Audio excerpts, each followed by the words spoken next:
Hey, everyone. I'm very happy to see you all on the live broadcast of this work. We're just 7 minutes into the contest. Thank you very much for everyone who actually stayed tuned to the very beginning. We had just a slight delay of the contest, but everything seems to be running perfectly now.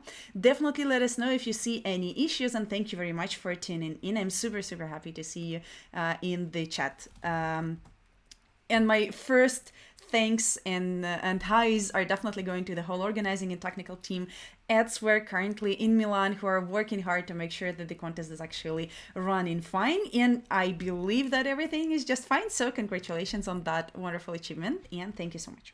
Also, I hope that everyone in the chat, regardless if it's morning, evening, late night, or middle of the day for you, just got a nice cup of coffee because we are in for quite a long contest.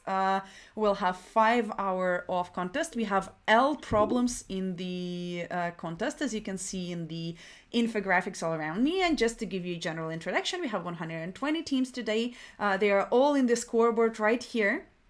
And the top 14 of them are actually colored with these special colors because we will have 2 gold medals, 4 silver medals, and 8. What's 8? It's like this. And 8 bronze medals in the contests. And obviously under my webcam down here you can see the testing queue, and every time that you see a team submits and gets an AC, which is a correct accepted solution, it is definitely a reason to celebrate and to be happy about that, because we just want to make sure that we have as many successful submissions today as possible, and I'm very happy to be able to actually see already a lot of them coming in. And now it's my pleasure to actually introduce you to my, let's start with an introduction of myself. If you don't know me, my name is Lydia Pirovska, and I've been an ICPC live director for the past few years. I'm very happy to see you.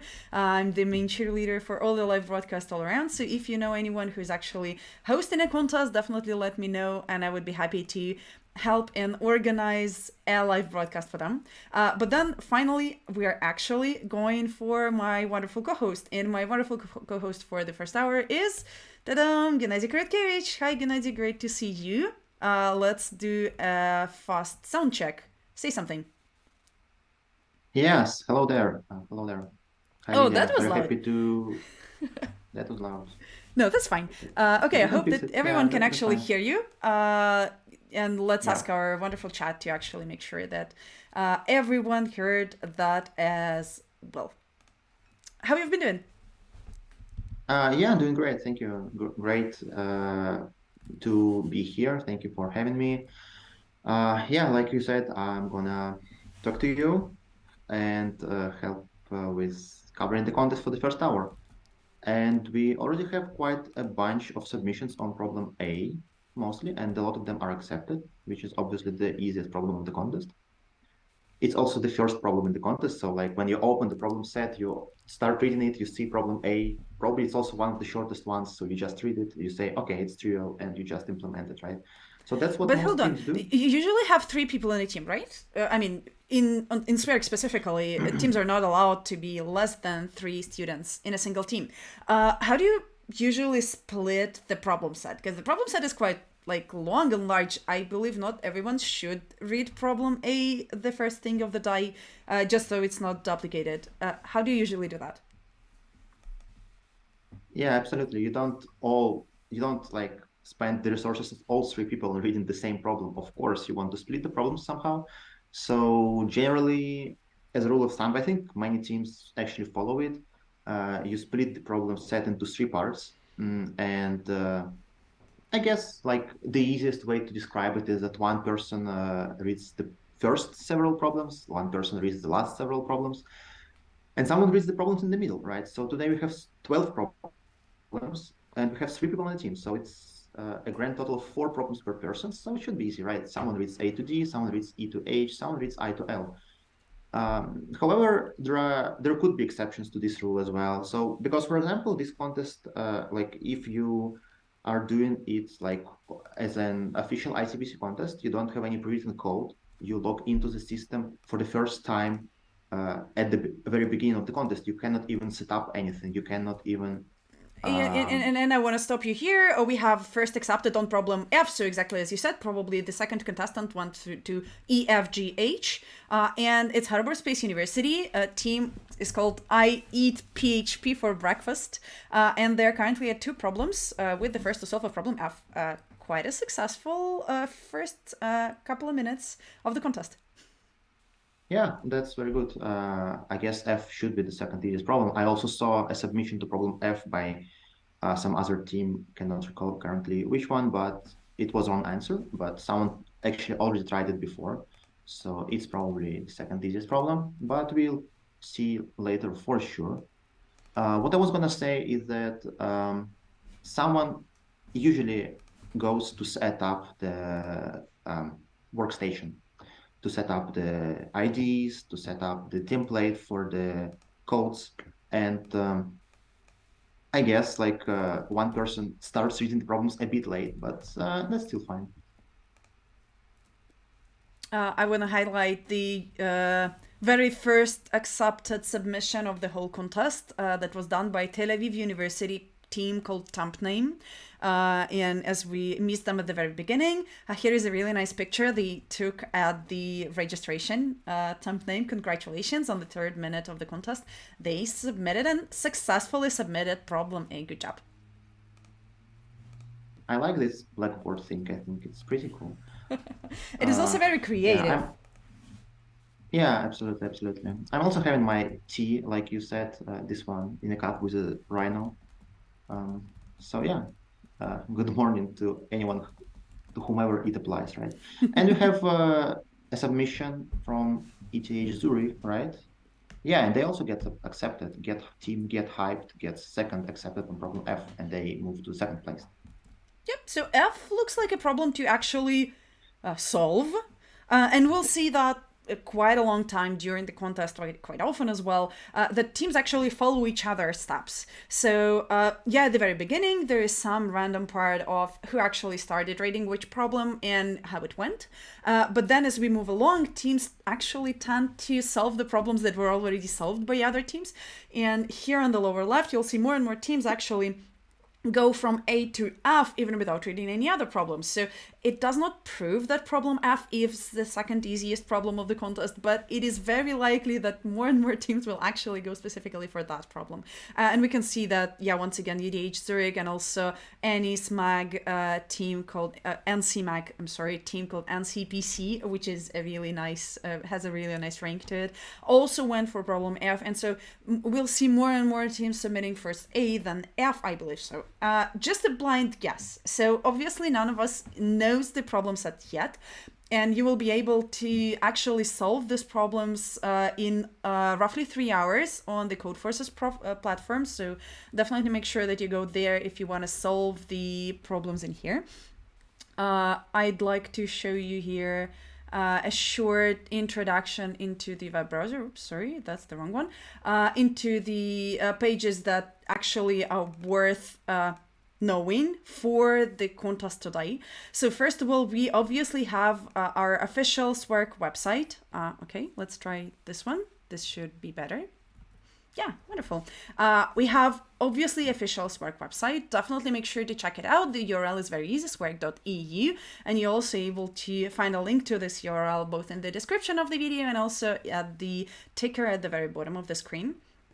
Here you have all the wonderful information about the event schedule, but the most interesting page for me specifically would be the teams page that lists every single one out of 120 teams that participate in SWERC. You can see them nicely visualized at the map, which is very exciting in my opinion. And also for every single university, you can click on the historical standings and actually see the way a university performed at every single previous SWERC contest, which is super interesting. And definitely go and dig through every single team historical standings. This is a very exciting way to see the history of SWERC, get to know the favorites. For example, the team of EDH Zurich has been participating for quite a long time, quite successfully. So we're also looking out for them in here. Currently, we have 2 more first accepteds from ENS Paris and yet another one from Harbor Space University, but from another team called P+P+P. So These are also the teams to look after. And the other website that would help you a lot if you're also an avid ICPC fan would be definitely our scoreboard. So here we have an official leaderboard. URL of this leaderboard is very easy, scoreboard.swerc.eu. I hope everyone can actually learn it by heart by the end of this contest.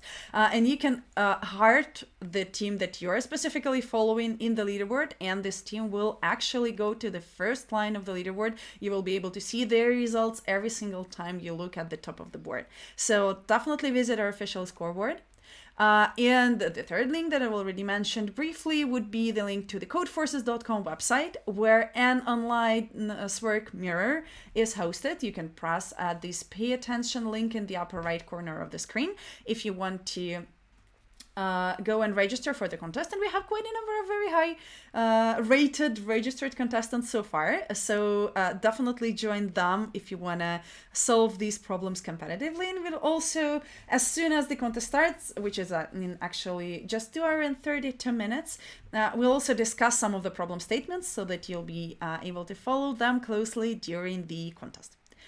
Okay. Now you know all the important links and things to follow during the contest. Hopefully you will not get lost. I'll repeat it every once in a while. And once again, all the important links are definitely in the description. And here is how our leaderboard looks so far. Gennady, is it surprising to have so many different problems solved just barely 20 minutes into the contest? No, it's not surprising at all. I guess we have several actually easy problems, somewhat easy problems. We have two teams that went for B after A and one team that went for H. I don't know if the teams that went for B are going to go for C and D and E from now on in sequence, solving problems in sequence. That's not what usually is supposed to happen on an ICPC contest, but sometimes if you want to have fun, and if you feel confident enough, you could try that. We have a leader change actually. Harbor space P plus yes. P plus P solved problem F. 3 problems solved in just 20 minutes. That is quite an impressive result, even though the team has 3 contestants. So it does not mean that one person solved all 3 problems, though. Absolutely, yes. It is probably not one person, I would even say. It's also interesting that this team, that the team that solves 3 problems, they solved the first problem, their problem, and the first problem of the contest, problem A, after 9 minutes from the start. But the fastest team solved the first problem in 3 minutes. So I would say that maybe they spend some time setting up and writing the templates at the beginning instead of going for the easiest problem as soon as possible. But it kind of pays off already, right? Because they already have 3 problems now, and they probably can change as a team. They can exchange like problems. Someone finds an easy problem, implements it, and so on, and they can just work as a conveyor. Right. Also, here's once again a really nice picture from the registration with their official graphics. And here you can see Batyr Sidorbekov, Sergei Zolotarev, and Yehor Dubovik, and their coach Kamil Dubovsky, Ericto. And I hope we'll be able to steal Ericto for a few minutes to join our live broadcast, specifically because he brought 3 teams of Harvard Space University to the contest, and we are very much looking forward to their impressive performance, because Harvard Space University has been one of the favorites recently. And we'll see how it works once again, as you see on the upper right. Team P plus P solved 3 problems so far. They're currently in the first place. We're solving problem A on minute 9, solving problem B on minute 15, being the first to solve for problem B, and solving problem F on minute 18. So definitely look out for all of our different infographics. We'll try to show you as much as possible of the contest in here. Yeah, absolutely. I think that this team specifically is one of the teams to look up to look out for, perhaps in this contest, because they're definitely one of the favorites. They have been showing strong in previous contests, in training camps. For example, the Petrozavodsk training camp, which finished just a couple of weeks ago. They showed pretty strong performances there, and they also are very high rated on Code Forces, all of them. And yeah, looking forward to what they can do to this problem set. Maybe they can solve all the problems. Maybe they can even solve it, all the problems in 4 hours. We'll Yeah, see. yeah. Hold on. There was a spoiler on the Codeforces website. In the description of the SWERC 2022-2023 announcement, that said the MIT team composed of Anton Trigo, Fantasy, and TLE were not able to accept the whole problem set in 5 hours. So maybe that can be a really nice dry run for the World Finals results, in a sense, where we'll see how different teams from different regions can actually compare against each other. We'll see some part of that in the live mirror contest as well, obviously, but then not just. Because we'll see if the best team of SWERC can actually beat one of the best teams of North America. And also definitely join in for some broadcasts in a week, because in a week we'll have the regional contest for North America ICPC. So that will be a really nice vice versa opportunity to check out the teams from other regions. We can see that EDH Zurich tried to submit problem K, but unfortunately unsuccessfully, even though it was the very first submission on the contest on the problem K. And currently you can see the statistics. Here's how the submissions are distributed between different problems. We obviously have an overwhelming number of submissions on problem A, 85 so far. We're very much looking forward to all teams solving problem A this contest. I believe this is coming soon. We have a number of submissions on problem F, 9 successful, 8 unsuccessful. These are not specifically submissions, but rather the best performance of every single team on this problem. So even if teams submitted multiple incorrect submissions on problem F, they will still only show as one red block on the statistics. So keep in mind, the more and more teams. Oh, here we have yet another attempt on problem F, but unfortunately unsuccessful. So whatever, 9 successful submissions on F so far. And we see that there are more submissions incoming every once in a while. The problem B has so far 100% success rate of submissions. Oh, we have more changes on the top of the leaderboard. UNIPI, team called Flag 10, accepted problem H and moved up to the currently second position. And yet another attempt from Harbor Space University for a problem that was already previously solved by other teams, and the problem H wasn't fortunately successful. What would you do if you were Harbor Space University in that case? You've already got some incorrect submissions here and there. Should you keep trying to fix them, or actually try to read as many problems through as possible? Because, well, yeah, obviously they have 3 problems solved so far. Incorrect attempt on H, so every other problem they've already kind of solved. Do they move to K, or do they stay and try to fix H in here? Pretty sure it depends on what your teammates say to you and what is like what your general situation in the contest is. So at the very beginning, first of all, you don't usually just give up on the problem. It would not make sense to just say, okay, we will fix it later, like, and come back to the problem in an hour. That's not what you do, because probably the problem is pretty easy. So it's much more profitable to just try to fix it as soon as possible. However, if some of the team, like probably the person who implemented the problem is gonna try to fix it. And if some of your teammates say, okay, I know how to solve K, for example, and you just, like give the computer to them, they start implementing K. And in the meantime, you can print out your code to problem H, for example, and try to read through, try to figure out if there's any typo, for example, one character bug, one off by one error or something like that. Or maybe there's even a problem with your idea, right? That also happens sometimes. So yeah, in the meantime, I guess actually printing out the solutions is useful for parallelizing the efforts of your team. I think many teams do not use that, but the top teams definitely do. We have 3 teams already at 3 problems with penalties of 42, 43, and 43. So it is actually pretty close. The competition is tight. Yeah. So also, actually, a wrong submission, as you might know, costs 20 penalty minutes, and Harbor Space University has 1. So yeah, and we have another team actually position. joining the top 3 with the 3 problems solved. The team called Get Hyped, which is obviously from ADH Zurich, actually finished the problem K, and no one ever attempted problem K except for them, and they had 2 unsuccessful tries before, but finally figured out how that works, and even with quite some penalty time so far, because their total cumulative penalty time is currently 83. They're still up here. And also I want to highlight the team from EDH Zurich as well, called Determinant.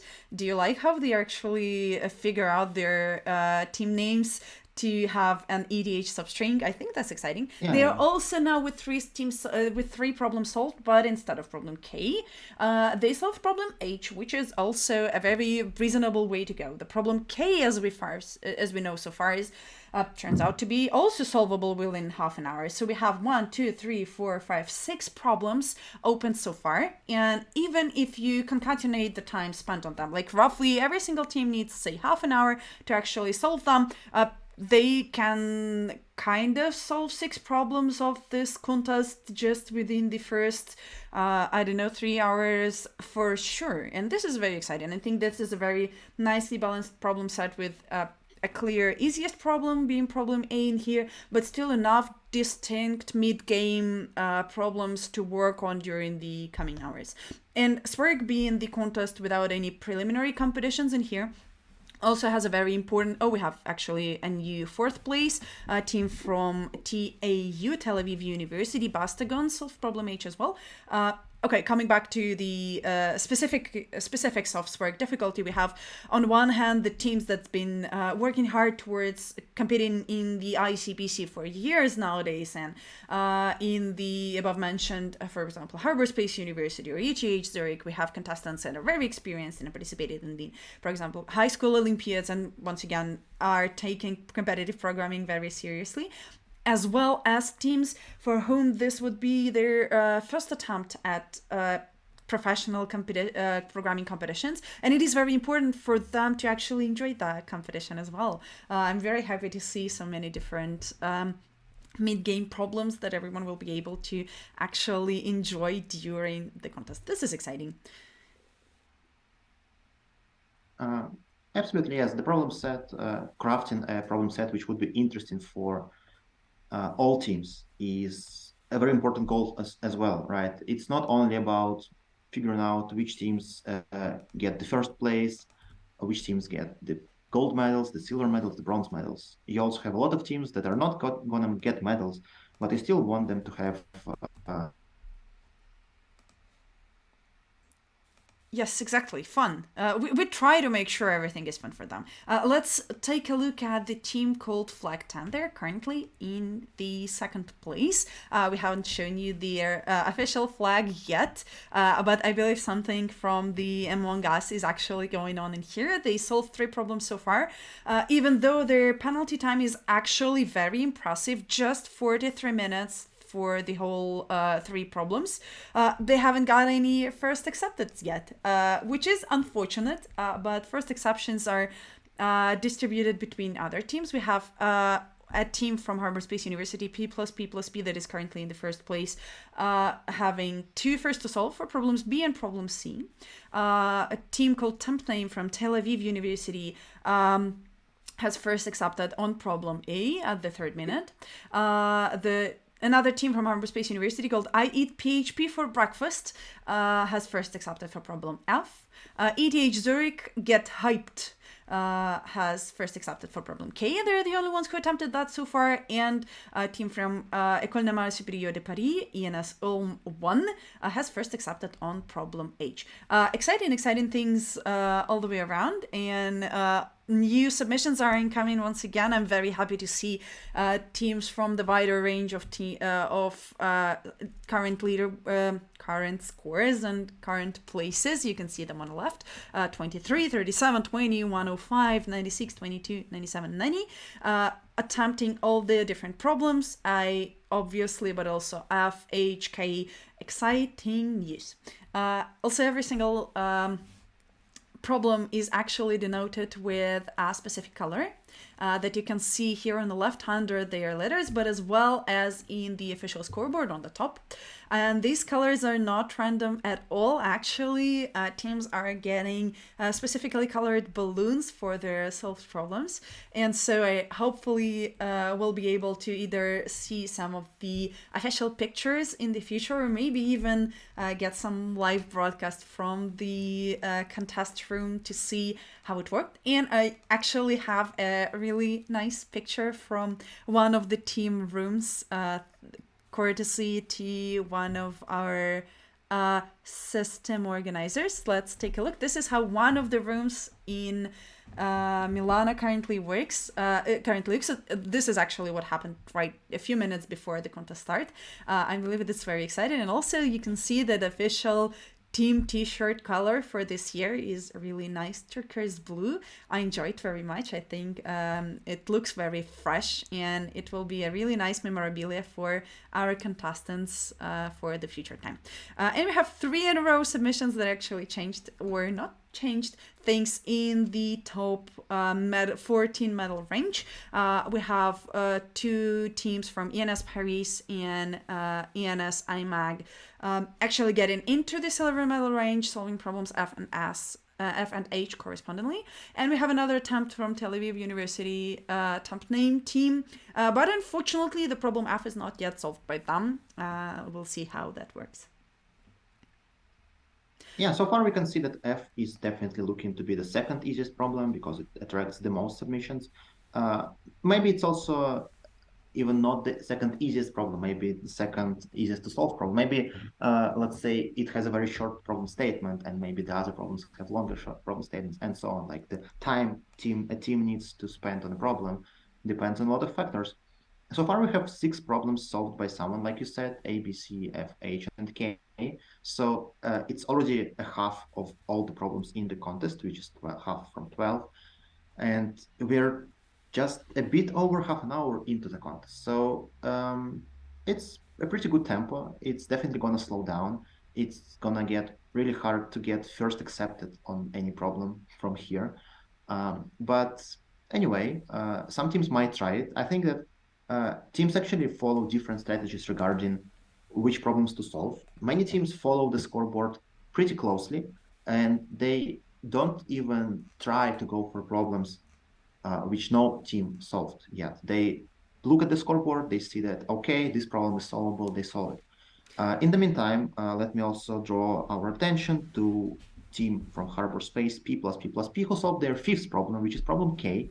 So like I said, that's pretty interesting. They submit the problem H, and then instead of fixing it, instead of trying to make new submissions to problem H, they actually put it aside a bit, and they solved C, and then they solved K. So now they have 5 problems, and they also have submission on H. So if their idea is correct and they just have some bug, maybe they will have 6 problems soon, which is a really good start. Yeah. H source code was so bad. They figured that fixing it is just a waste of time and actually solved 2 other problems in the meantime. Well done, well done. Another attempt from Tel Aviv University team temp name. Actually, the 2 in a row Tel Aviv University teams are currently in the 3rd and 4th place. And whoa, hold up. So, Tel Aviv University, F, unsuccessful submission, but ETH Zurich, Determinant, are actually now up to 3rd position solving problem B, and a team called ENS Ulm 1 are now in the 2nd position solving their problem B. Oh my god, I'm very fortunate that all of that happened while we were looking at the first page of the scoreboard. This is always very exciting, and as every other ICPC fan, I feel like we all enjoy the teams moving up, both during the contest and during the closing ceremony and resolver. So it was very exciting to see that live. Oh, we actually have finally a text from our viewer. So Ivan Ivanov says, Sergei Zolotarov, good luck. This is an exciting thing. In a few minutes, then we'll just talk a little more about the team of Sergei's. Definitely let us know about which specific teams are you cheering for, and we'll try to point our attention at them and let you know as often as possible how they're doing. Yeah, Sergei's team is actually doing pretty well. For now, he's a member of the top team right now. This is P plus P plus P. boring. Yes, Okay. yes, yes. So I guess their team is definitely having some good luck for now. We have the first submission, the problem G, but unfortunately it's wrong answer from yeah. So well, I was also gonna say that some teams do not try to solve problems which no one else solved, but some teams actually do that. They don't follow the scoreboard and they look more brave in some sense, right? They go for something unexplored yet. Both strategies work for different teams, and yeah, it's up to you and your team how you feel comfortable about it. So it's pretty interesting that problem G uh, had a submission from a team that only has one solved problem. So they didn't try to solve B, C, F, H, or K. They just went for G. It's pretty interesting. A team called Swerc Chaos just went up from position 40 into position 10, as well as Team Get Hyped just went up even higher in the team leaders. Yeah. They're currently with 4 problems. Exciting and Hype, obviously. Also, here is We a have a picture bunch of of P plus teams. P plus P. Which one of, let's try to guess. Or maybe Ivan can actually tell us which one of them is Sergey. I believe Butter should be the one on the right. Eric is obviously the coach, is wearing the yellow t-shirts, which fits very nicely with the blue t-shirts of contestants. So who of the 2 people on the left is Sergey and who is Yegor? Do you know? Igor should be the one on the middle, and Sergey should be the one on the left. Okay, Sergey, nice to Um, meet you. Yegor, nice to meet you. We'll hopefully be able to discuss the other teams as well. So just let us know which ones do you want to look closer to. Yeah, we have a bunch of teams on 4 problems now. Okay, actually not a bunch, just 3 teams. You notice that how ETH Zurich teams have ETH substring in their team names. Actually, they have had this tradition for quite some time now. And at least for the last 5 years, their teams already had this kind of substrings, which is a nice tradition from university. And we see that they follow it this time as well. I think that you kind More of run submissions. out of Yes. team names with words with ETH substrings in a sense after so many years of participations. As I've already mentioned, ETH was one of the most seasoned contestants in SWERC. Let me bring that page back for you. So once again, visit swerc.eu if you want to get more statistical information. So ETH has been participating since 1996, and the substring of ETH, yeah, was here often. And they started doing that in, I believe, 2015, rethink, right? And they are sometimes even reusing words, but still it takes quite a thinking to get the team names correct. And let's go here as well. Kudos goes to the ETH team coaches, Antti Roisko, Bernard Lynn Helmerson, for probably coming up with such creative names, or at least fostering the creativity in their students. And apparently that pays off. The team gets hyped, just solved their 5th problem, just at the same time as ENSL1 solved their problem K, and are also currently on 5 problems altogether. So yeah, the number of teams that were just having 5 problems a few minutes ago was 1, and now it's much more. Currently we have 1, 2, 3 teams solving 5 problems, just 1 with 4 so far. Let's see how long will it take for Team Determinant to actually join the club of 5 problem solvers. And we have 6 problems now from team P plus P plus P, who finally fixed their problem H and extend their leadership at the top. Okay, so problem H was fixable, or maybe they just took their time to rewrite the whole thing from scratch. Yeah, And now certainly. the interesting point. This is, I guess, a position that you find yourself quite often during the competitions. You're in the first place, right? And everything that other teams have solved so far, you already solved. And I believe Harbor Space University kind of wants to thank the team from ETH, the team Get Hyped, for them solving problem K and kind of showing the way of the next easiest problem. But that's already like behind. what do you do next? Obviously, we do not see the problem statement so far, but just like from your gut instinct, we have that quite random attempt on problem G here and there, and like several others, but then there are no other problems already solved. Where do you go? Do you just go for problem D because it has black balloon color and you just want a black balloon because it's exciting? Black sounds scary, actually. I would say that personally, I would not go for a problem with a black balloon because maybe it means that this problem is the hardest problem set. But actually, that's probably a joke, and probably the colors are assigned randomly, but you never know, right? G is the only problem which has one submission so far, the one I already spoke about, and the other five problems do not have any submissions. But I would personally say that if you're a team in the first like position and no other problems are solved, you just like you go ahead, you probably try to read all the problems. It's generally good if all three people read like the problems. If nothing is obvious to anyone, like you don't have any good ideas, at least at some moment of the contest, it's good if everyone knows something about like every problem, because maybe someone has a good idea there, maybe someone else has a good idea to other problems, and so on. And it's important to like communicate, share ideas, and maybe that's how you can work out through the problems. In general, I would also say that maybe you could go for problem G because it has a submission and other problems do not have it. But it's not a strong signal, right? Obviously, just submission somewhere down the leaderboard is not very important. If someone actually solved it, that would be very important. But also, I would say that the teams at the top do not, like follow the scoreboard that much. They have their own good intuition about which problems are easy, which problems are hard, and they know which problems they would try to go for next, and they would solve them faster. Actually, we also have a first submission problem E now, but not from the P+P+P team, but from another team which only has one problem solved, which is pretty interesting, like I said before.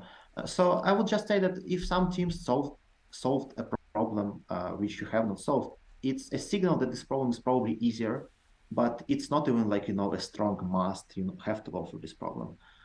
But if that happens in the first hour, that's like just helps you to know that okay, this problem is probably easier than maybe you think. Maybe it looks hard to you, but if someone solves it, then like you just uh, try not to overthink it, and yeah, that's how you proceed. You don't like treat the scoreboard as the universal source of truth, but you just use its information to your advantage.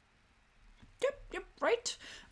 Yeah, random attempts on E and G here and there from the teams at the bottom of the scoreboard. What can it mean? Well, there are different ways to think about it. In my opinion, the most often situation is probably there is a team that has a very specific profile or type of problems that they love and they enjoy. Sometimes it is about mathematical problems, and we have Tel Aviv University team top name just solving their fourth. And sometimes if a team consists of multiple very strong mathematicians, they have very different preferences from more seasoned competitive programmers usually. And problem E or problem G may quite easily be a problem where you just need to figure out a formula, like a solution, not the software engineering solution, but rather mathematical solution. Or you can either go the modeling way and like calculate the answer approximately, or you can just figure out a way to calculate it exactly on a piece of paper. And this can be often a situation where the first to solve on a specific problem goes to the team outside of the top 10 of the leaderboard. And this can be a signal to look out for, as well as maybe some irregularities in the leaderboard as well. For example, problem K definitely looks like a problem. Like on the diverse side, we can see that the best submission was a little irregular in the order. We have a team with a very exciting XCQ and W name, which I believe many of us know as, I think that's a URL link for a Rickroll on YouTube. I Yeah, very absolutely. much believe That's it. that that's the Yes. one. So we'll call this team a Rickroll team from now on. They solved problem B and are currently in the medal range as well. This is the University of Padova, very exciting, an Italian team. So one of our wonderful host representatives as well. We'll see. I would definitely take some bets from our chats and spectators on which one of the problems E or G will be solved earlier. Just out of curiosity, I hope that we'll be able to guess that one. Once again, we are currently do not have official problems available because we are waiting for a Code Forces Mirror contest that will start in 2 hours and 3 minutes. So definitely, if you want to test your skills and see how you compare against the official SWERC teams, in 2 hours, leave the broadcast, go to solve problems, and for now you have 2 more hours to actually try and get yourself a team of 3.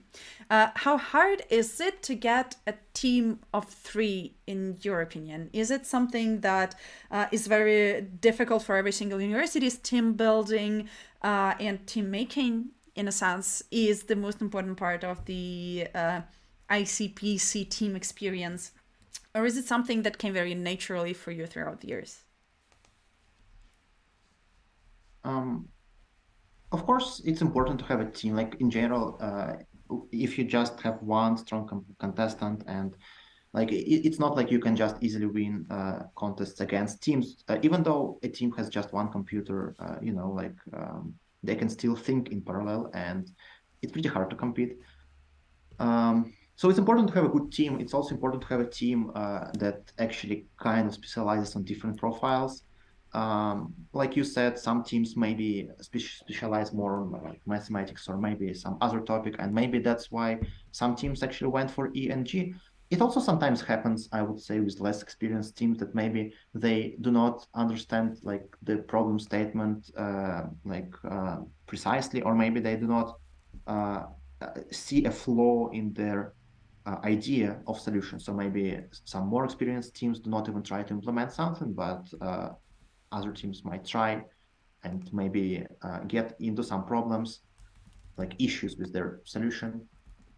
So yeah, it's important that your team is kind of, covers all the basic things, because if nobody on the teams, if nobody on the team knows how to do some specific stuff and you meet it in an actual official ICPC contest, it's pretty sad sometimes. Like when you know that, like okay, like we know kind of what has to be done, but none of us can do that. It's a bit sad when that happens, but that could happen.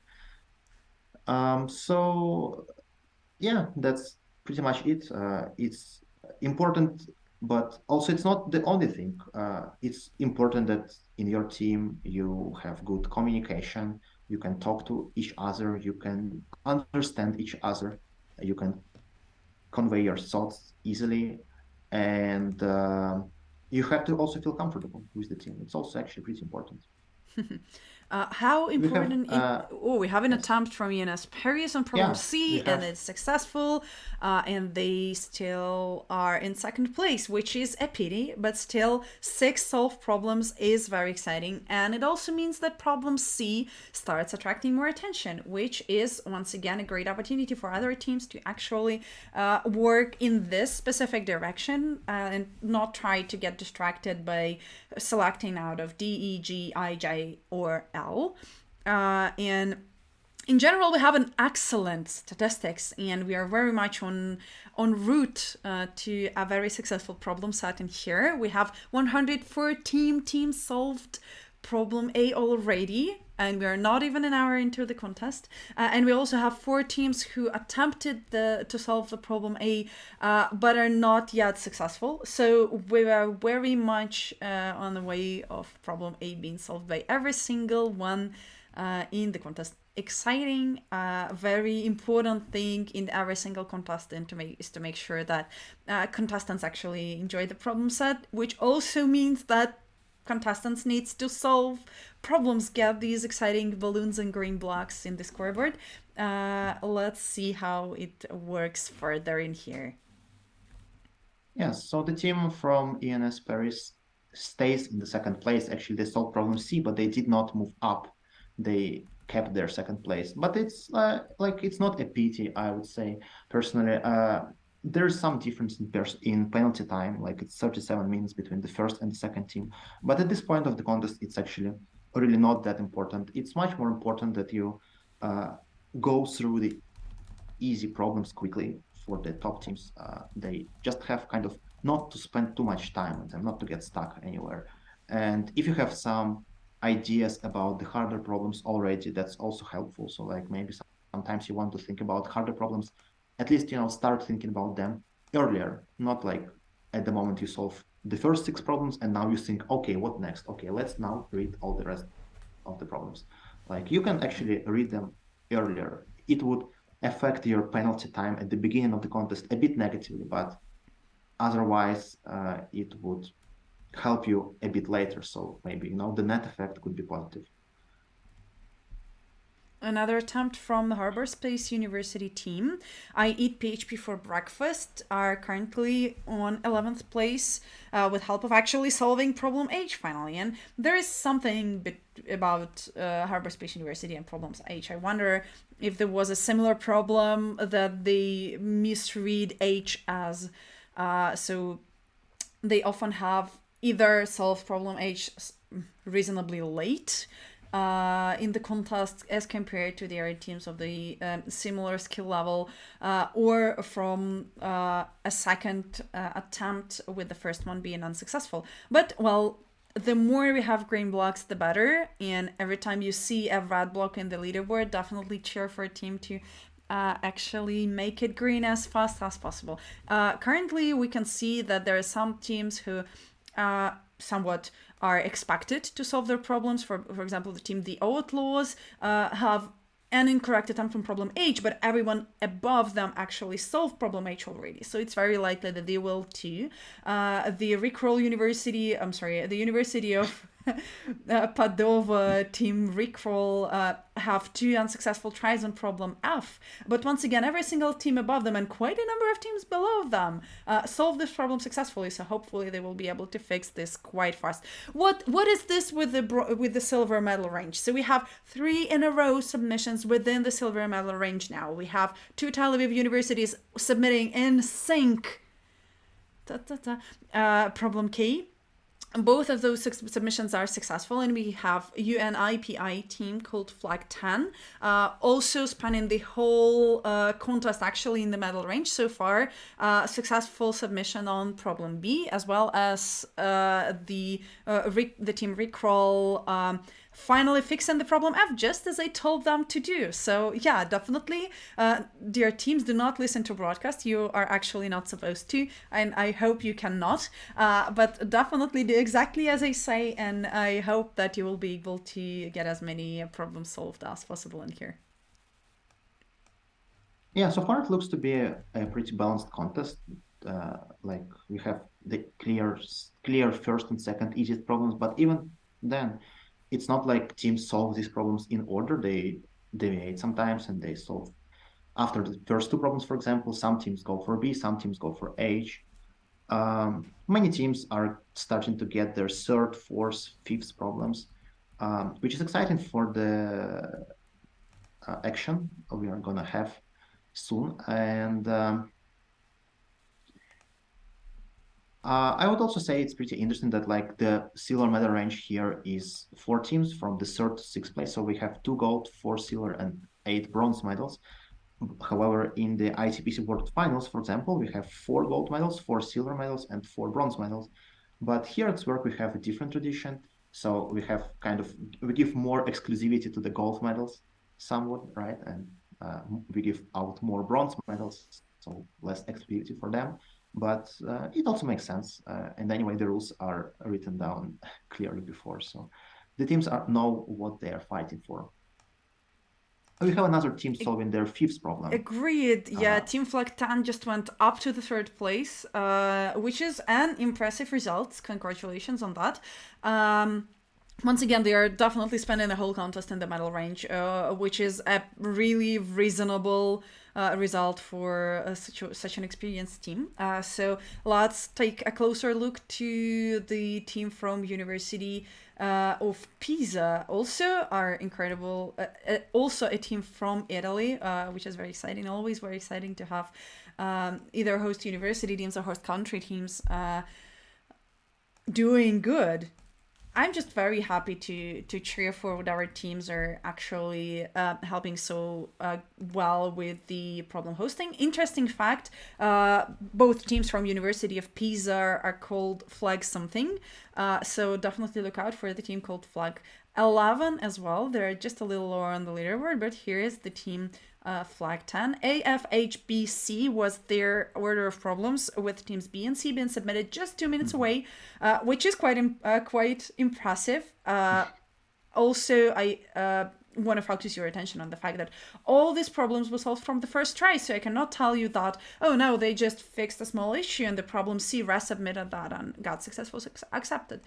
No, it was specifically their first attempt on solving this problem with just so many minutes of problem solved. And let's look at their other team from University di Pisa. I hope we have their pictures. Yes, wonderful.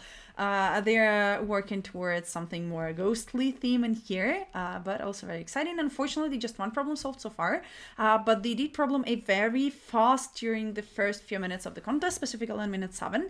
And then they have attempts on problem H and problem F, 2 incorrect attempts so far, unfortunately. But we know that both problem F and problem H are solvable. We see other teams actually figuring them out successfully. So best of luck to the team Flag 11. Hopefully they will be able to solve this problem really, really fast. Yeah, so they have just one problem solved yet, but it was solved actually after 7 minutes. And as we know, the top team currently, the P plus P plus P team, solved problem A in 9 minutes. So it's pretty exciting, you know, that some teams get to solve the first problem faster than the favorites.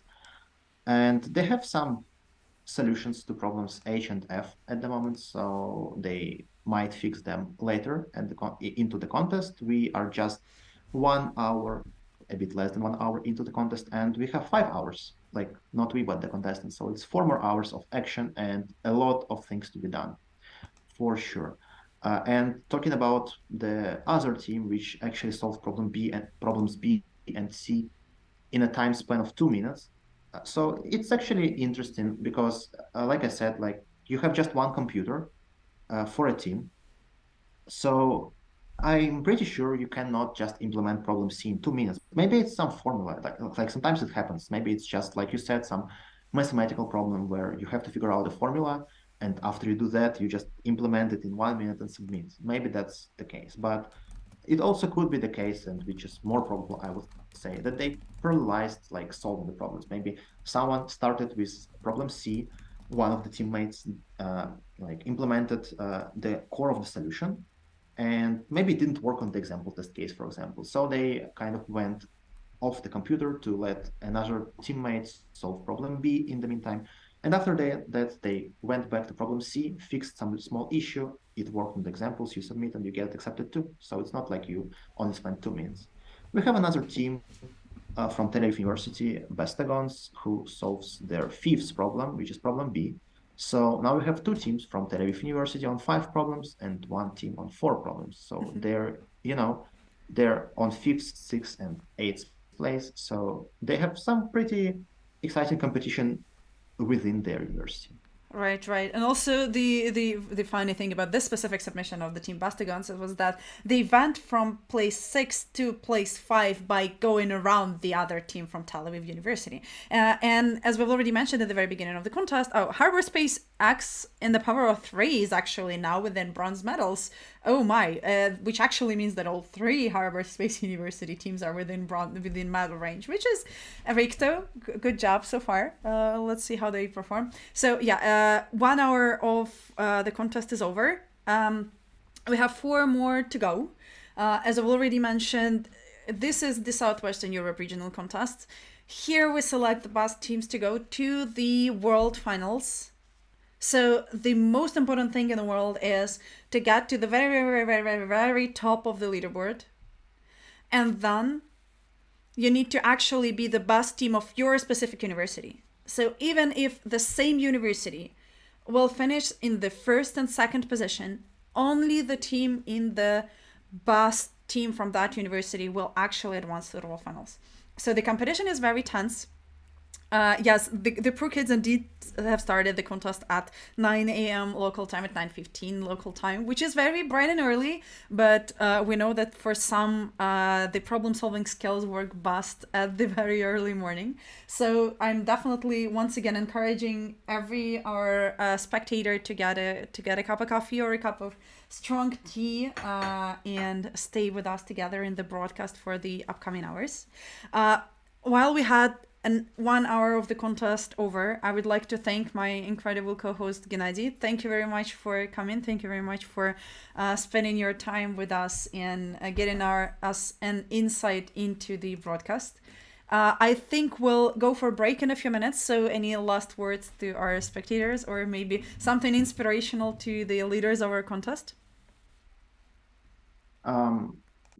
Something inspirational to the leaders of our contest would be, go ahead and since you solved 6 problems in 1 hour, hopefully you can solve the other 6 problems in the second hour, right? So let's see, and be sure to follow this broadcast to know if that actually happens. Thank you very much for having me. It was a big pleasure, and hopefully the remaining hours of the contest will be exciting. Thanks a lot for watching, and stay tuned here. Lydia will be back with other guests later. And thanks, everyone. And from me, that would be bye, bye, bye.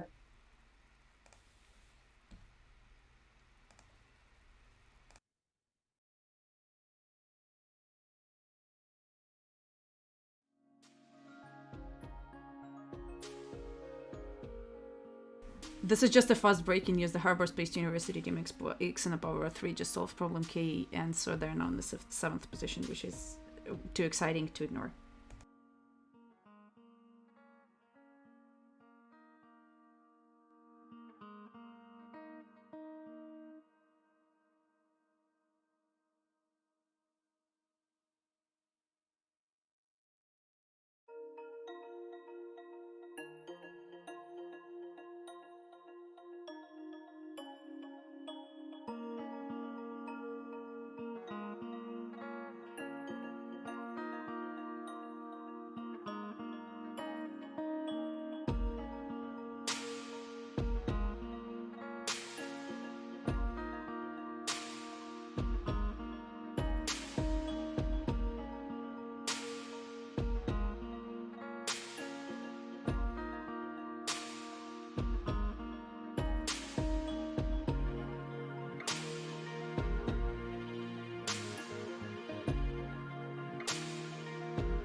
And another breaking news, I will properly return to you with a co-host in 10 minutes, but there's definitely some things that I cannot miss. Harbor Space University, P plus P plus P, currently in the first place, actually improved their advantage. They are currently with 7 problems solved. They solved problem J from their second attempt. They first got runtime error and we were like, haha, whatever, problem J, what a surprising choice. But they were able to fix it so incredibly fast. They're currently, once again, first position, 7 problems solved, first to solve problems B, C, and J. And the problem J they solved on the 66th minute, so basically a minute ago. We can also see that the team called the Outlaws is currently in 8th place, up in the 8th place, solving problem H. And there are some other attempts here and there. Definitely follow the testing queue in the lower left corner of the screen, as well as obviously our scoreboard. We'll be back with the next part of the commentary in a few minutes. Have a good day.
Hi, everyone, and welcome back to the live broadcast. This is very exciting. We have 1 hour, 25 minutes of the contest already behind us. If you've just tuned in, my name is Lizia Pirovska, and I've been doing ICPC Live for quite some time. So if you know anyone who is hosting a programming contest and do not have any live broadcast yet, definitely let them know my name and let me know their name, and we'll figure that out. And the most exciting part of today's broadcast for me specifically are my exciting, wonderful, incredible guests. And I'm very honored to have as a second guest today, one and only Omni, Alex Daniluk. Hi, Alex. How have you been doing? Say something so we can actually check that your microphone works. Yay! I think that technical things work, which is wonderful. So if anyone from our chat has any questions to Omni, definitely feel free to try to ask them, and then we'll select only the best ones and the most interesting ones. So please do not ask any boring questions. Actually, specifically for the chat, we're very happy that there is a person that cheers for swerc.eu team. We'll get you updated on their performance as well. Oh, no, I'm not Omnic. I need to hide this thing. So we're definitely cheering for swerc.eu now as well. Andrea, thank you very much for actually joining our broadcast in the commentary. We'll definitely keep in touch with you as well. We have the user called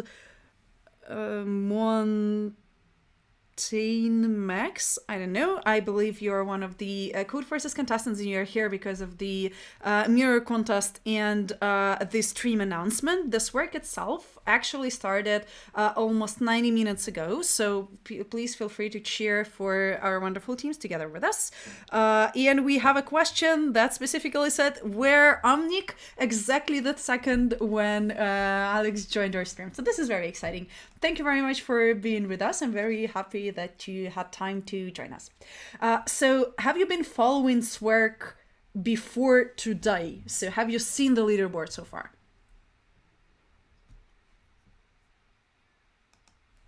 I was sleeping before this, so This is great. Not really. So we have actually a chance to get your first impression on how the leaderboard looks like. So what is currently going on in the leaderboard? Here we have a little different distribution of medals. We have 2 gold medals, 4 silver medals, and 8 bronze medals. Which is, in my opinion, quite cute, because these are all powers of 2, and this feels like very appropriate for a programming competition. How do you feel? Is this distribution...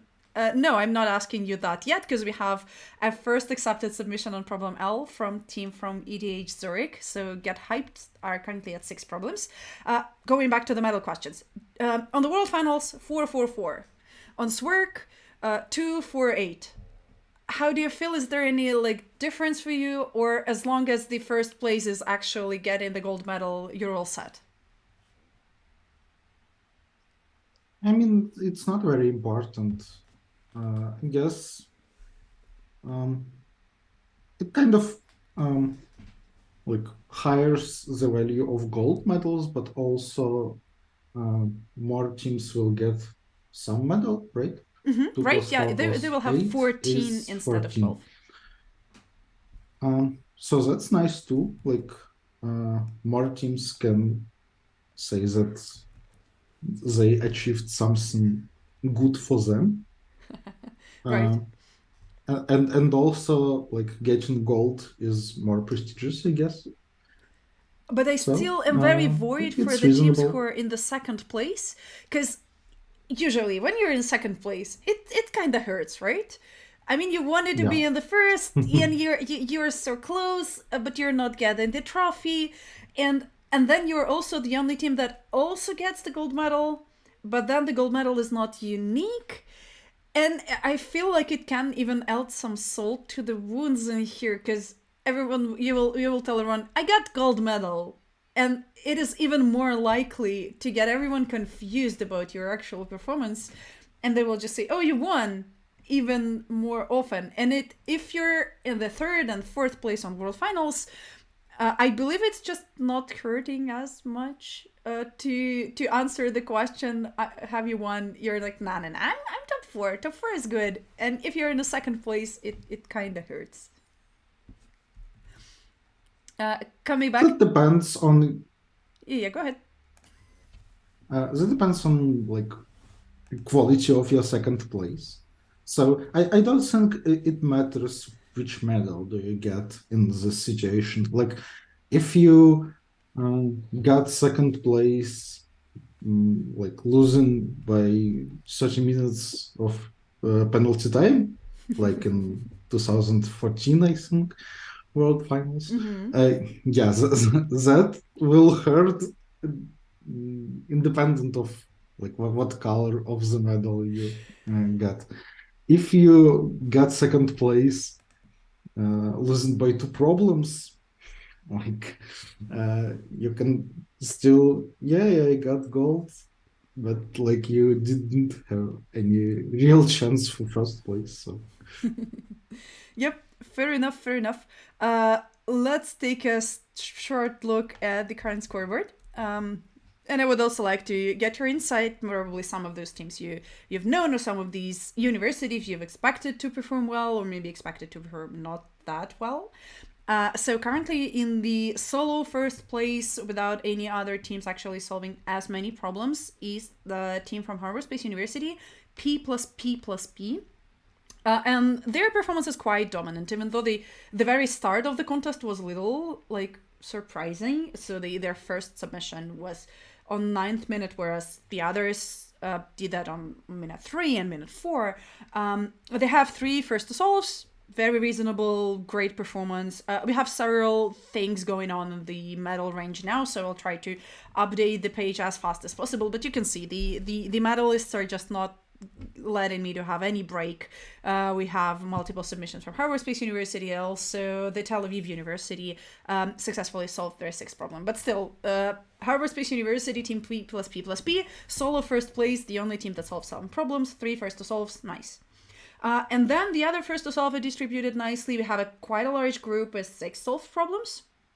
But there is a little diversity, just a little, but still.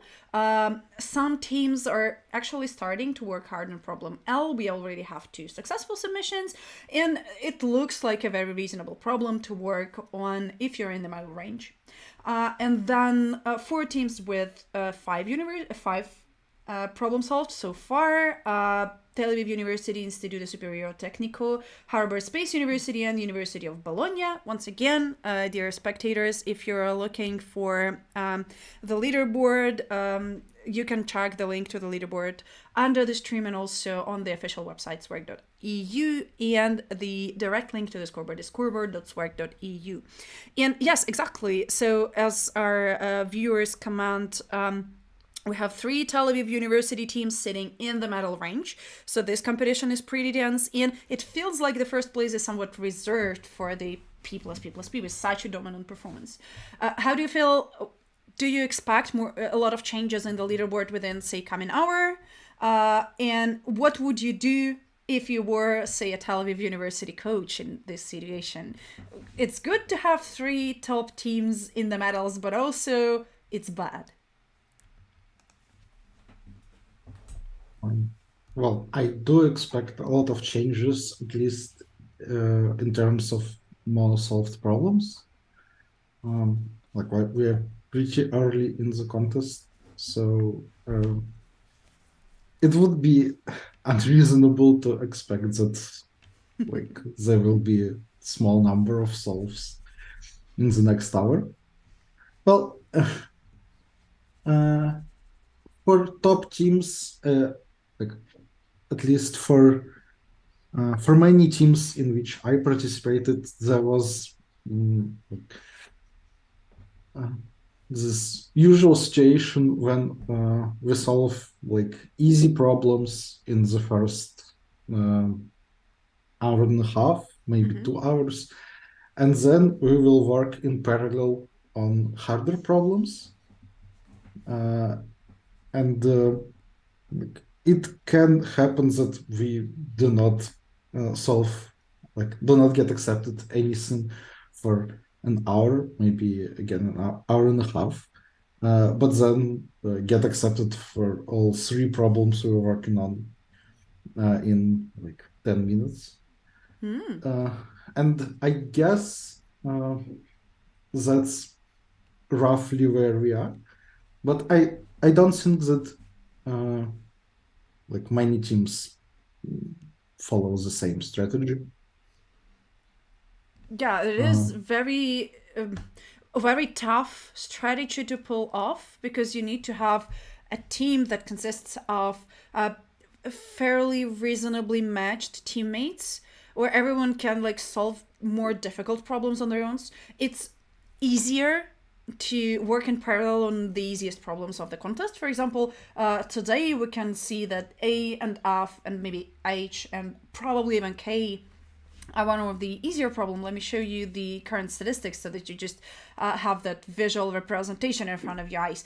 And these problems can be worked on simultaneously at the beginning of the contest. But then when we move to the mid game, it looks a little surprising and maybe a little scary to just go and work alone on problem C or J or L, because I mean, and even B, you know that they're difficult and they can be a little tough for you. Oh, and there is a wonderful visual bug that I want to talk to you about.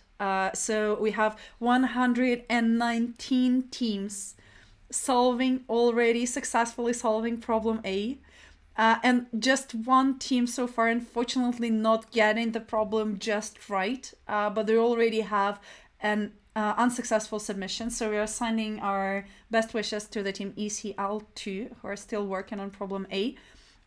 How do you fill up? And also, Harbor Space just solved the 8th problem. Nothing like major, you know? I'm joking, obviously. Congratulations to the Harbor Space University team on the P+P+P. It is a very overwhelmingly dominating performance with just 1.5 hour of the contest behind. But still, coming back to the distribution of the problem difficulty, how do you feel about this problem set, even without any reading of it? Can you tell by the statistics diagram, is this a reasonable problem set for this set of contestants? Well, we will need to wait to make some definite statements. At this point in the contest, yeah, I think it is good. So the goal of problem setters when they choose the problem set is so that for all participants of all range, all skills, we want to give them problems to work on so they won't get bored, but also they shouldn't feel like the problems are unsolvable. And we see a nice gradient here. So I hope that for teams in the lower half of the scoreboard, I hope that they don't feel like the problems are too hard for them. And we will see more submissions, more successful submissions from them. And right now it looks like it's reasonable to expect. We can see that, well, problems A, F, and H are kind of very simple. And problems B and K are reasonable to get. So, I hope that teams that are in the middle of the table, they will be working on problems B and K, up to the end of the contest, maybe. Maybe they will have time to think about problem C. But it's very sad when you just solve everything you can solve in 2 hours, or maybe even less. And then you just look at the screen and nothing. You don't get any ideas how to approach the remaining problems. So I hope it won't be the case here. And right now it looks great for me. For top teams, we want, again, so that they don't get bored, they don't solve everything too fast. And obviously we can see that Harbor Space team is very strong.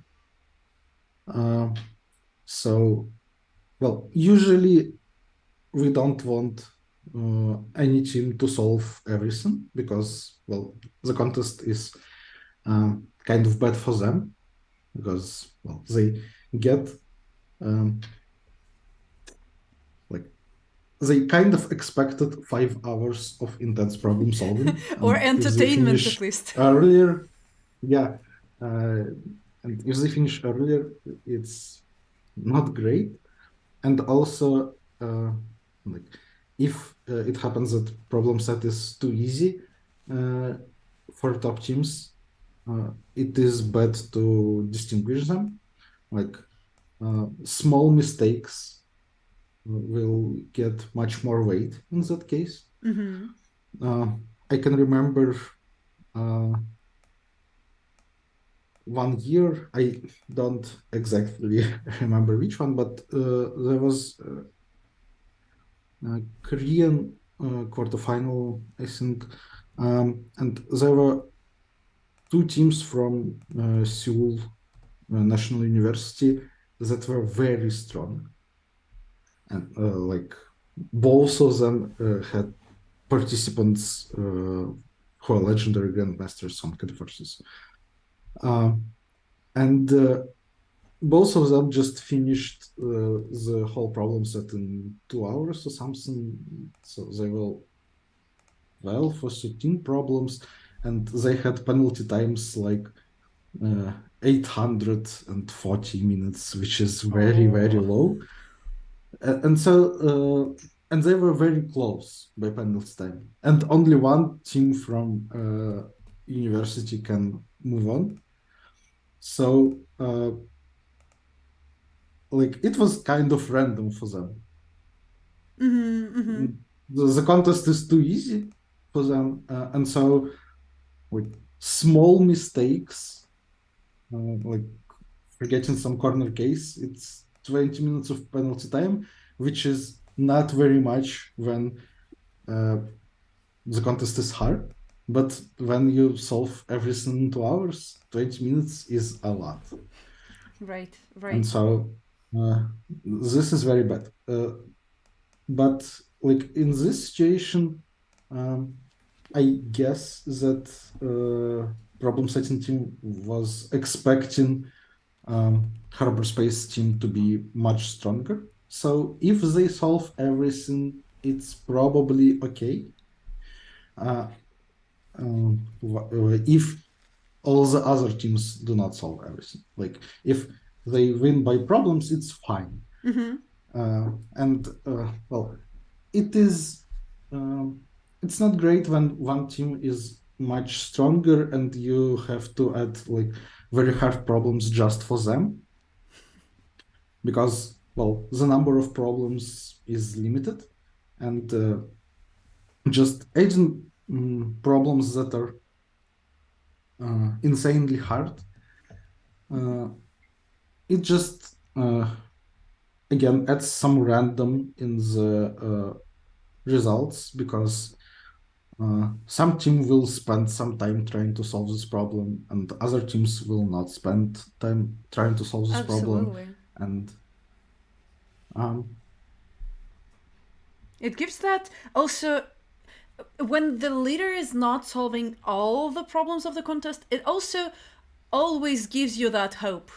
When you're in the second place, you somewhat still think, if they struggle, if they have issues with that specific problem, we still have a chance. Even if our opponents have better penalty time, we still can, theoretically at least, win on the number of problems.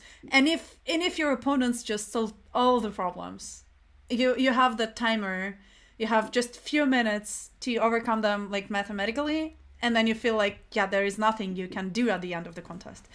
So it's always a little heartbreaking. Nika is asking in chat, so Swerc Live has started already, but the mirror contest is 1 hour later. The mirror contest was 3 hours later, and we just have an hour until the mirror contest so far, which is very exciting for me. So definitely go to thecodeforces.com and register for a mirror contest. And I would like to tell you like just a little story that you may have missed at some point. So at 96 minutes into the contest, our current leaders, Team P plus P plus P, you can see them on the top right, solved their 8th problem. And just 1 minute later, team from ENS Ulm solved their L problem as well. So there was this like possibility, really close possibility, of the team from École Normale Supérieure de Paris, the ENS Ulm 1 team, to solve the problem and at least tie for the number of problems solved with the leaders. But the leaders even took that from them with that 1 minute overhead on the problem. So that was also very, very heartbreaking in my opinion, but I hope this will not discourage our current second place as well. And at some point of the contest, at the 100th minute, so basically 2 minutes after that drama, the team from ETH Zurich called Get Hyped, who's currently in the 3rd place, actually got their 7th problem submitted and accepted, and they solved problem C, which is a great reason to show their registration picture. So here is our wonderful team from EDH. I would be happy to tell you who's inside. So meet Theodore Morino, Andon Todorov, and Mark Define, their coach, and Tioresko. So they're doing very well so far. I've already mentioned that our current leaders have 3 first to solve. But you know who has 2? 2 has team Get Hyped. And we only have 8 open problems. So this is a very reasonable, very nice result for the team as well. So kudos for them. I hope that everything works out for them fine. Specifically with the huge competition that there is inside Saint-Renan University as an ETH Zurich. So getting to the World Finals from ETH Zurich is not easy. Talking about getting to the World Finals. We have 120 teams today, and 120 teams is a lot. And we have a really strong regional contest, with Harbor Space University just dominating, having all 3 teams in the medal range, but also Tau being up here, and ETH Zurich, and ENS Paris, and everyone. And usually, SWERC only has, let's call that few, 2 or maybe 3 teams actually go into the World Finals. How can you tell our spectators a little more about how the general approach to how many teams advance from the contest to the World Finals work, and what are your feelings about that? How do you feel this can be done maybe better, or maybe just this specific work just deserves a lot of teams to go to the World Finals? Well, there are regional quotas. Obviously, like there is limited number of teams one world final can host. So it has gone up slowly, but like it's unreasonable to expect like more than 200. Maybe at some point we will reach 200 teams on one contest floor. And well, I guess there are regional contests with more than that, but they're not of world finals flavor, I would say. Yeah, so there are some regions.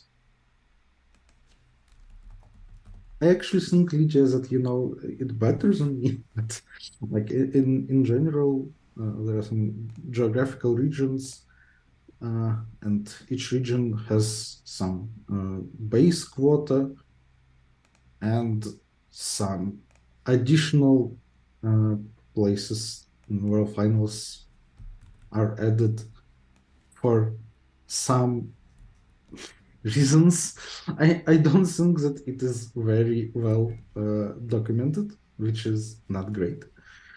I think that the general understanding that you get more places, you as a regional get more places in the world finals if like for each team from your regional that get a medal in the previous world final. And as we can see on screen, teams from Zurich and Paris got 5th and 6th place in the last year world final in Dhaka, which is a great, great result. I was very surprised. And I guess this kind of shows the rise of ICPC and competitive programming in general in Western Europe and SWERC region in particular. I agree with that, and I feel like it's like if you do computer games, there is that quite commonly known achievement called the platinum achievement, when you actually solve all the puzzles that game offers to you, and yeah, like you do everything. And I feel like the last year's participation in SWERC from SWERC in the World Finals was basically an equivalent of a platinum achievement for any computer game. And it is very impressive to have both teams who represent your region. Once again, SWERC only has just a few teams going to the World Finals, get in the medal range out of the competition of over 120 teams as well on the international level. Every other team on the World Finals was carefully selected as well. And we have an attempt from ENS Ulm as well. And they finally got to our leaders. They're currently in the same number of problems solved as Harbor Space University. And that's where that we just need to solve one more problem. Finally, the pressure on the Harbor Space University appears from somewhere. It is a very good indication of this region actually deserves more spots in the World Finals. Teams can perform incredibly well, and it somewhat makes sense to distribute these World Finals places based on the performance of these teams previously, but also obviously taking into account the participation number and how many teams actually joined the competition on the earlier stages. So this is a very tricky thing to work on because you need not just to identify the best teams from Southwestern Europe, but also select the best team from every single European region and figure out how they compare between each others. And if we are distributing these extra invitations to the World Finals, do you invite team from SWERC that was just a little off from this World Finals cutoff? Or do you invite a team from another competition, probably another European region finals, that was just as close to going to the World Finals? So this is a very interesting and difficult problem, and I'm very happy that it was at some point asked in the chat. So how many teams will go to the World Finals? It is usually 2 or 3 teams. It also depends strongly on the last year's performance, which was just incredibly good. So I hope that everyone who watches the broadcast now can also support the attempt of actually making sure that SWERC gets all the representation it requires. Even specifically because with just 2 hours into the contest, we can see the results that are very, very good, generally. I'd put it like this.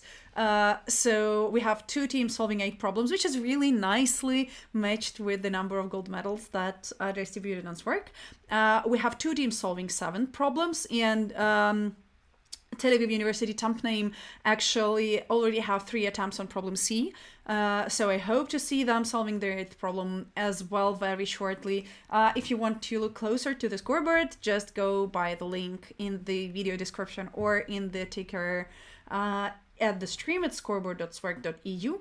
and you can make sure that we have 11 teams solving 6 and more problems, and then we have quite a number of teams solving 5, which is also, it can feel like not a lot when you look at the top of the scoreboard, but 5 problems within 2 hours is actually a very reasonable number of problems to solve. And another achievement that I want everyone to congratulate with, but specifically the judging team of the competition. Ta-da! Our layout rendering is finally fixed, because every single team actually solved problem A, which is great. I feel like whoever the author of problem A is should feel very happy about that. And Alex, how is it usually for you if you're building a problem set? Are you like more fond of the easiest problem or the easier problems? Or do you feel like more difficult problems are something more important in a problem set like this? I'm more fond of the beautiful problems. They can be easier or harder, usually harder. Like there is just not much you can do in easy problems range, but there are certainly some beautiful easy problems. For example, well, I have a bias because I'm doing it for many years, and I have seen a lot of problems, and I'm like it gets me in the right places when I see a problem that like breaks the conventions and tries to mess with the participants by playing with their biases about like what does easy problem looks like, what does a hard problem look like, and I really like those like kind of joke problems when the problem looks insanely hard, but there is some small detail which is easy to miss that actually makes it very easy. Which problems are more difficult to build in your opinion, and which ones are easier? Like, obviously building a beautiful problem is a very complex thing to do, but is it still easier for the easier problems, or will sometimes problem A take like a whole day of your hard work?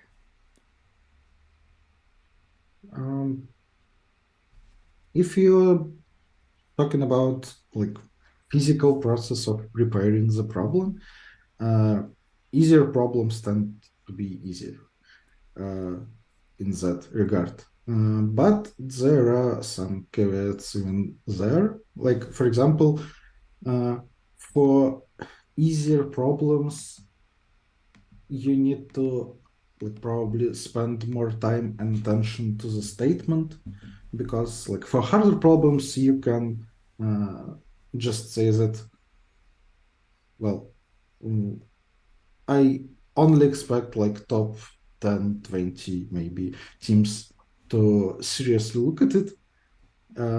And they know the terminology, right? So you can just formulate the problem as it will be understandable to the strong participants, and not care much about like newbie participants and so on. But for easy problems, you want it to be understandable by all ranges of participants. And like, ideally, it shouldn't include any terminology from algorithms, data structures, competitive programming in general. I know that like chief judge in this particular contest, he's very focused on problems having very natural statements, so that they're inspired from real life, and so like you will have some built-in understanding of how they're supposed to look like what the problem is about and what it asks you to do. So on this front, I'd say that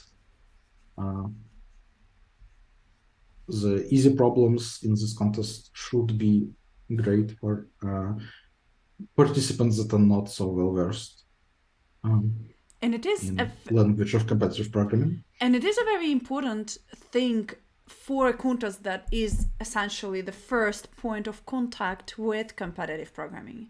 Because in my personal experience, even, I feel that it's easy to get overwhelmed by the teams that are in the medals. Like look at them. They solve problems in 3 minutes. How anything can be interesting at the same time for both me as a much less experienced contestant and them as people who's been training for this competition for days and days and days and solved hundreds of problems just within a year.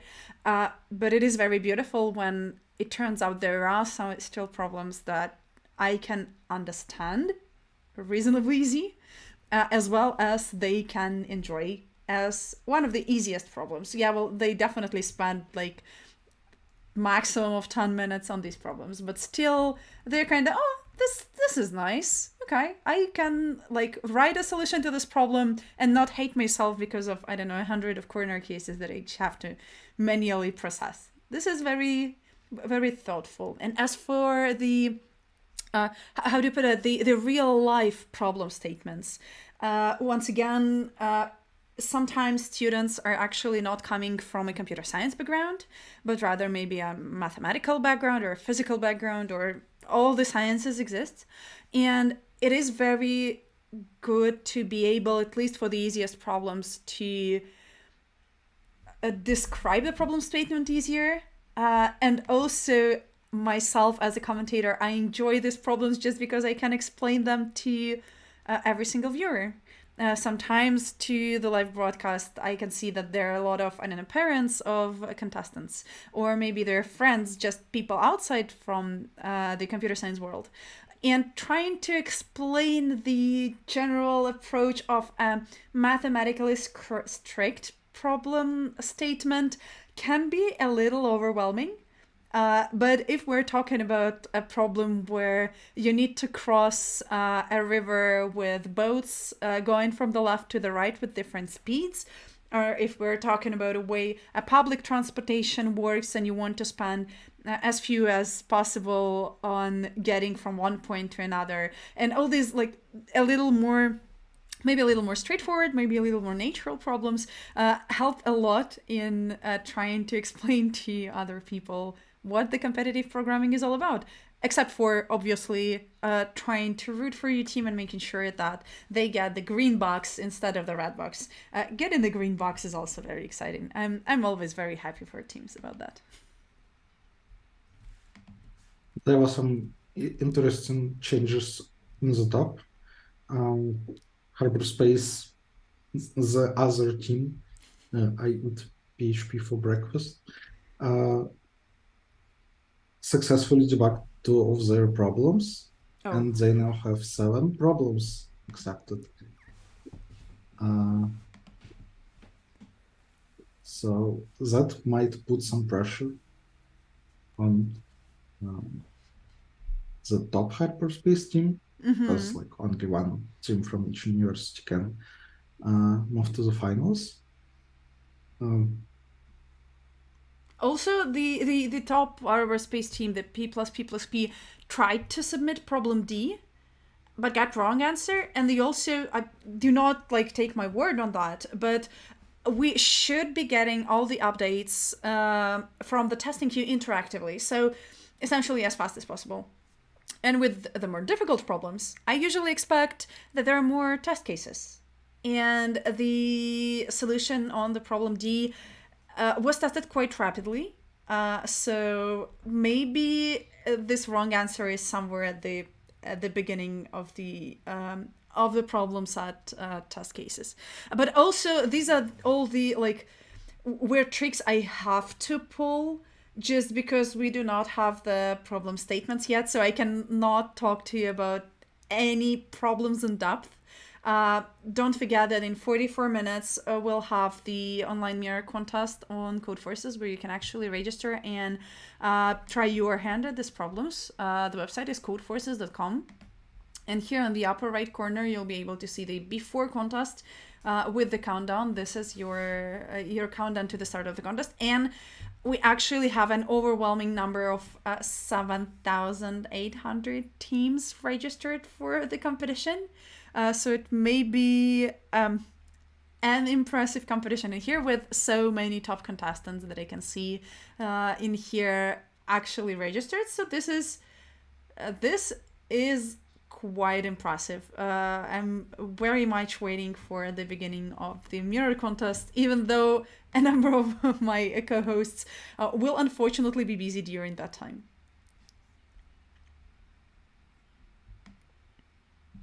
I usually participating in mirror contests of official ICPC competitions. Or specifically, have you participated in them before while you trained for the ICPC World Finals?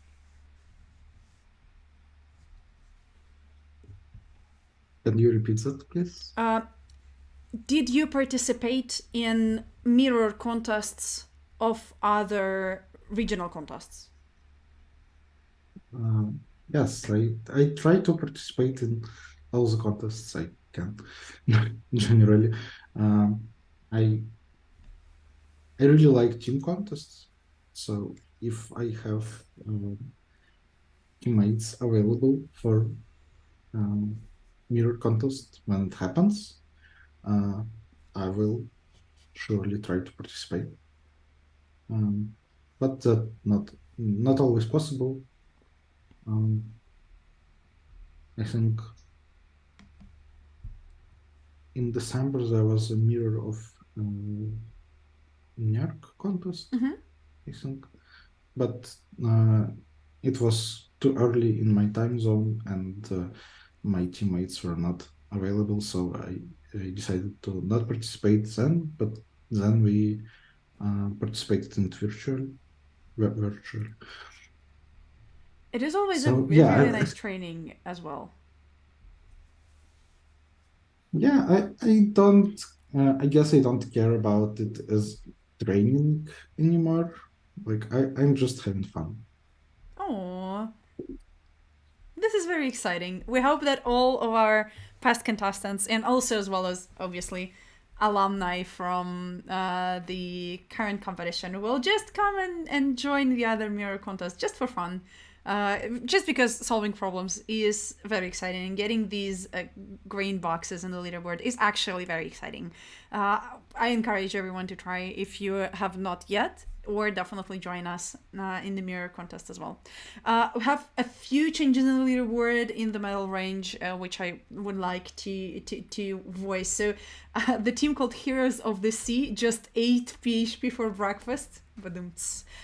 Which means that the team from University of Porto actually got their 7th problem solved. It was problem L. On the first try on the time 1:26 minutes, and which means that they are currently in the 5th place, right above the team from Harbor Speaks University called I Eat PHP for Breakfast. It is in general very fun to look at the team names and see how they compare. And basically at this point of the contest, after 2 hours of the contest, it also makes a lot of sense to look at the penalty time that every university in the top of the scoreboard gained. We're quite fortunate to see that there are not too many incorrect submissions this time. Once again, open the leaderboard to not take my word for granted on that. The problem F and problem C, which is specifically more surprising for problem F, even though it was one of the easier problems of the contest, still amassed quite a number of incorrect submissions and penalty time for teams even in the top of the leaderboard. So now it definitely costs something, and we have the team Get Hyped solving their 8th problem. Why? That was not now? No, that was now. Oh, wow, incredible. So we are currently having a super diverse set of universities in top 5. First place, Harbor Space University. Second place, ETH Zurich. Fourth place, Tel Aviv University. Fifth place, University of Porto. That is very, very impressive and great combination. We'll see how that works. We have still 169 minutes to go in the contest and 39 minutes before the start of the mirror contest. Alex, yet another scoreboard question. If you were in the position of one of the top 3 teams, where would you go? So we can see Harbor Space University has attempts on D. We have several attempts on G. And just one attempt, I believe, on I somewhere from the bottom of the scoreboard. Not looking at the problems, once again, where do you go in this situation? Well, if I'm not looking at the problems, I take random one, right? Like, and I have no information.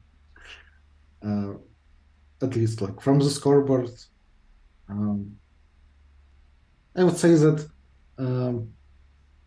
I should ignore attempts from teams that are not in top 20 because they probably like misunderstood the statement or maybe tried something that is clearly incorrect.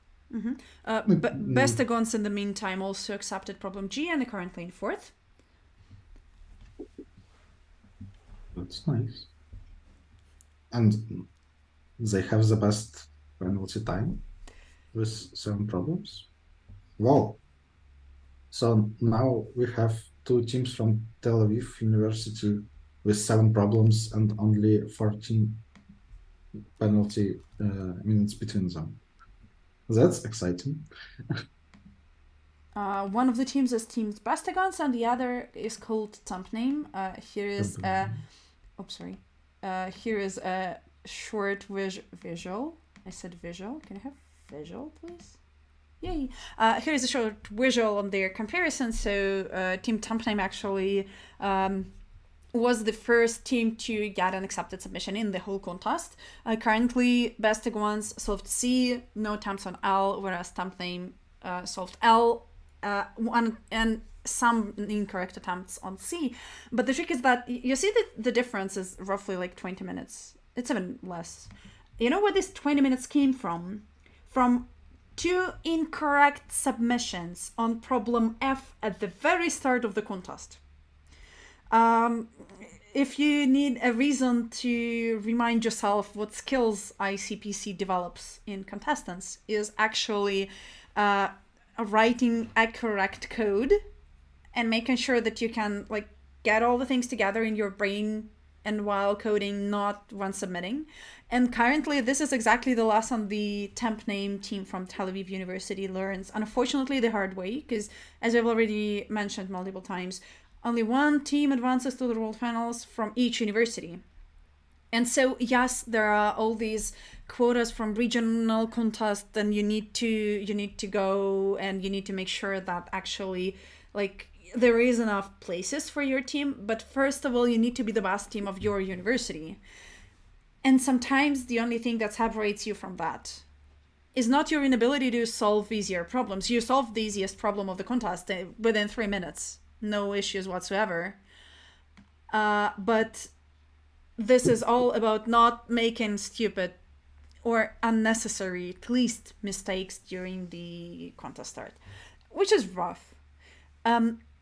Alex, have you ever been into a situation where something like really, really unnecessary separated you from either a much better position in a contest or maybe just a win?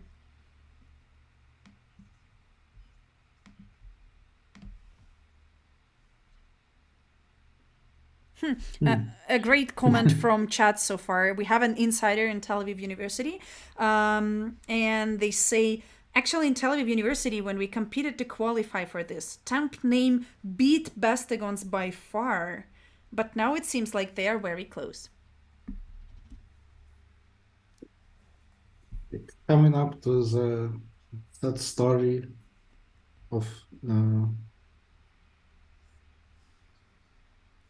Samsung separating us from better position. I'm not sure that there was a situation when we lost only from penalty time, got from wrong submissions, but the problem is that not only you get penalty time, but you also need to spend time on fixing the bug, and you will get accepted later, which also contributes to a penalty time. And so in 2019, on North European finals,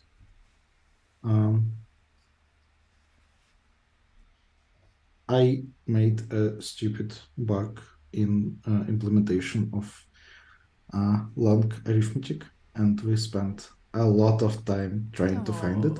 And if we would found it like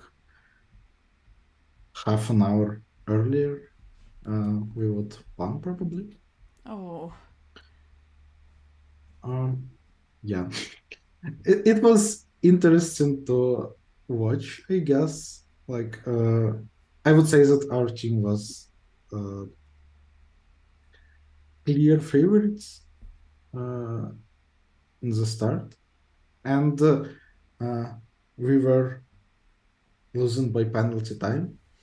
So no, wait, like we had better penalty time, but the teams that eventually got the first place, they solved the 11 solvable problems much earlier. But like after that, we had something like an hour in which, like, if we solve the problem in that hour, we would move to the first place. So, like, there was a specific moment in which, well, I think there was a stream then too, and the commentators were like specifically watching our screen because, like, in that interval of time, because if we got accepted in like before some fixed point, we would move to the first place, and otherwise we will not. Well, everything That was interesting. These are the points that are most exciting in the broadcast, where when even if nothing is like physically going on, there may not be a submission at all, but everyone is very tense because everyone knows there is a timer, and everyone is working not just against the contest timer that is in the lower left corner of our stream as well, where every single contestant knows that 162 minutes to go, 161 minutes to go, 160 minutes to go. And they always think about that. But rather, and another timer started by another team that says, if you want to beat us, this is how fast you have to move. And it is very exciting from the broadcast standpoint of view. Also, we quite enjoy when leaderboards look like this and allow us to bring that tension in. It's not always present in the contest. And the reason why I'm showing you the registration photo from the Team Jokers from Tel Aviv University, which is also, I enjoy how creative the drawing on the board is because they entered the medal range, which also means that not just all Harbor Space University teams are in the medal range, but also all Tel Aviv University teams are in the medal range, which is exciting. And I really enjoy tree for the teams that you are also asking us to show, and this is the reason to show you the Team Swerc Chaos, even though probably they're not that close yet to the wonderful results, but they had a submission just 5 minutes ago, and we hope that they fix it as fast as possible. That brings them into the medal range, or at least closer to the medal range. Here's some real Swerc Chaos in here. Really nice to see teams being creative. And now we just caught the team APFL number 1 actually getting their 6th problem solved. Let's look at the APFL teams now. Here is how they look like. They already solved A, B, F, H, K, and J, and they have an attempt on C, so hopefully they will be able to fix it really soon. Also, congratulations to the EPFL team with the new university logo. I think that it looks really fresh and clean and nice. Our streaming chat also, I believe, brought together people who know information about Tel Aviv University qualification contest problem set. So if you're interested in any other contest, definitely feel free to ask in the chat. It looks like there are people from every single university watching and following our broadcast, which is very exciting. Alex, any last words on the current state of the scoreboard and wishes to our contestants before we go on a short break? Well, we are close into the middle of the contest. Well, Harbor Space submitted problem D again. I almost built it also. It can be really nice. The only thing that had to happen is the Harbor Space had to actually solve this problem. People, why? Okay. Is it possible to show the top scoreboard without scrolling? Excellent questions. I'll try. Give me a minute.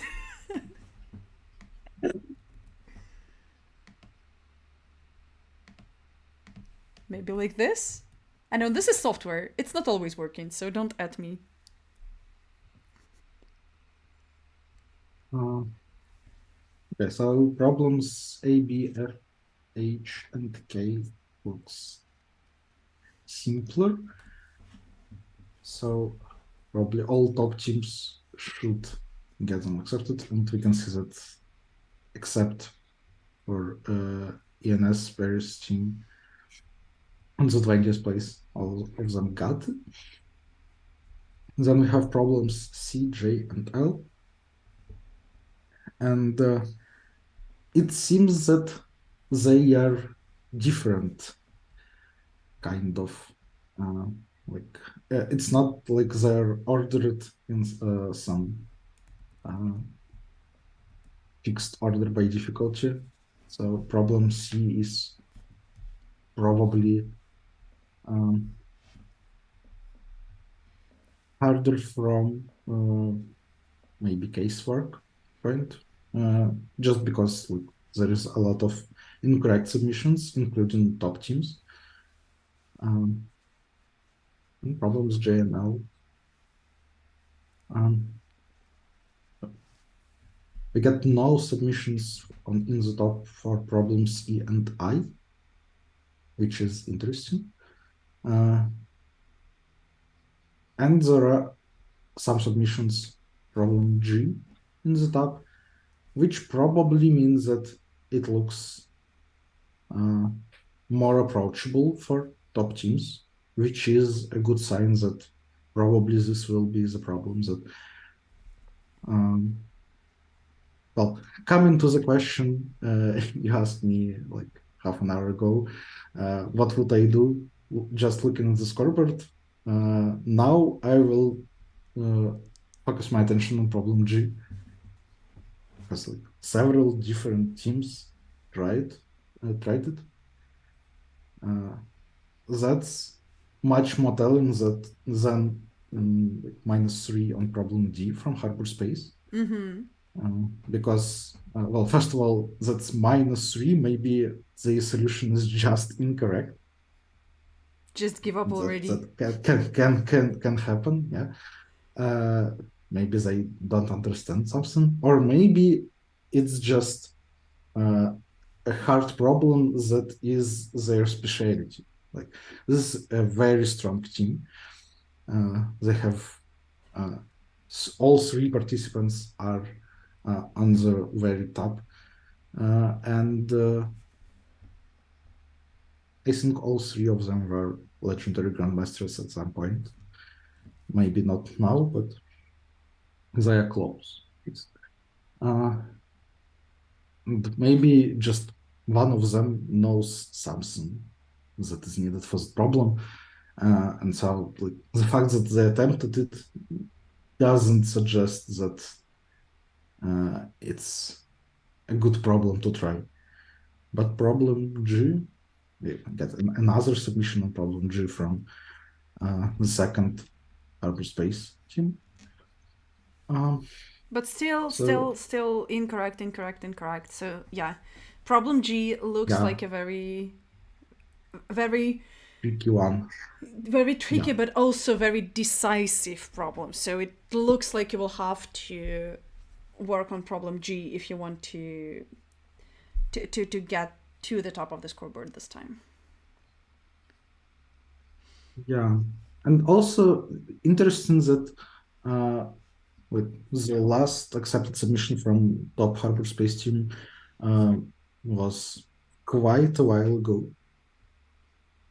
So it looks like the 4 remaining problems are hard. So I would expect like changes on the top to be more like teams from the second like second dozen, I don't know. The teams that have 5 or 6 problems now, they will work on problems C, J, and L, which are pretty accessible. And we will get more and more teams with 7 and ultimately 8 problems. But getting 9th problem might prove difficult. Hyperspace get another wrong answer on problem D. I'll add in my mildly disappointed face into the broadcast at this point, because we've been looking so closely at these specific teams, and the wonderful way to meet the very middle of the contest would be them actually solving this problem and us then going on a break. And everything, in ICPC contest, everything is scripted. Well, not really, but I really feel like for a productive broadcast, everything needs to be somewhat a little scripted. And yeah, here script is definitely not going according to the plan. The bigger issue, well, for me, I think that's actually the first time I'm on any official broadcast. So I'm not a seasoned broadcaster, but I am a seasoned participant, and this looks bad for hyperspace team.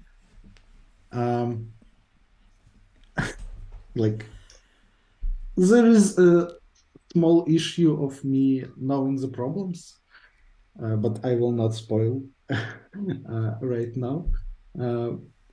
But yeah, the fact that they're submitting problem D every 5 minutes, this looks bad. If they will stuck on this problem, they might not even solve it. And if they abandon work on all other problems, that might be real bad. But we'll see. They are a very experienced team among other things. Hopefully they can figure it out. But right now it looks real bad. This is a great wish for the team in the top place. Thank you very much for coming. I'm very happy to have Alex on stream. Dear spectators, definitely let us know if you enjoyed having Alex on stream. I definitely did. Thank you very much for coming. We'll now switch into a short break.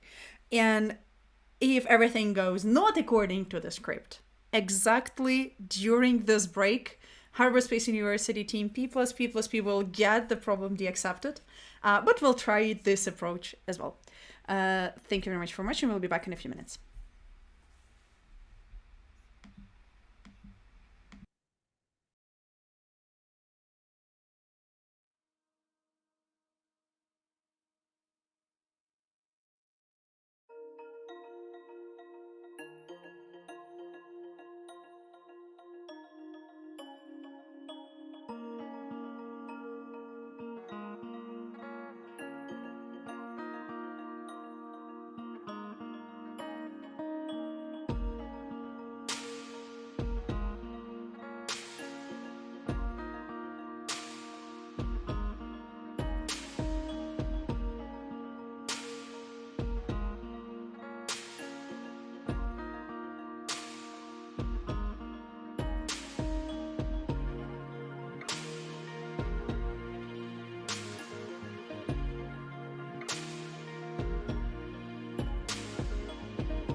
Bonjour.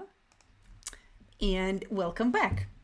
As always, we have some exciting breaking news, and that's why we are back into the broadcast. Just a few seconds ago, Team Get Hyped from ETH Zurich solved their 9th problem, which is problem E, and they are now in the first place. This is basically the first time from the first half an hour of the contest when the team P plus P plus P from Harvard Space University is not in the first place. And this is exactly the story that I was telling before, where we can see that, okay, yes, if the team in the first place solved all problems, well, tough luck, you will not be able to overcome them. But until they haven't, there's always a way to win on the number of problems and not on the penalty time. This is the first successful submission on problem E, obviously. Before, there only were 5 incorrect submissions on the problem E from all the different teams, but most of them outside of the top 20. And the most important question is whether team from Harvard Space University was actually super focused on problem D and have not looked at neither E nor G, or they will retake their leadership in a few minutes by solving all the problems. But anyway, congratulations to Get Hyped. Let's get hyped for them. I think that the competition suddenly turned out to be a much more interesting and intriguing one, just as we hit the middle of the contest. We also see some changes in the bronze medal area. Team The Outlaws from Instituto Superior Técnico from Portugal went up to the 9th place, solving their 7th problem. But this is problem L. We somewhat expect the teams from the top range solve problems J and problem L by the end of the contest. I feel like every medal team, if we are fortunate, will have at least those 1, 2, 3, 4, 5, 6, 7, 8 problems solved, which is a very impressive number of problems for the problem set of that difficulty. This is a very exciting thing to have. And also for the Harvard Space University team, this is also very tilting. So depending on their teamwork and their processes and their general mental state at this moment, having 5 incorrect attempts, having spent 5 incorrect attempts and a significant amount of time on problem D, not fixing that yet, and seeing another team from a very renowned university, a very experienced team, overtake you on that leadership spot that you've been holding firmly throughout the whole time on a problem that you probably have not yet started solving can be very distressful. And yes, I still said a few minutes ago that I believe that 8 problems is enough to be firmly in the medals, but it is definitely not enough to get to the World Finals. To get to the World Finals, you definitely need something more, and we'll see how teams react on that sudden change of the structure and the favorites out there. If you're rooting for any other team in particular, definitely let us know. We would be happy to show you the official registration pictures of that team. As well as, this is a gentle reminder that we have just a few seconds before the start of our mirror contest. So, as I've already told you, the websites to keep pinned in your browser for today are scoreboard.swerc.eu for the official leaderboard, a real-time confirmation of the fact that Team Get Hyped is currently in first place.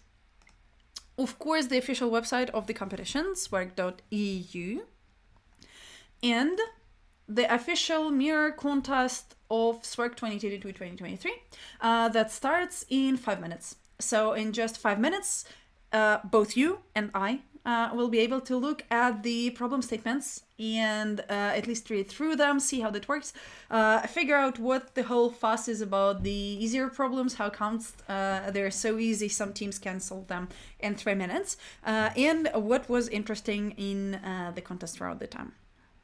Also, we have some comments from Marcos. Marcos says, I would say Swerc Chaos needs at least 2 problems to win a medal because other teams are solving more in the following minutes. Let's look how the team Swerc Chaos is going. Okay. So they have 6 problems solved. They're currently in 16th place, which is reasonable. And once again, yes, I totally agree on adding 2 more problems to their solved collection to get into the medals. I feel like 8 problems solved will be just right. Also for the Swerc Chaos, their current penalty time is 4:62, which is not the best penalty time on 6 problems solved. For example, Cyberspace University team x to the power of 3 currently has 364 minutes, so just a full 100 of minutes less on the same number of problems. Temp name, unfortunately, unsuccessful submission, so they're not moving up to the 4th place just yet, but we'll see if they will be able to fix the problem C. Problem C looks very solvable from the leaderboard point of view. So we'll hope to see how that works. And we have an attempt from Team P plus B plus B on problem I. Excuse me? Is this a bug in my visuals? No, it's in the official scoreboard as well. Wow, this was apparently very unfortunate for the team of Cyberspace University. They've been apparently working on problems D and I instead of E, which we now know is solvable, and temp name from Tel Aviv University just goes to the 4th place, exactly as I told them to. And they're swapped back again, and they're again the top university of Tel Aviv University, so Bastigons will have to show something very, very good in the coming minutes to return their leadership position. I'm very unlucky for Cyberspace University. Apparently, incorrect choice of problems, maybe just a little overestimating themselves on the problem D. A lot of incorrect attempts already wasted on problem D, so 5 incorrect submissions is a total of 100 of penalty minutes, which definitely will come in play as they move higher, and also incorrect submission on I, obviously. In the meantime, another Cyberspace University team x to the power of 3 solves problem L and moves up to the 10th place. They were in 13th place previously, so it's not such a big change for them. And also, this is an unfortunate visualization of the fact that even though when they were within the block of teams solving 6 problems, they were pretty high up on the penalty time. Currently, they're just in the middle of the pack. Another interesting fact that I would show you about the Cyberspace University is that the team I Eat PHP for Breakfast and teams x to the power of 3 are currently in the neighboring spaces in 11th and 10th place. So once again, the competition between these 2 teams is a little less exciting and interesting because, they have a clear other favorite team from the university, but it still is very important to feel like you're competing against equally matched teams here and there. So this may be a very interesting point of contention for them. Hopefully we'll see how they also share the best in the upcoming minutes. And in the whole leaderboard, once again, we see the same general idea of we have problem A, obviously already solved by every single team. So even though the mirror contest only starts in 43 seconds, there is nothing that can help teams on site because they've already managed to do that. The problem F is fairly close to being solved or at least attempted by every single team as well. Exciting, 100, exactly 100 successfully accepted submissions, even though if you look at the bottom of the official scoreboard, you will see that there is a statistical information that says that not just 100 of successful submissions, but also 126 unsuccessful submissions were made on problem F, which means that, success rate is not great just as a comparison for problem A, which was once again the easiest problem of the problem set, 120 accepted submissions, 36, just 36, two digits, 36 incorrect submissions for the whole contest. And 126 on F is rough. Then we're moving on to problem H. Also is a little less than a 50% success rate with 74 successful submissions out of 97 with 97 incorrect submissions. But once again, 17 teams, quite a lot of, oh wow, I can see problem statements now. And this is so cute. I will just prioritize the fact that I need to show you the contest problems right now. Okay, let's not look at the scoreboard and statistics, but instead let's look at the problem statements. And this is the problem statement of the first problem. Oh, how cute! Ouch! Sorry. Oh, how cute is that? I hope everyone has already learned by heart the URL of codeforces.com website. But still, this is a problem called a walking boy, with pictures of specifically Alex Daniluk, I believe, dog here in the problem statement. How cute is that? One of the SWORC judges has a dog named Boy. Besides being a good competitive programming, Boy loves fresh air, so she wants to be walked at least twice a day. And the proper dog walk requires 120 minutes, which is a lot.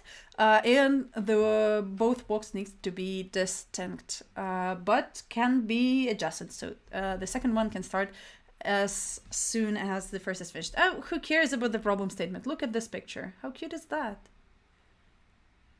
I wonder how do they print that for the contest. If any one of the judges, if any one of the either judging team or coaches on site currently has a paper version of the problem statements, definitely send me a picture. I think that this should be really nice. The problem itself is focused on trying to identify the intervals where the walks could have happened during the day, based on the activity of dog owner on the official SWORC judging Discord server. So this is a very cute problem. Another thing that I want you to focus on is that each task contains multiple task cases, and this is one of the specifics of SWORC contest that was discussed during one of the orientations for contestants. Hub marker. I eat PHP for breakfast. This is very cute, Richard. Nice to have you in the chat. And so each task contains multiple task cases. So whereas sometimes in programming competitions, you just read a single task case in a single task file, here you can see that even the example task consists of actually 6 task cases in one. Okay. Everyone now has a few minutes to either go and try to solve this problem on their own in the mirror contest, or just turn off the broadcast if you don't want to be spoiled in the coming time. But we can see that a significant number of teams have already managed to solve at least one problem in the mirror contest. Let's try to get a better overview on that. Yeah, so we have 60 teams solving this problem within the first 3 minutes, which is very impressive. I'm very happy to see the activity with which the community joined the mirror contest. Hope everyone enjoys the problems in here. But we'll go back to the actual SWORC. So as I've already mentioned, Get Hyped, basically for the first time since the first hour of the contest, is in the first place. This is not a Harbor Space University. Harbor Space University team P plus B is in the second place currently. In the third place, we have a team from ENS, team called ENS Alm 1. from École Normale Supérieure de Paris. Fourth place, Tel Aviv University. Fifth place, University of Pisa. Sixth place, Tel Aviv University again. Seventh place, ETH Zurich again. Eighth place, University of Porto. Ninth place, Instituto Superior Técnico from Portugal as well. 10th place and 11th place are with Harbor Space University. On 12th place, the team called Jokers from Tel Aviv University. 13th is the École Polytechnique Fédérale de Lausanne, EPFL, the best team of EPFL so far. In 14th place, Universidad Politécnica de Catalunya. In 15th place, the team called Recroll from University of Padova. 16th place were Chaos in Universidad de Murcia. And a few more teams having also 6 problems solved. La Statale Blue, Caravana Fighters, and UNC Mass. If you're looking to support your specific teams, definitely make sure to follow the leaderboard at the bottom of the screen, and in the video description there is a link, and we'll come back to you in a few minutes. Enjoy.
And as usual, everything exciting is happening not when we are in the broadcast with commentary, but rather throughout the whole rest of the break period. First of all, we have a new leader, ENS Paris, a team called ENS Ulm. Number 1 is currently in the first place because they just solved problem E.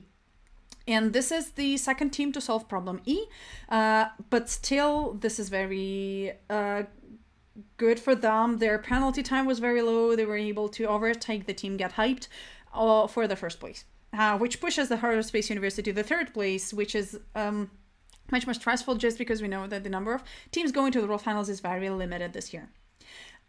Also, the team called UPC1 just solved problem I from their first try, and it was their 7th problem. So they're currently in 13th place, but they already got a medal, and they should be able to solve problems J and problem L reasonably fast.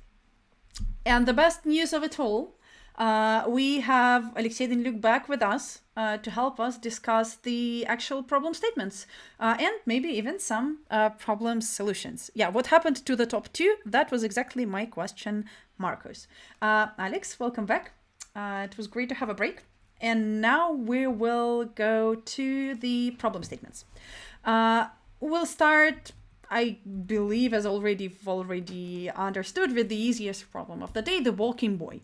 I've touched briefly on the problem statement. Is it really your dog? Yes. This is really cute. It is really my dog. This is really It is really very cute. We've also have some updates in the top 5. So the team The Outlaws is now at 8 problems as well. But I Eat PHP for Breakfast couldn't solve their 8th problem. So once again, as we've already discussed, a really nice thing, the easiest problem has a really real life, easy, understandable statement, which is nice. We thank the judging team for that. And the nice dog pictures, which is also nice. How do you solve this problem? Is there anything in the problem that I have not touched on? Let's try to solve the problem A.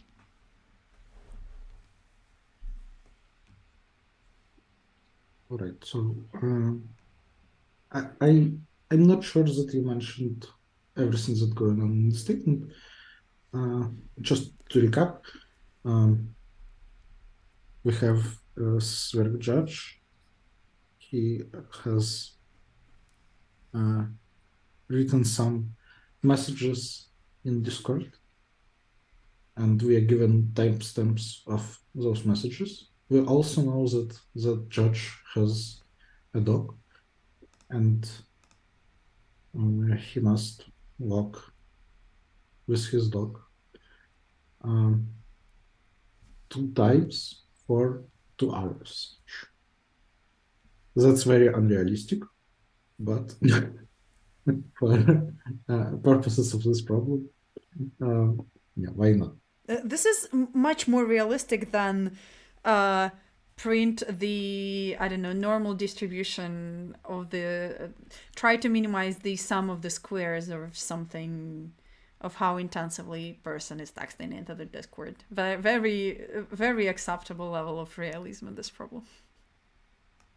Yeah, I mean, the setting is very realistic. The fact that I'm walking by for 2 hours is unrealistic. I would die probably if I had to walk for 2 hours straight. And I think boys will also not enjoy 2-hour walks. Somewhere around 40 minutes, she just lays on the ground and doesn't want to move anymore. That is cute. Yeah, everything she does is very cute. Okay. So we need to find 2 120-minute breaks between messages that the person sent. Yes. And for some reason, we need to solve multiple problems at once. But once again, apparently, depending on the number of message timings, which will still have to build a reasonably effective solution for that problem. Yeah, but about multiple test cases, it's just a choice made to be able to judge the solution on more tests without additional load on the testing system. Like the process of running one solution on one test is not easy. So it is much faster to just have a lot of test cases in one file and run the solution once. It is well, more and more it becomes like more acceptable tactic. Like all the Contestant rounds for easier problems, they have multiple test cases in one file. Just because with many participants, for easy problems that has a lot of submissions, it is very heavy load on the testing system to run it on tens, maybe hundreds of test files. While with multiple test cases, you can just have like 5 files, but each one has a lot of small test cases. And it is not very heavy on participants. Like there are like small issues. Like if you're very used to solving one test case per file, you might want to, like, if you, for example, well, there are problems where you need to like check if the solution exists, and if it does, then print it. You might like check some conditions, and if the condition fails, you just print no, and then like exit from the solution right away from any place. You cannot do that with multiple test cases. And in some situations, you need to be accurate with how you store your data inside the solution, like so that earlier runs of the solutions on previous test cases will not affect runs on later test cases. And also, you need to be careful to make sure that your solution like doesn't clear the arrays in size of the array, because you can have a lot of small test cases, but if you run through a whole array after each test case to clear it, that's bad. So there are some small things to consider, but it's not too bad. And it's much better than waiting 20 minutes for verdict. So like we as a community kind of accepted that it as necessary evil. It's kind of interesting, like in the earlier days of competitive programming, there were testing systems that could only have one file, so they required such a system, but it was weirdly implemented. Like they just give limitations for one test case and then say that you have to solve multiple test cases. And you don't have limitations on each separate houses. No, you only have limitations on each separate one, right. but not on their total. So you need to kind of guess what was expected from you. But we, as a community again, overcame this difficulty now it is like the number of test cases is given, and it is like the limitation on that number is given, and usually the limitation on like the sum of main parameters of input is given, so that you understand what is expected from you in terms of time limit, memory limit, and stuff like that. So right now it is widely used, and it is not so bad, and I think that participants are used to it. And it only adds a single for loop if you're doing everything right.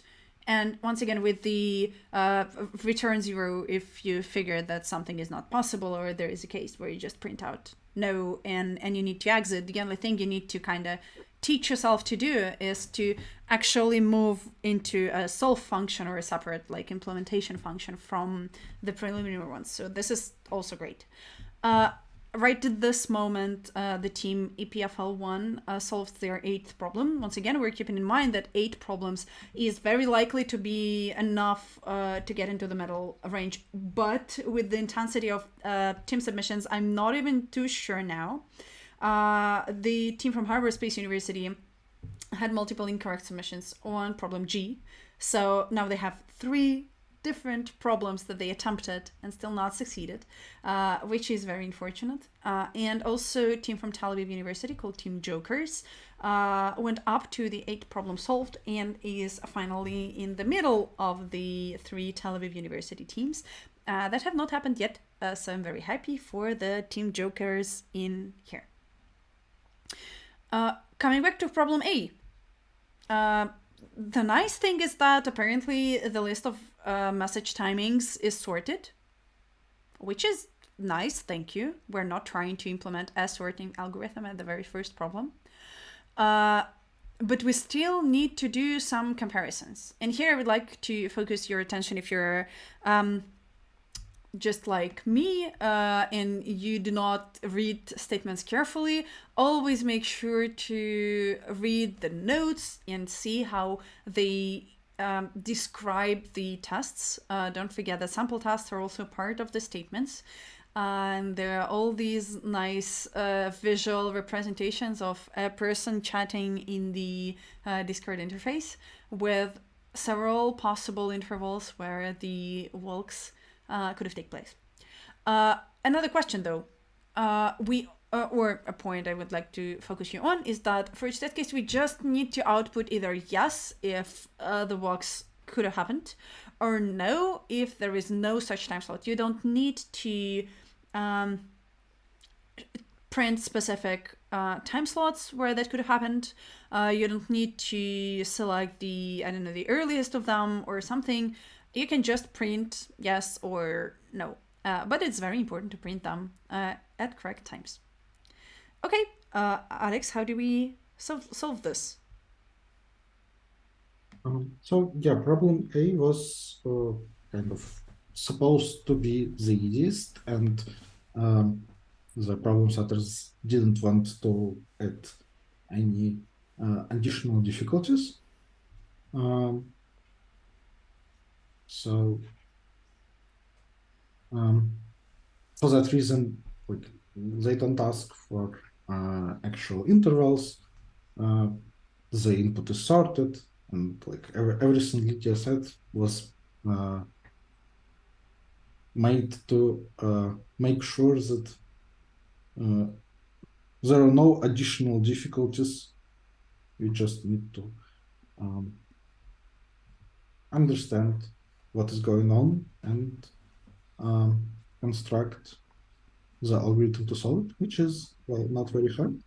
Actually, the solution is greedy. So we have this whole day. We have some points in time where messages happen.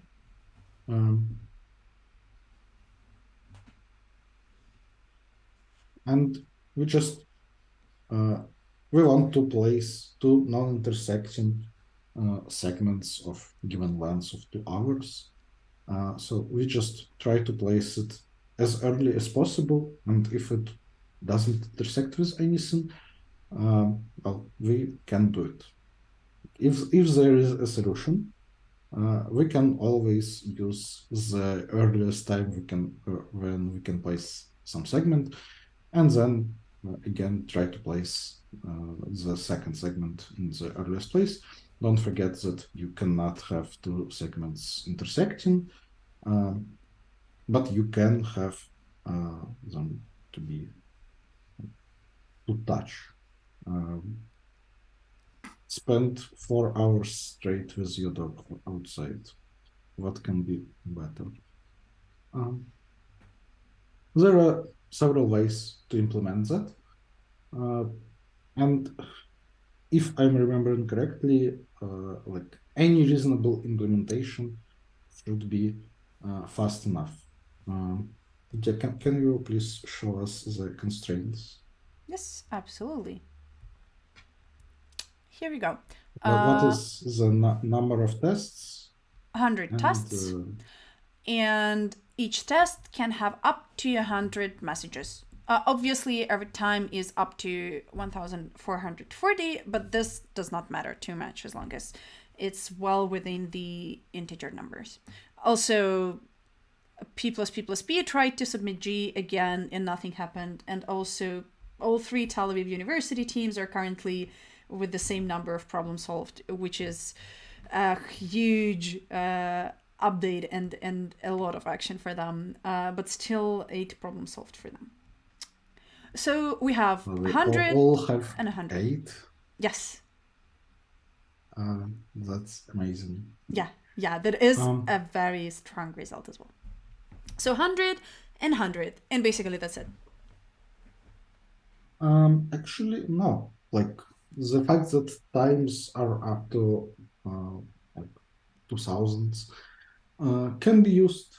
Like, for example, it's easy to understand that we should start a walk in integer number of minutes because like everything is integers. It doesn't make sense to start the walk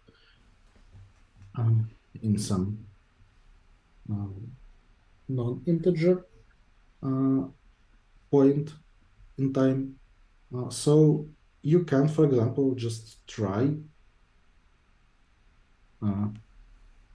run from 0 to 1,440 minutes as a starting point, and then just run for to check if the next 120 minutes are free.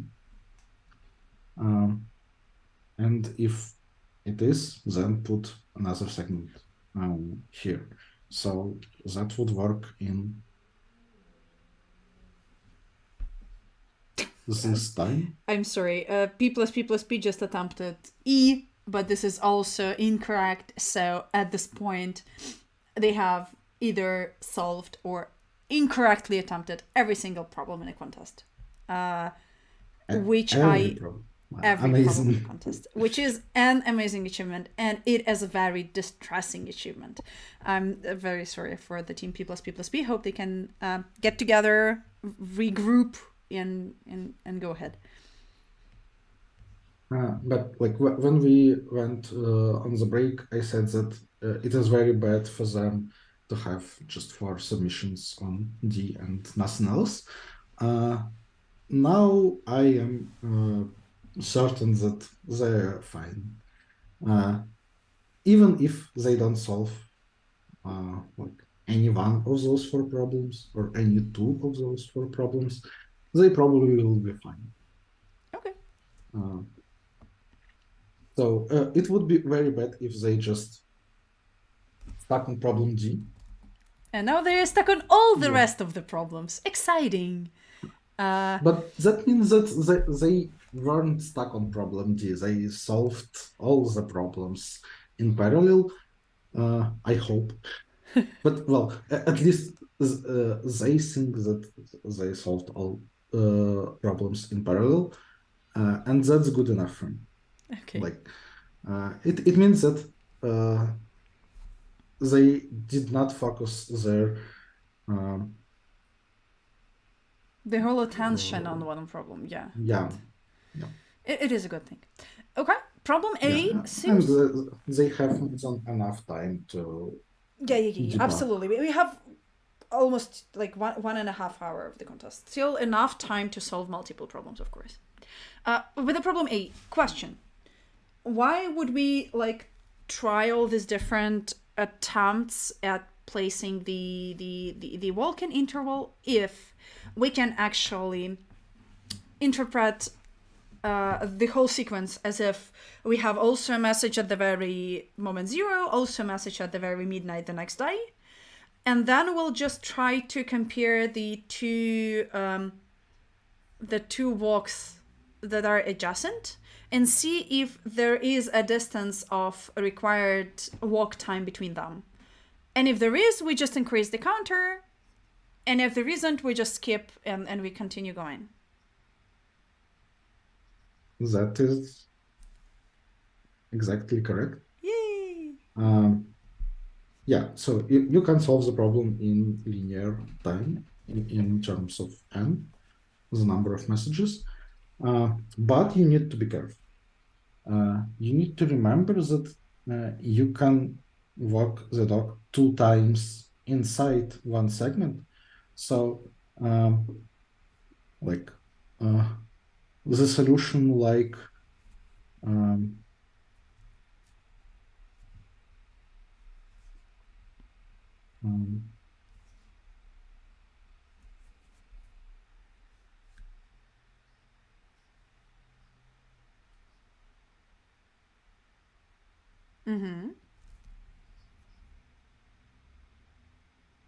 it's not exactly like Yeah, in but it any totally makes sense. particular language.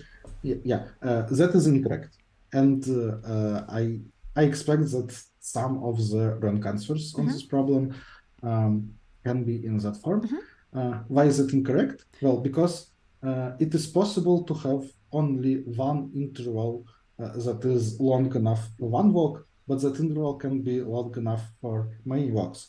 For example, that would be wrong for if there were no messages. We would add one message in the beginning, one message in the end. There is only one interval between them. And you make sure if the interval actually fits 2 walks at once, you increase that once again within that for loop. Okay, sounds like a reasonable problem to solve in 3 minutes. Like nothing too crazy. For example, a nice way to implement that would be to say, like, instead of just checking that the interval is long enough, let's just look at how many times like a walk of length 2 hours feet. That's exactly like length of the segment divided by the length of the walk rounded down. Cool, divisions. And just sum them up. Okay, that's easy enough. Okay, we've solved problem A. The same thing happened to quite a number of online contestants already. Just a wild guess, we had many thousands contestants registered, but over 1,000 of them actually already solved problem A, which is nice. I enjoyed that a lot. Moving on to problem H, I believe. Was the problem H the second problem solved in our contest today? Yes, problem H was solved. No, I'm wrong. Problem F was solved in 11 minutes. So even though the statistics of the online mirror says that problem F is actually much harder than, say, problem H and even problem L, we'll try to go in the contest sequence. Okay. They might be in different order in mirror. There are additional problems in mirror. Okay. So you need to check. Excuse me. 1, 2, 3, 4, 5, 6, 7, 8, 9, 10, 11, 12, 13, 14. What? Yeah. Okay. Cool. Okay. Then we're going this way. Is this fine for you to talk to us about this problem specifically? Do you know this problem?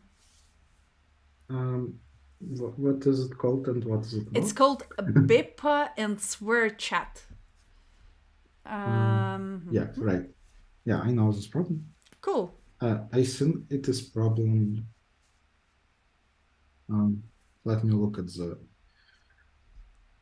actual problem statement for the contest.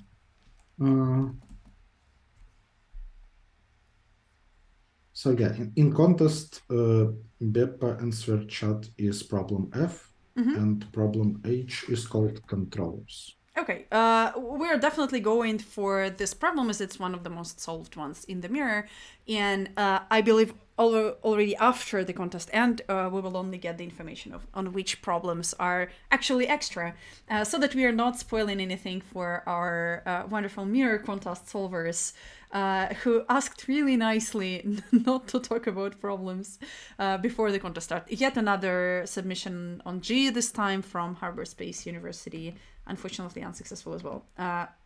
Okay, what this problem is about? What are we doing in here? So in problem BEPA and swear chat, it is again about Discord or some other chat software. So there is some chat room with judges for SWEC. One of them is BEPA, and there are other users in this chat. And this software for chatting shows the users, and the users are shown in the order of their last online time.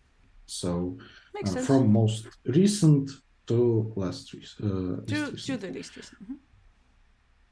Yeah, reasonable, right? So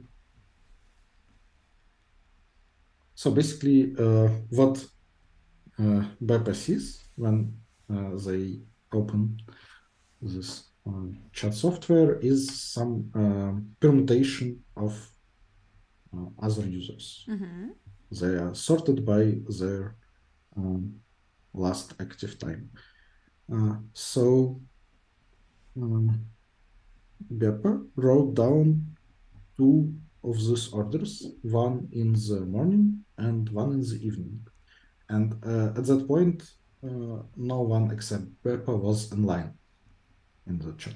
So we are given two permutations. So let's say that judges are numbered from 1 to n, and we will be given two orders, in which order they were shown in the morning and in which order they were shown in the evening. And the question is, what is the minimum number of judges that were online at some point this day? Okay. So between the order we have seen in the morning and the order we have seen in the evening. Standard observations. Every time I'm solving a problem, I try to figure out some easiest things to notice. Also, the team from UTH Zurich is also now up in the 7th place, which is very impressive because we haven't seen the team determinant too much, but they've already solved 8 problems. Okay. General observation. If the list of team members in the chat is the same at the beginning and at the end, then it is quite possible that no one ever appeared. It is theoretically possible that every one of them went online, but we need to have the minimum number of members that were online, so like this. And in general, if someone goes online, this person moves from, say, the middle of this sequence to the top of the sequence, because they are now most recently were online in the chat. So we are trying to figure out the longest, I believe. How is it sequence or I'm always messing up the the longest subset of chat members that are in the same order in the latest snapshot as it was at the beginning of the day. And then everyone else apparently could have gone online exactly once during the day in the order of their appearance in the final sequence-ish something.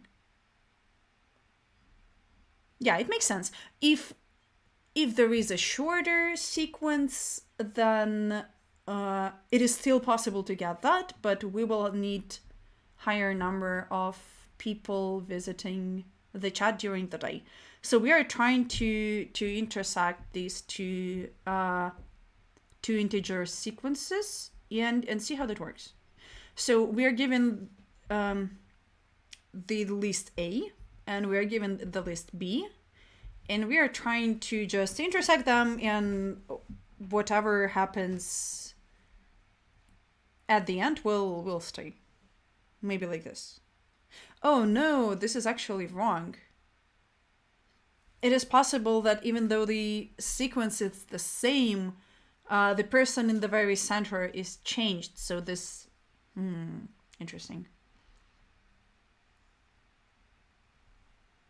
So we need to make sure that there is such an intermediate number. Oh, this is how it works. Okay, I get it. Tell me if I'm wrong. We're looking for such k so that B1 up to bkth is actually a subset in the same order of a's, and then the rest will be the one that come online. So n minus k would be the answer. I think you inverse the order, so it's actually should be the suffix, the last k. But yeah, so that's correct, and it's kind of tricky in the sense that it looks like longest common subsequence, and you fell for that trick. But it's actually simpler than that. Yep. The first main observation that you need to do, and that Lydia did without even acknowledging, is that if we want to get the minimum number of people who went online, we want the maximum number of people who didn't went online. And it's actually easier to look for them because we know that they will be in the end, in the evening order. All the people who didn't went online today should be in the end of the order, after everyone who did went online this day. And since they should be in the same relative order in the beginning of the day. Right. We have a first accepted on problem G from the team of University of Porto. And now they're in the third place, which means that the Harbor Space University is pushed to the fourth place. And it also means that there is one single problem that was not yet accepted in the whole problem set. And this is problem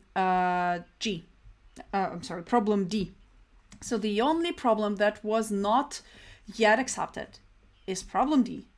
And there is quite a tilting situation in a sense for the Harbor Space University, because that was the problem they spent the most time on. And every other problem that they tried is actually solvable. So yeah, hey, problem G is actually also totally possible, and we have 1 hour and 20 minutes till the end of the contest. Whew. That was surprising. I totally did not see that one coming. But problem G, yeah, okay, it is now solved. Alex, do you think problem D is the hardest problem of the contest? There were some connectivity issues, I believe, but yeah, I think I'm back. Can you show the scoreboard? Yeah, We haven't looked at it absolutely. Let's go for back to the. some time. It's gonna like surprise people. This is definitely very impressive. Yeah, we can see that P+P are trying all the problems simultaneously, but nothing is coming their way. And problems E, G, and I are all open. Somebody have solved them. And I think the 3 teams with 9 problems, 2 of them have problem E and 1 has problem G. Right? Correct. And the team who solved problem I is not like in the very top, they're in middle zone, right? We currently have 11 teams solving 8 or more problems.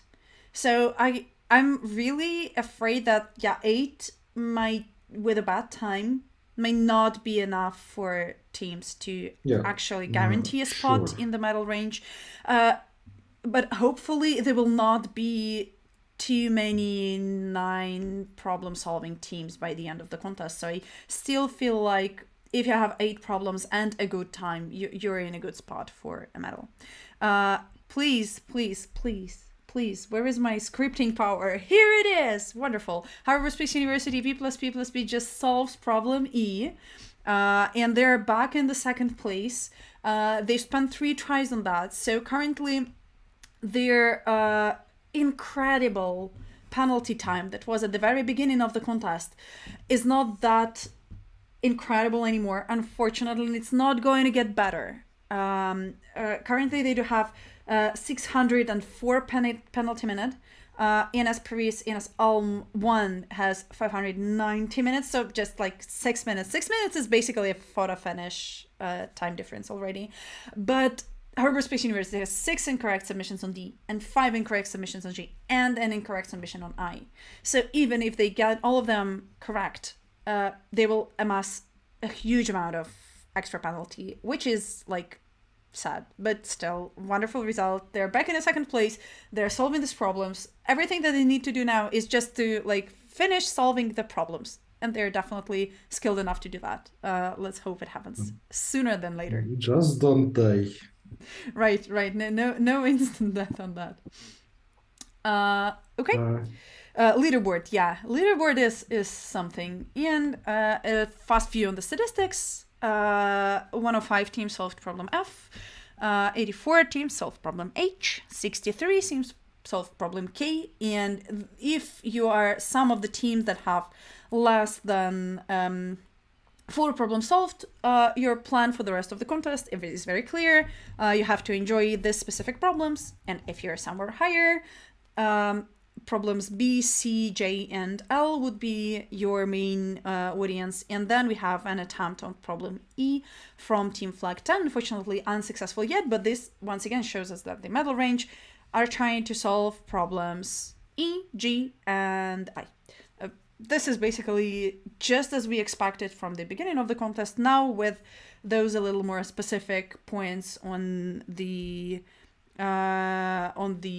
J, G's, and D problems. Something like this. Okay, coming back to the problems. Want to know about the problems. Let's look more at the scoreboard. There was some interesting development. Problem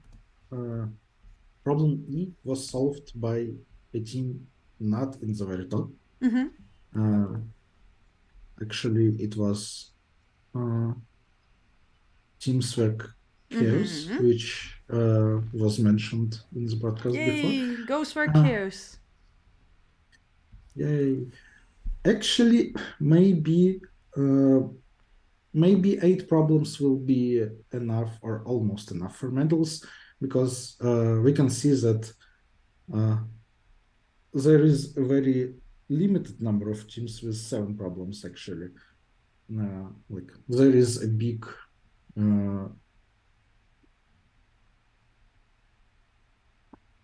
divide between metal teams and teams Okay. without metal. Okay. And Hyperspace solved problem G. Yay! Finally. Finally. This is what happens when you like overcome this like emotional difficulties as well, but also just things start to work for you. They're back at the first place, submitting and solving 2 problems just in a span of 3-4 minutes. Now safely with the 1 problem advantage, and we assume have something already done on problems D and I. So they're not like starting from scratch. They have this advantage over the other teams in the top. That's actually very similar to what I was describing for teams that I was a part of. So I guess they last accepted before that was in 66 minutes or 68, like just after 1 hour mark. And then they spent 2.5 hours without any accepted verdicts. So like half of the contest without accepted, but they were working in parallel on all the remaining problems, it seems. They finally got accepted on 2 of them. I would expect that they will get I accepted very soon too. The problem D might prove harder for them. And actually, I think that their last submission on problem D was quite a while ago, like half an hour, maybe even more. So maybe they understood that their solution is just not good enough. And like there is some fundamental problem. I don't think that they had time limit exceeded. I think they had wrong answers. I do not recall from the top of my head now. I think it was a wrong answer. And well, maybe they understood that it is just incorrect. And knowing the problem D, there are some incorrect things that might seem reasonable.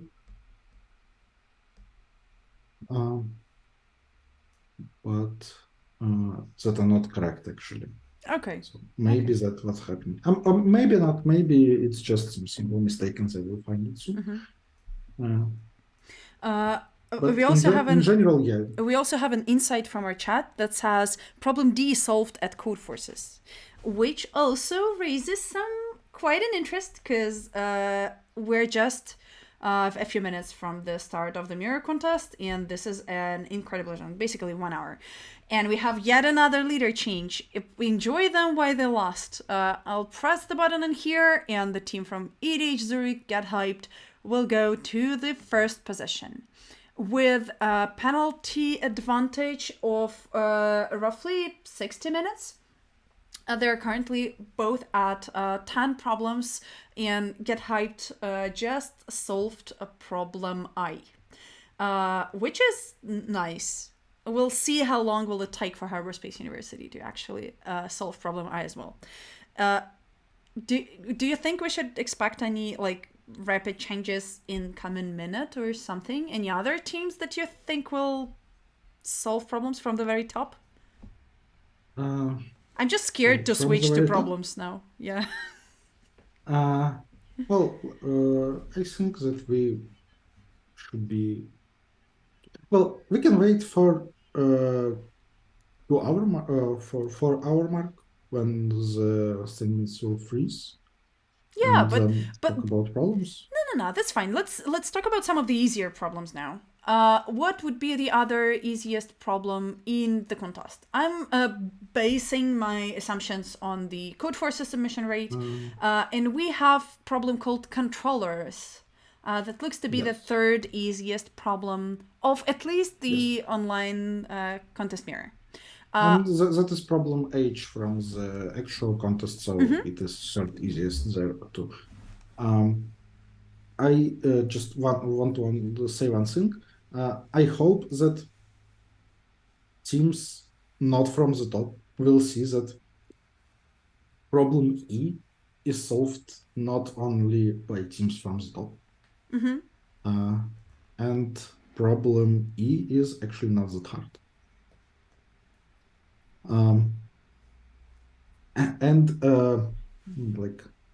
Spoiler that problem D is solved in Converse Mirror. In Converse Mirror, it's problem E actually. Like the problem D in the actual contest is problem E in Mirror. So it's not. It's not the same one. Okay. Yeah. But the problem D in Mirror is also not very easy. Okay. So it nice job. Makes sense. Okay, problem L. So in problem L, we have some kind of computer game. In the game, there are n rounds, and in each round, there are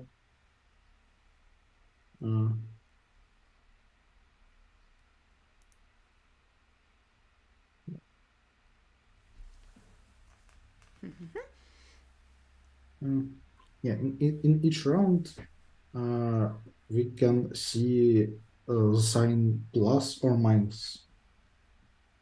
And like we are given a string of plus and minuses, what will happen in each round. And then we have U controllers for our game console.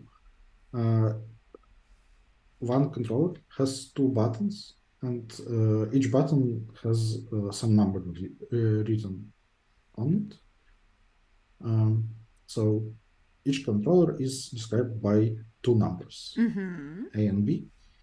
And in each round, you need to press exactly one of those buttons. And your score will change accordingly. If the number on the if on the screen in this round you can see plus and you press button with number A, your score will be increased by A. And if there is a minus on the screen and you press button with number B, your score will be decreased by B. Okay. You win the game if after all the rounds your score is exactly 0. But your score corresponds to that specific controller, right? You cannot switch between controllers. You need to stick to one of them. Yes. And you actually need to solve for every controller. For every controllers are kind of queries, like for given controller, you need to say, is it possible to get exactly 0 using this controller or not? Okay. And the controls are independent. Yeah. It's like you have separate players and everyone is playing at the same time and everyone has their own controller. You just need to identify that. And the good thing is that we know all the pluses and minuses in advance. So obviously if we wouldn't, it will be a weird thing to do. To try to guess what's coming up. Yeah, maybe keep closer to 0 or something. But now we know in advance. So, for example, if we have a controller that has buttons 2 and 1, we press pluses and minuses, and each plus and minus then turns into +2 or +1, -2 or -1. Okay, first of all, order doesn't matter. So we just need the number of pluses and the number of minuses. University Polytechnica de Catalunya are now at 9 solved problems and at 5th place, by the way. What do I do?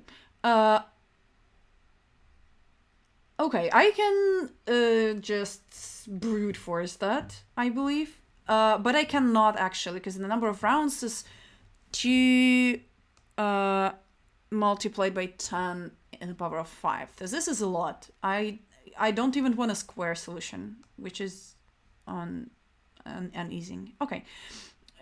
What do I do in this case? Like, stupid thing would be to...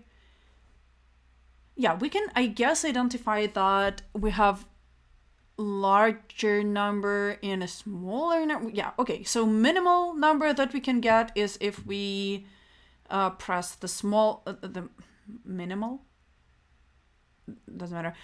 So the smallest number we can get is if we subtract the largest of the two numbers and add the smallest of two numbers. For example, in the first case, we have 3 pluses, 5 minuses. So the worst case, the minimal number we can have is minus 10 plus 3 minus 7. I don't know why would I need that, but I believe we can calculate something like that. And we'll get maximum of 7, obviously, because everything is symmetrical by the 0. Maybe we can brute force smaller number of options based on that information.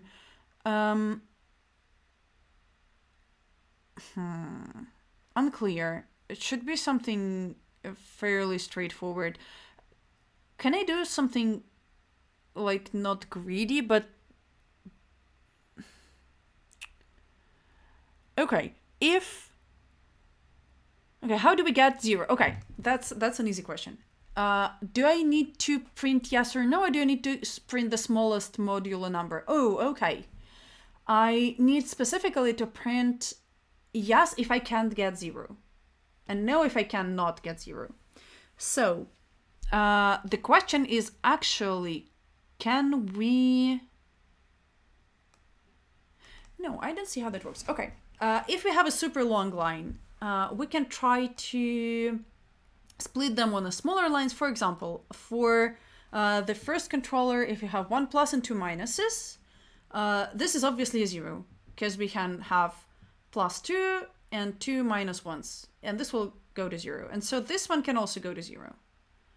But then we'll have 1 plus and 1 minus, and this does not help me too much.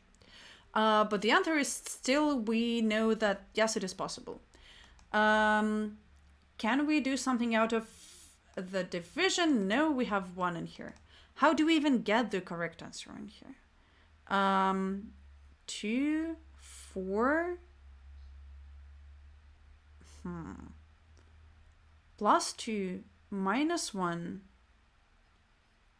No. Plus 2 plus 1 minus 2. Oh, okay. So it doesn't matter. If we have plus and minus, we can always press the same button on plus and on minus.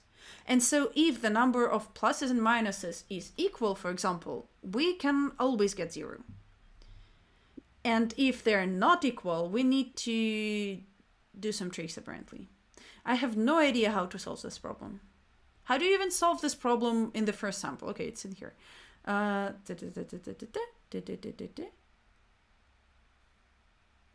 this is very inconvenient now. We need to press 1 in the rounds number 1, 2, 4, 5, 6, 8, and press the button 2 only in 3 and 7. Okay, 3 is plus, and 7 is also plus. Okay, this negates itself, then 2, then these 2 negate this 2. Oh, and this negates the other 2. Okay, this is cool, but I still have no idea how to solve that in generalized way. Do we need to try to build a smaller groups of items that negate each other, or is there like a clear formula-based approach? I have no idea.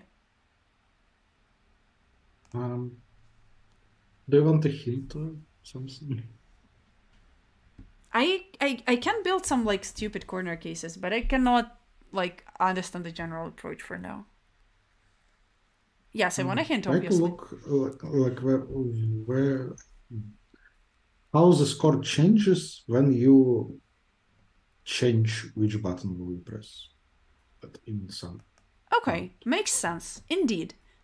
We have to press at least one button every round, which is good. So the score change is either one or the other. And how do we work with that? So after every round, the score will be different by one depending on our choices. So if we like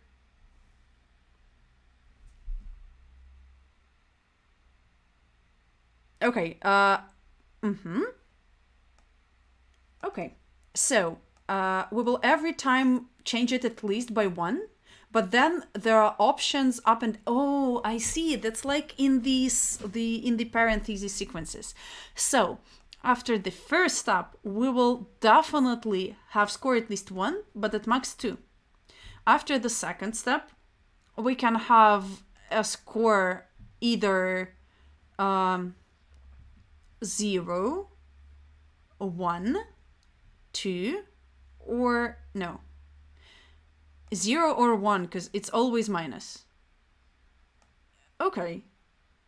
So I think that I can, for each step, I can draw the range where we can get some of the values and see how that will, if some of these subset will actually have 0. Okay, so I can specify the number of possible answers based on the previous step. So if we have a previous step of all values, we can try to figure out the list of possible options for the next step. And probably there will be not too many of those because we only have at most 2 options out of every option on the previous step. 2 by... No, it still sounds like a little too much. By the way, we are at 4-hour mark of the contest. So from now on, all the submissions will be frozen and we will only see the remaining submissions appear in the leaderboard as pending submissions. So we'll be able just to assume what is the current result, but we will not know for sure. Something like this. Okay, how do I figure out the issue with the so many different options that I'm getting? I think you misunderstood my hint. Let's say that you fixed what you are doing for every round, and now from there try to change it. Like in some round, press the other button and see how your score will change. My score will change by the difference of the 2 numbers written on my button. So the distance between the options that I will have will be always 0 modulo the difference between the buttons I have or something. Like if I have the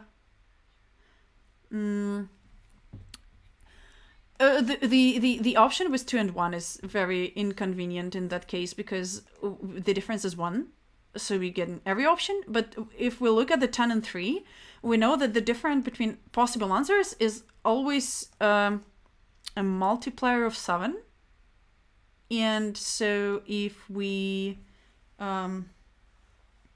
if you have, for example, odd number of actions in here, there is no way we can actually get to the 0. But even if it's even, I'm unsure if we can actually get to 0 or not.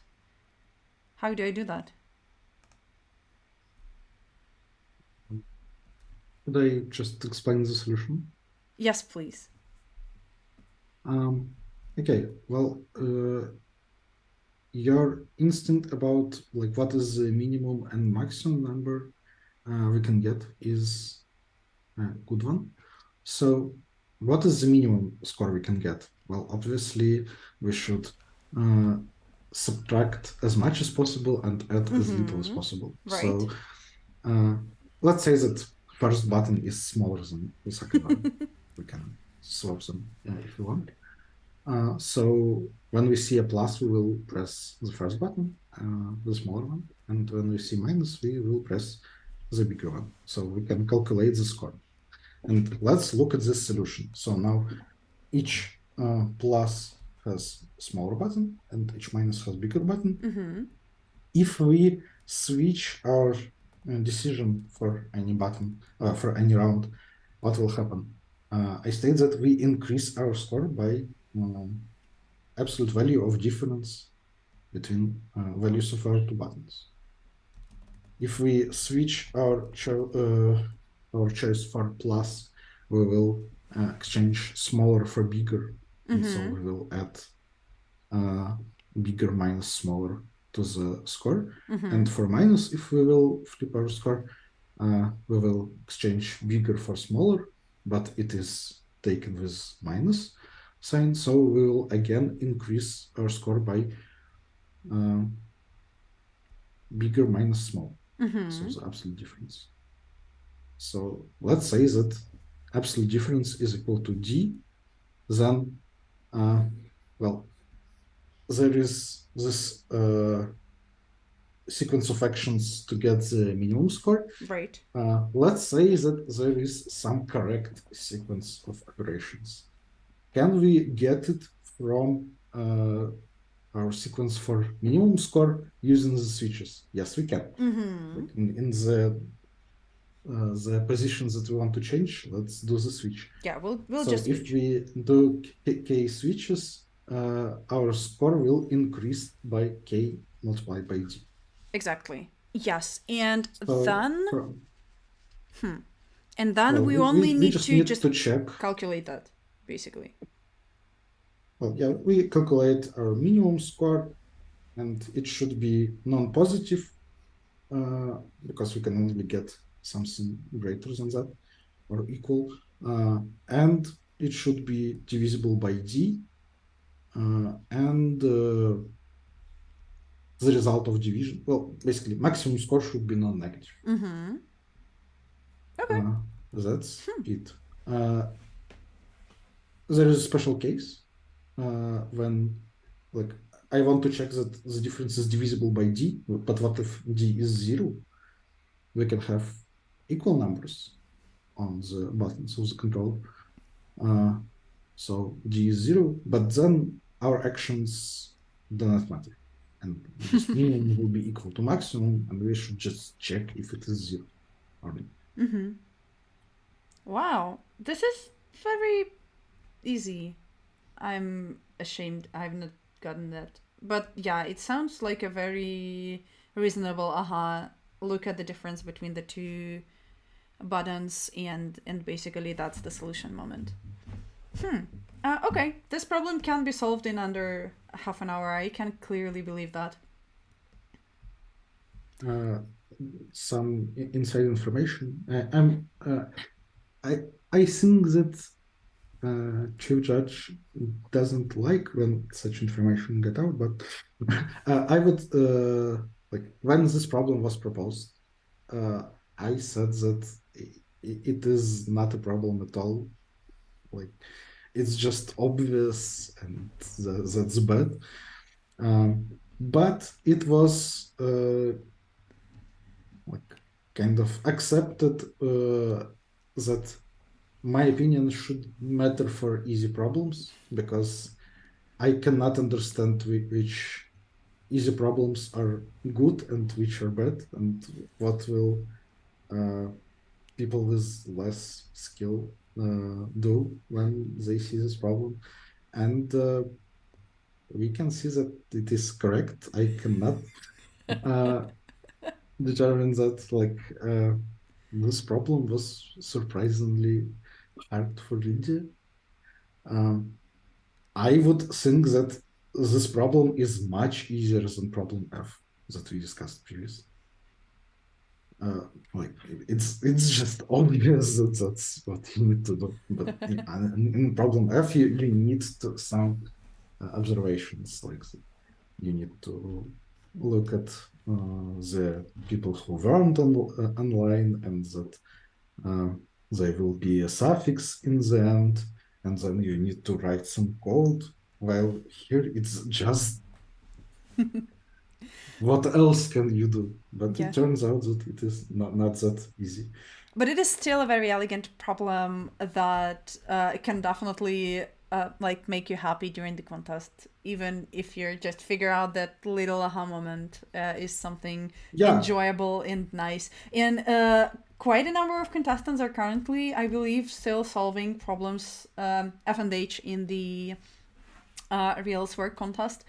So hopefully they also have a chance to enjoy the problem here. Cool, cool. I'm a yeah, fan. and like Federica actually said exactly that. That like I cannot see it, but like for less experienced participants, this will be a problem with several nice aha moments, and it will be nice for less experienced participants when they are able to solve it, and they will uh, feel happy. Yeah, So it's all about the contestant he's a happiness. great he's a great like judge of what people will enjoy. That is cool. That's nice. Okay, let's try to go over some of the other problems, maybe without in-depth solutions for them, because we're currently in the freeze time. We have 50 minutes till the contestant. Let's look at the scoreboard first. Absolutely. The scoreboard is, once again, as I've already said, frozen. So we will see some of the, hopefully, yellow boxes on the places where teams tried to submit something. And this was an excellent moment to look at the scoreboard because just now Team Get Hyped tried to submit their problem G. We have no idea what the verdict is, but we can definitely try and switch things up a little bit with an optimistic scoreboard. So what would happen if every single yellow box, every single submission that was done during the freeze time, so within last 10 minutes, would be accepted. Then the scoreboard will look something like this. This is not official scoreboard. Let me spell it for the people in the back. This is not an official scoreboard.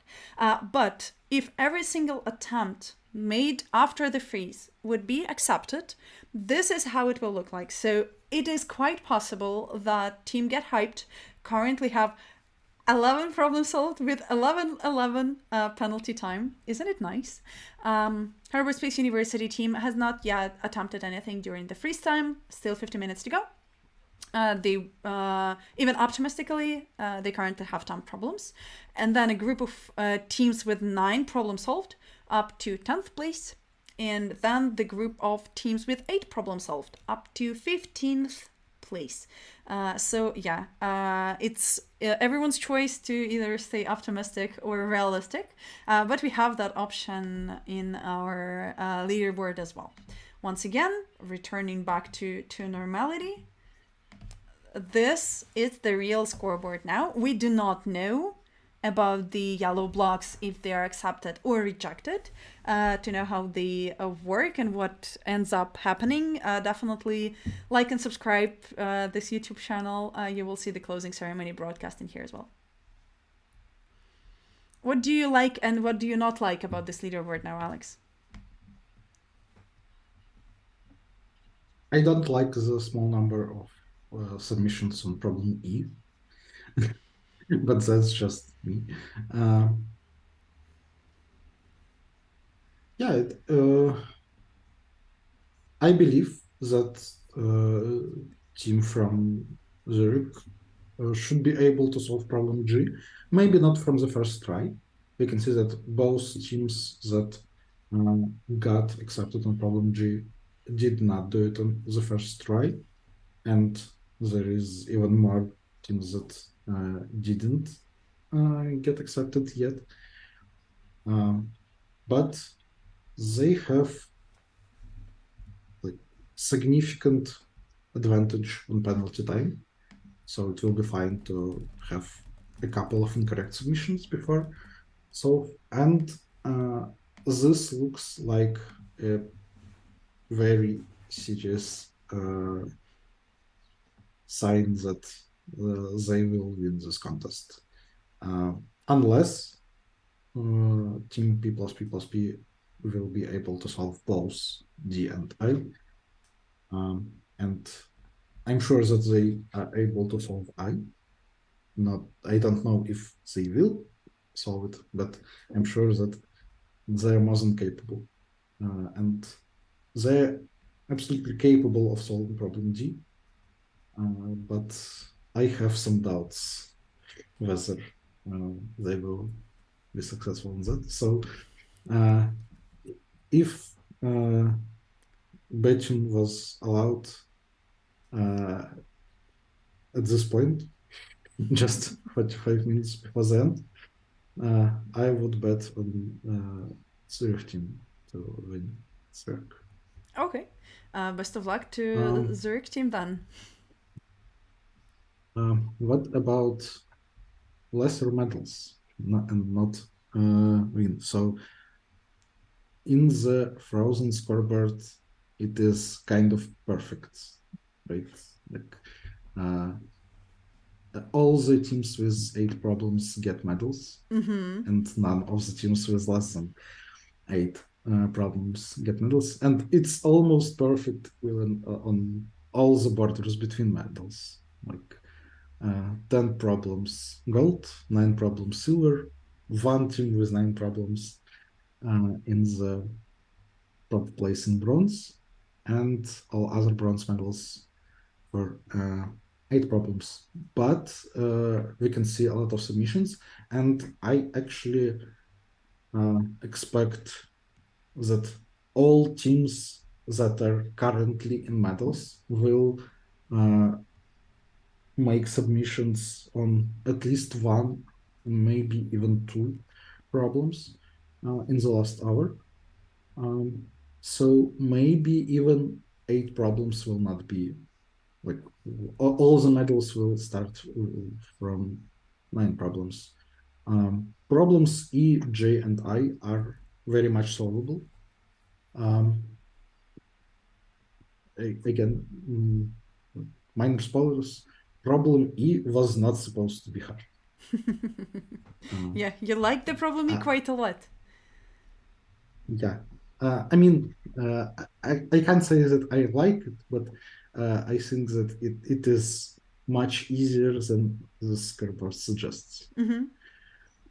And since it thankfully it became open, and we can see a lot of submissions on problem E. So maybe a lot of teams just didn't read it, or at least didn't spend enough time on it. Well, it looks scary. It is geometry and it is interactive. Yeah. These are the main turn-offs for every single contestant. Yeah. If you look at there is one of the videos on the ICPC news channel that actually specifically asks what is the worst topic for competitive programming problems that you know, and everyone basically says geometry as well. Yeah. Geometry looks scary. Interactive looks scary. And yeah, this problem, I think, has like 3 or 4 pages long statement. So all of that, those factors, like considering that it wasn't solved by anyone for a long time, yeah, all of that surely contributes to the fact that I guess many teams just didn't look at it, or maybe read it once but didn't think about it at all. Cool. Okay. We'll take a short break in here to regroup a little bit in the broadcast. We'll be back just in a minute. Do not go anywhere. I promise you the next guest is totally worth it.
Hi, everyone, and welcome back to the stream. And you won't believe whom I got.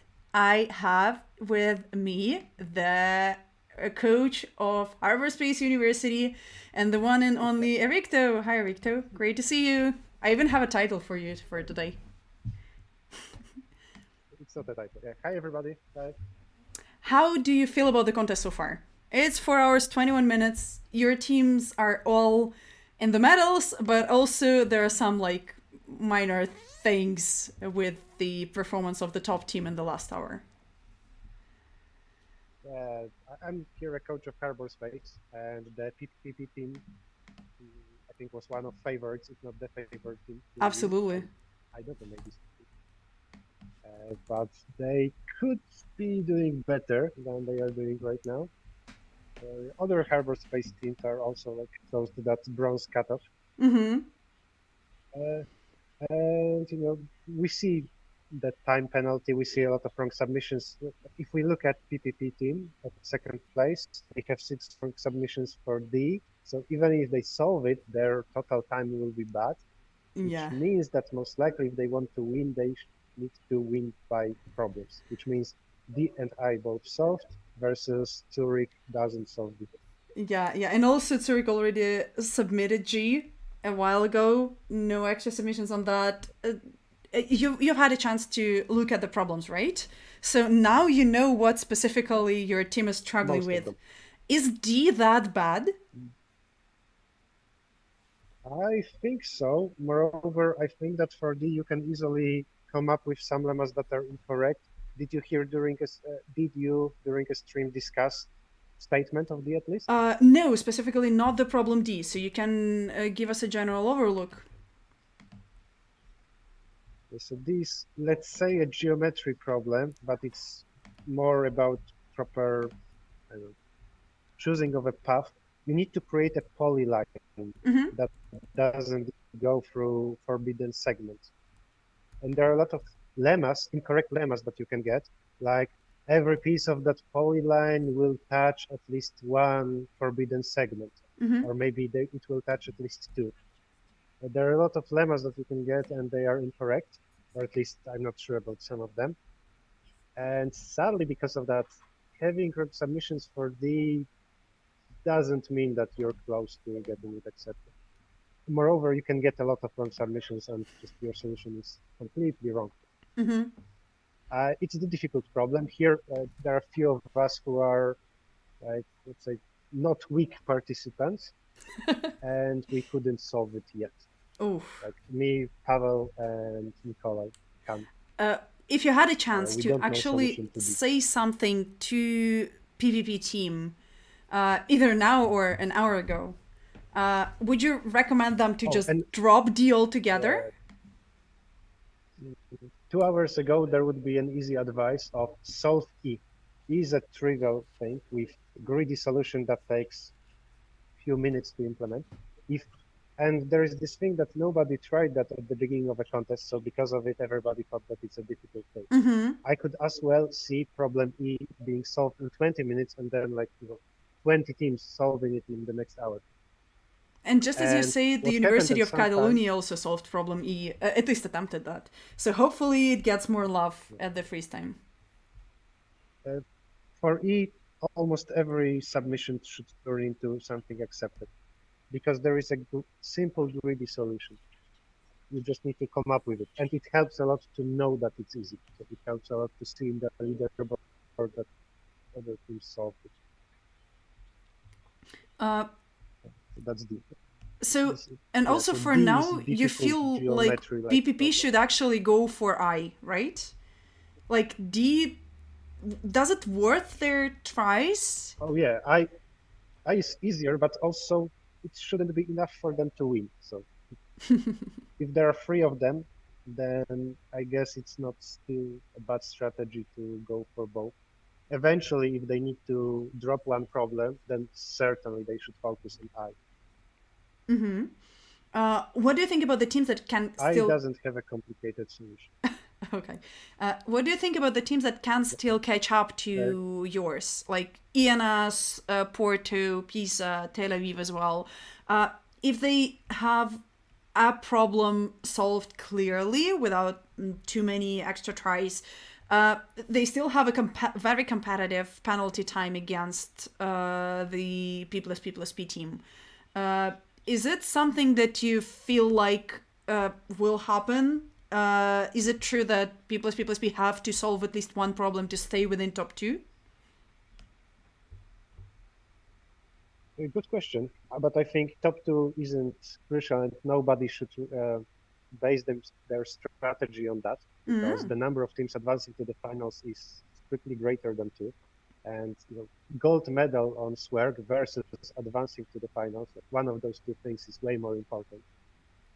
But indeed, some people can get into top two and top three just by beating by runtime. I'm now looking at the standings. Problem I is an interactive problem that, in my opinion, is difficult to solve, but it has a simple solution, meaning code isn't long. So everybody, after coming up with a solution, even in the last 15 minutes, they can get I correctly. It shouldn't be that advanced. And it's an opportunity for a lot of teams, basically everybody, at least 8 problems, you still get very close to the top. If you have 8 problems now, and I see that a lot of people submitted E, submitted G, then I is also doable. But this is the first interactive problem in the history of SWERC. Everyone not hates interactive problems, but at least is very cautious about them. But from the coaching standpoint of view, your team's is the first interactive. The I guess. Go ahead. But also E is interactive. Oh, okay. So, also E.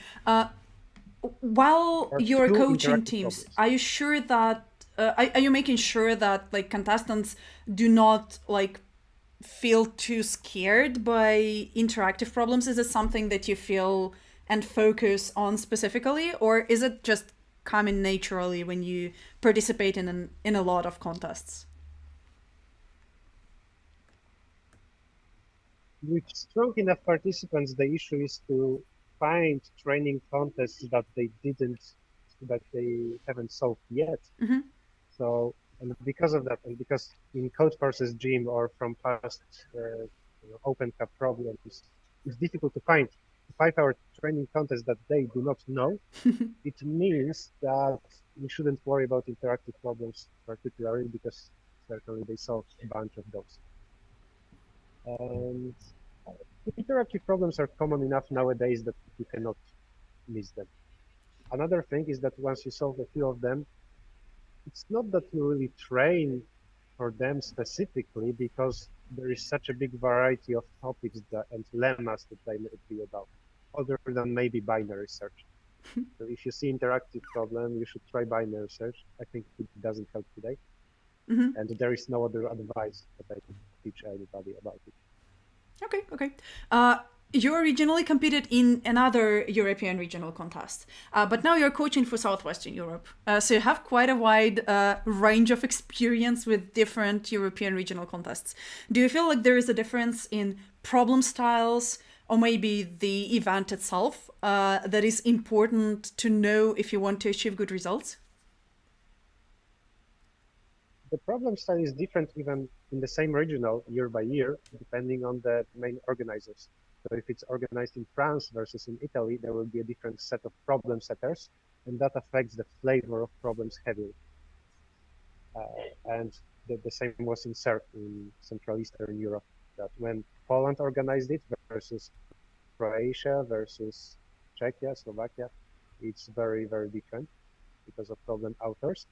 What is very different here in this event in particular, and that's what I didn't experience in Central Europe, is that this is a huge event. 120 teams is really a lot. And that doesn't affect problems much, but it does affect organization. And even today there was a coach meeting, basically thinking where could we organize SWERC next year, because there needs to be a venue, that there needs to be, let's say, some kind of university city that can hold 120 teams and not every university had such capacity. Mm-hmm. I know that in Warsaw, the University of Warsaw cannot, in their computer science faculty, create a contest with 120 teams, which translates to 360 participants. Yeah, the scale is indeed very impressive. Right at this moment, the Aerospace University team called X to the power of 3, I guess, submitted their problem J, which would be their 8th problem. Have they accepted that? Tell us a little bit about the other two teams, the I eat PHP for breakfast and X to the power of 3.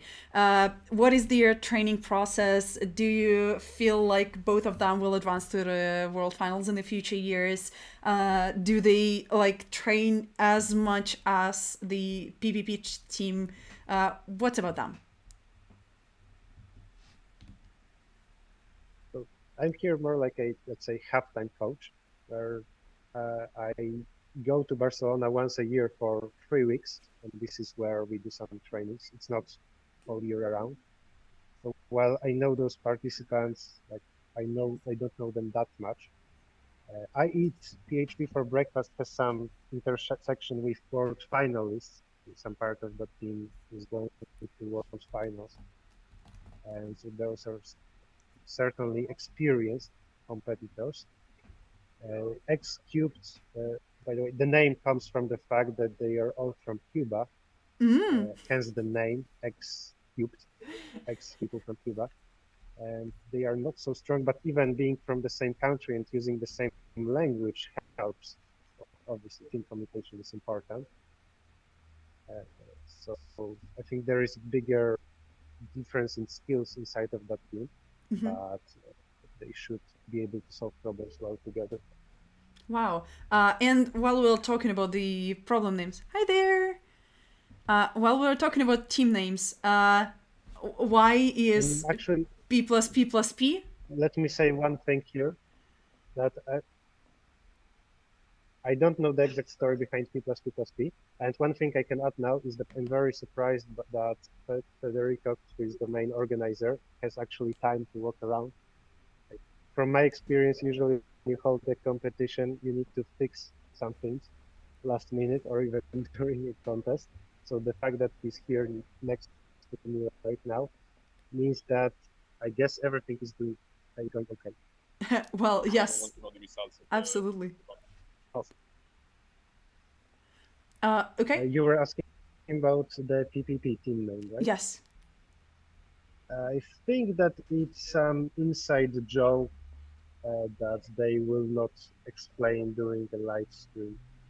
Okay. So I don't even know the official. We'll put it on our OnlyFans account then. It's very exciting to have you. As far as I know, you're also solving problems at the same time with a very experienced team of past contestants. What is your current result? Are you better than the best team of SWERC so far? Maybe in terms of problems that we know how to solve, that we are a bit better, because as a set of people, let's say a set of 3 people, which is I, Pavel, and Nikolai, we can solve everything except for D, which is in total 11 problems, but we didn't try to implement a lot. To be honest, only Pavel implemented something in Kotlin, by the way, and he implemented maybe around 7 problems, but we are here walking around talking with others during 4 teams, so it's not through virtual participation. Okay, but 7 problems in 4 hours is still very important. Because there is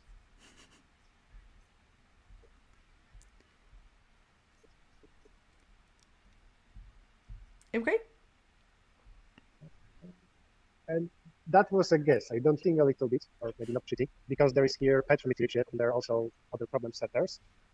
And they can sometimes confirm some lemma, or Petr told us a more difficult version of one problem.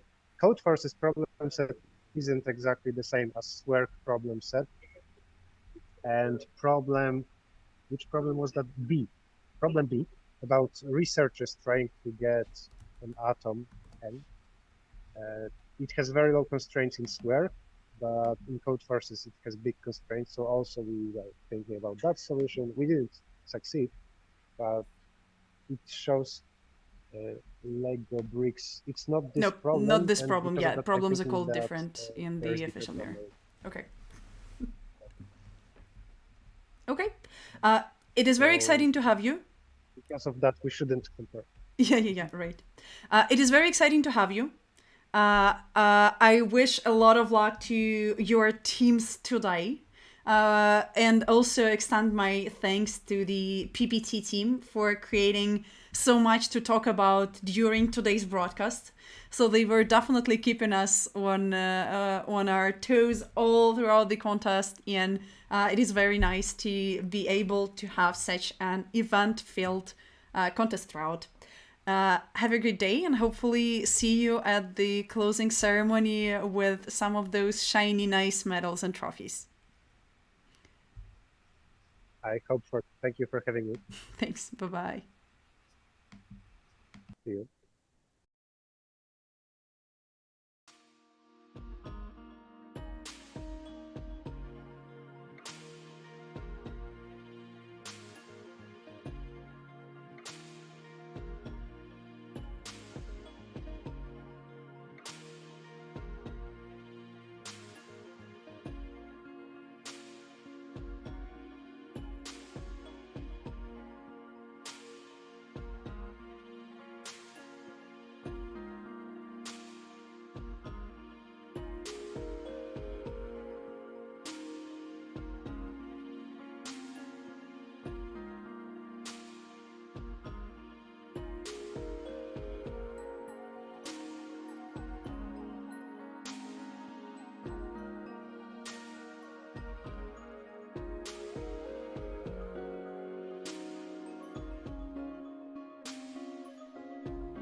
One.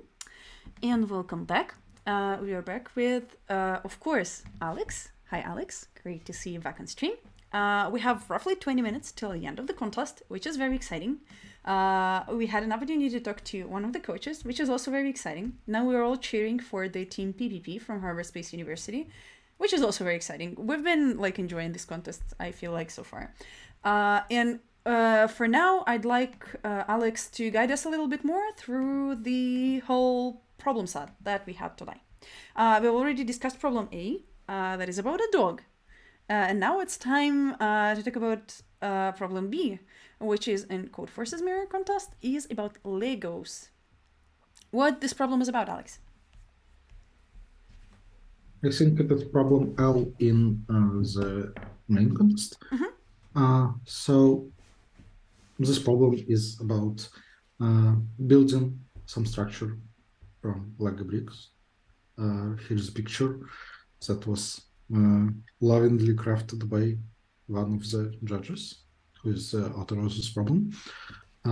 So in this picture, you can see those violet or indigo, I don't know, bricks on the top. So those bricks are given, and we will be working with bricks that exist 2x2 squares and 1 unit in height. And so we have n up to 300 blocks that are given. They will be on the same height, and this height is h. It is given. It can be very big, and all of them has y coordinate equal to 0. So they are on a straight line. And for all of them, x coordinates are given. And so we want to construct some kind of structure using those 2x2 Lego bricks that will include all the those purple bricks that are given. And we want to minimize the number of blocks that is used. And like brief idea for this problem, you can look at the picture and kind of guess that we actually don't need this y coordinate, so everything will be in plane, and we want to construct this kind of trees that will grow from the ground and end up in our purple blocks as leaves. And they will be trees in the sense, like algorithmic sense. And we need to understand how to efficiently merge in which places should we like branch the tree, and how to do it to minimize the number of blocks used. It is well, it is kind of medium difficulty problem, as we have seen from the standings. Like many teams on the top are supposed to solve it, but it is not very easy. The trick is that if 2 of purple blocks are adjacent, then they can be combined in one right away, which is like straightforward. But if they are at some distance, then we have an issue with that. Here are the options of connecting 2 purple blocks that have 1 block distance between them. But when you think about the wider distances, there are so many ways to like group them to the left, to the right, or to the middle, and so on. Is this something this problem is in general about? You try to like make something that will be physically viable. So you should build a system where every block is supported by the block on the lower level, right? Yep. Cool. But it is supported like in the Lego sense. Like if they have like non-zero area intersection, it is good. So it shouldn't be like what do you call it? Like if it was not made from Lego bricks, it would fall over. But here they are like glued together. We have a submission from the 4th position. The University of Florida Heroes of the Sea tried to submit their 10th problem as problem E. And once again, all the love for problem E. We expect everyone to actually pay closer attention to that specific problem in the last hour. Okay. Yeah, and actually we have seen like higher, there was submission also to problem E from a team with 6 problems, and like that was what I was hoping for and expecting. Yep. More love to problem C, to problem E. Hopefully, is right around the corner. Problem C on the Codeforces mirror, library game.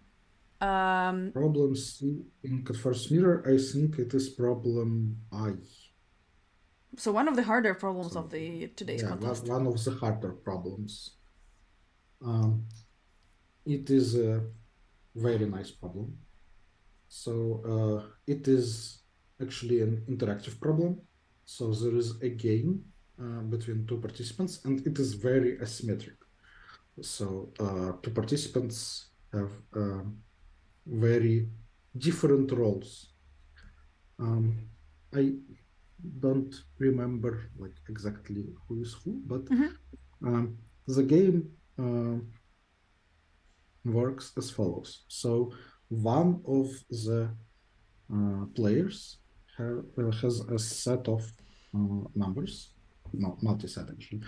So there are n numbers. Numbers are up to m, and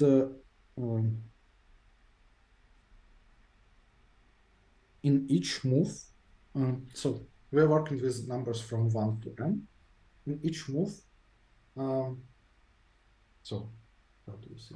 So the game will consist of n turns. In each turn, first player should choose one of the numbers that they have, like one of the n given numbers, and then choose a segment of this length inside the segment of numbers from 1 to n. So if they choose number k, they should choose k consecutive numbers. Then the second player should choose one of those numbers from that segment. And then so that the end of one turn, and it will repeat with n different numbers. Those numbers are given, and so the goal of one of the players, I think the first player who like gives segments of given lengths, is to make sure that all the numbers chosen by the second player are different inside. So after all n turns, there will be n chosen numbers from 1 to n, and if all of them are different, then the first player wins. Otherwise, the second player wins. So basically, it means that we know what numbers are chosen. Now we should choose a segment that do not contain any of the chosen numbers, because we will lose right away. The second player will be able to choose the same number. But the issue is that like, we don't know how the second player will play. And even if it is possible to choose such a segment right now, maybe in the future we will arrive at the situation where it is not possible to choose such segment and we will lose. So this is a very beautiful mathematical problem. It is there are no algorithms, data structures. It's like it would be reasonable to see such a problem on Math Olympiad, and it would be a very nice Math Olympiad problem. I like it very much, and yeah, it is hard. Right, and the team from ENS Paris, ENS Ulm 1, that was at the third place at the freeze time, just submitted this problem a few seconds ago, and we obviously don't know the result, but this is their second submitted problem during the freeze time, so theoretically it may be their 11th. And as well, we have a submission from the ETH, Get Hyped, on problem G again. This is interesting. This is interesting. They had a submission in the beginning. Very early at the post freeze hour. time, right? And then they resubmit now, which means that probably the previous one wasn't correct. And their penalty time would Yeah. be a little worse. Yeah, but maybe they they know that they have some submissions to spare, but not a lot of them. So maybe they tested their solution very properly. Yep, they know that the penalty time would be a very important tiebreaker this time. But we do not see yet any submissions from the Team PPP, even though 9 minutes till the end of the contest. So yeah, definitely place your bets on if we will see a submission from them either on D or on I. Let's hope we see that. And even though I currently have a problem D on screen, this is not the problem D. This is a different problem. The problem is called teamwork. And it is actually not in the SWERC contest. It is a special additional problem for the mirror. Then we'll just skip it. Haha. What will you do to me? Crossing the railways then. Actually, problem G has very nice, very lifelike statement. But it was... Nope. Nope. The judges decided that it is not suited for this contest. Problem E, which is actually problem D in the contest. Yeah, it has a picture. Yeah, let's look at the picture. So there is a train station, and there is a person called Isona. She is standing on one. So there are two platforms, and there are rail tracks between those two platforms. So there are rail tracks, and M is up to 10, which is small.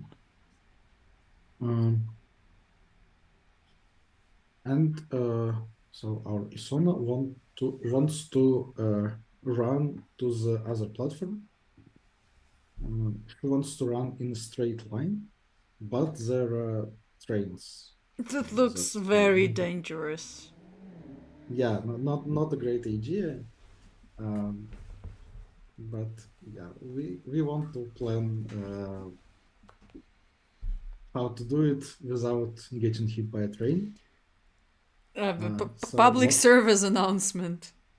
Please use pedestrian crossings. Yeah. Okay. The time is of the essence. Yeah. What do we know about the trains? Do we have information about their schedule or speed? And here is a submission from PPP team on problem I, by the way. Yeah. Intrigues. Something is going on. Exciting.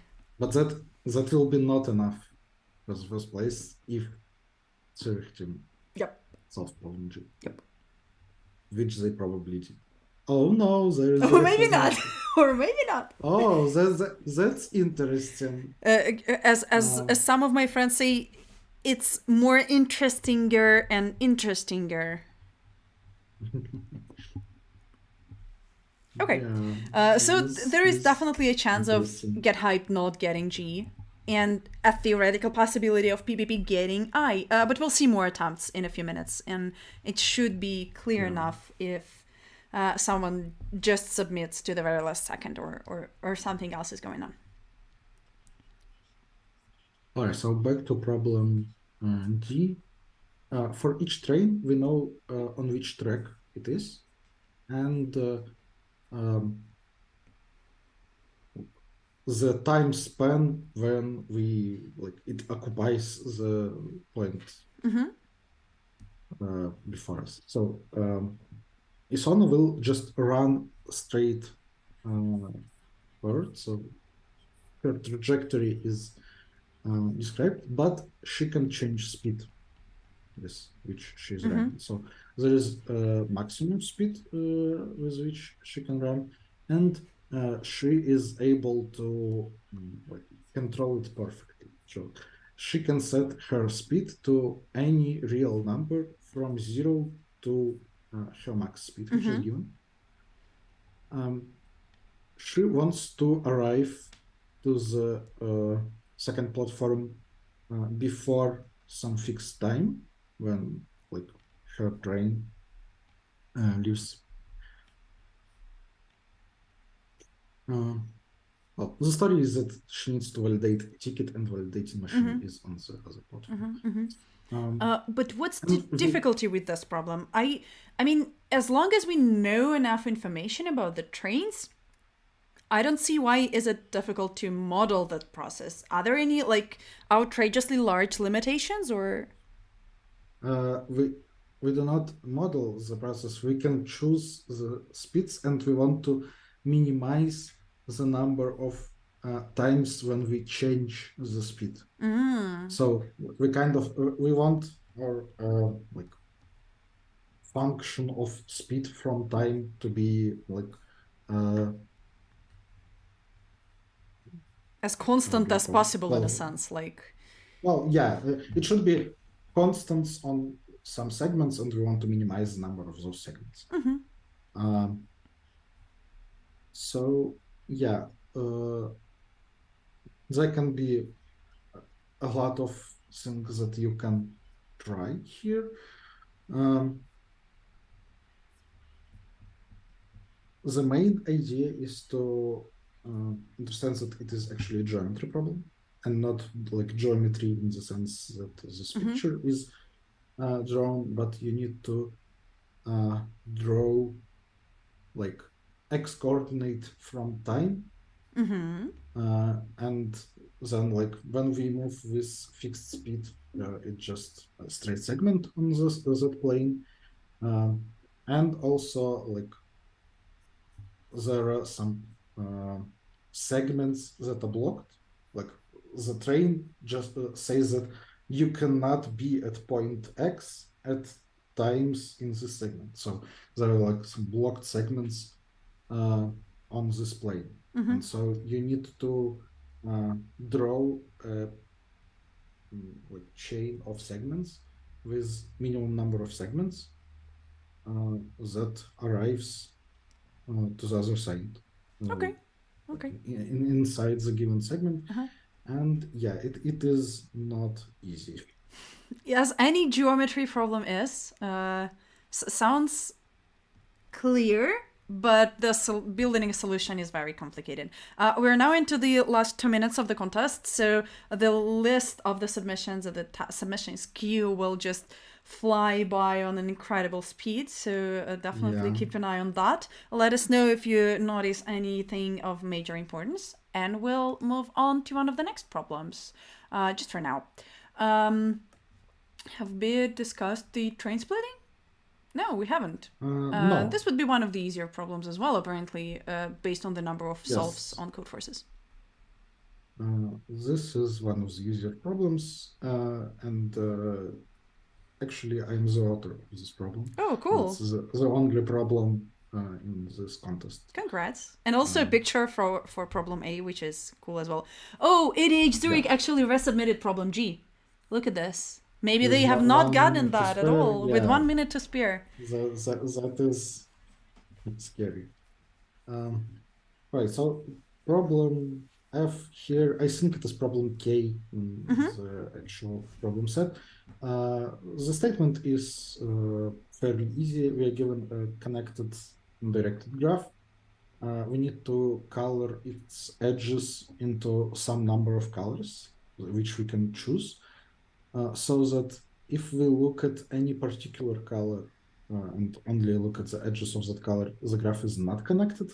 But if we choose any two colors and look at edges of those two colors, then the graph is connected. So this is like a constructive problem, and it's pretty easy. And the contest has finished. Let's look at the scoreboard. Congratulations, the contest is over, and scoreboard time. We'll pay a little more attention to the first page for a few minutes. So this is what it looks. Oh my. Like half of the scoreboard is yellow, essentially. We have attempts from literally every single team that's on the first screen, except for NCPC team. There is just one, I believe, team that have not submitted anything out of the top 23. which is like, good job. Good job. You should not give up on the 1/5 of the contest. This is a good idea to try and submit and take all your chances. There are a couple of teams who entertain themselves with submitting a lot during the freeze time. La Statale Blue and INS Ulm 2.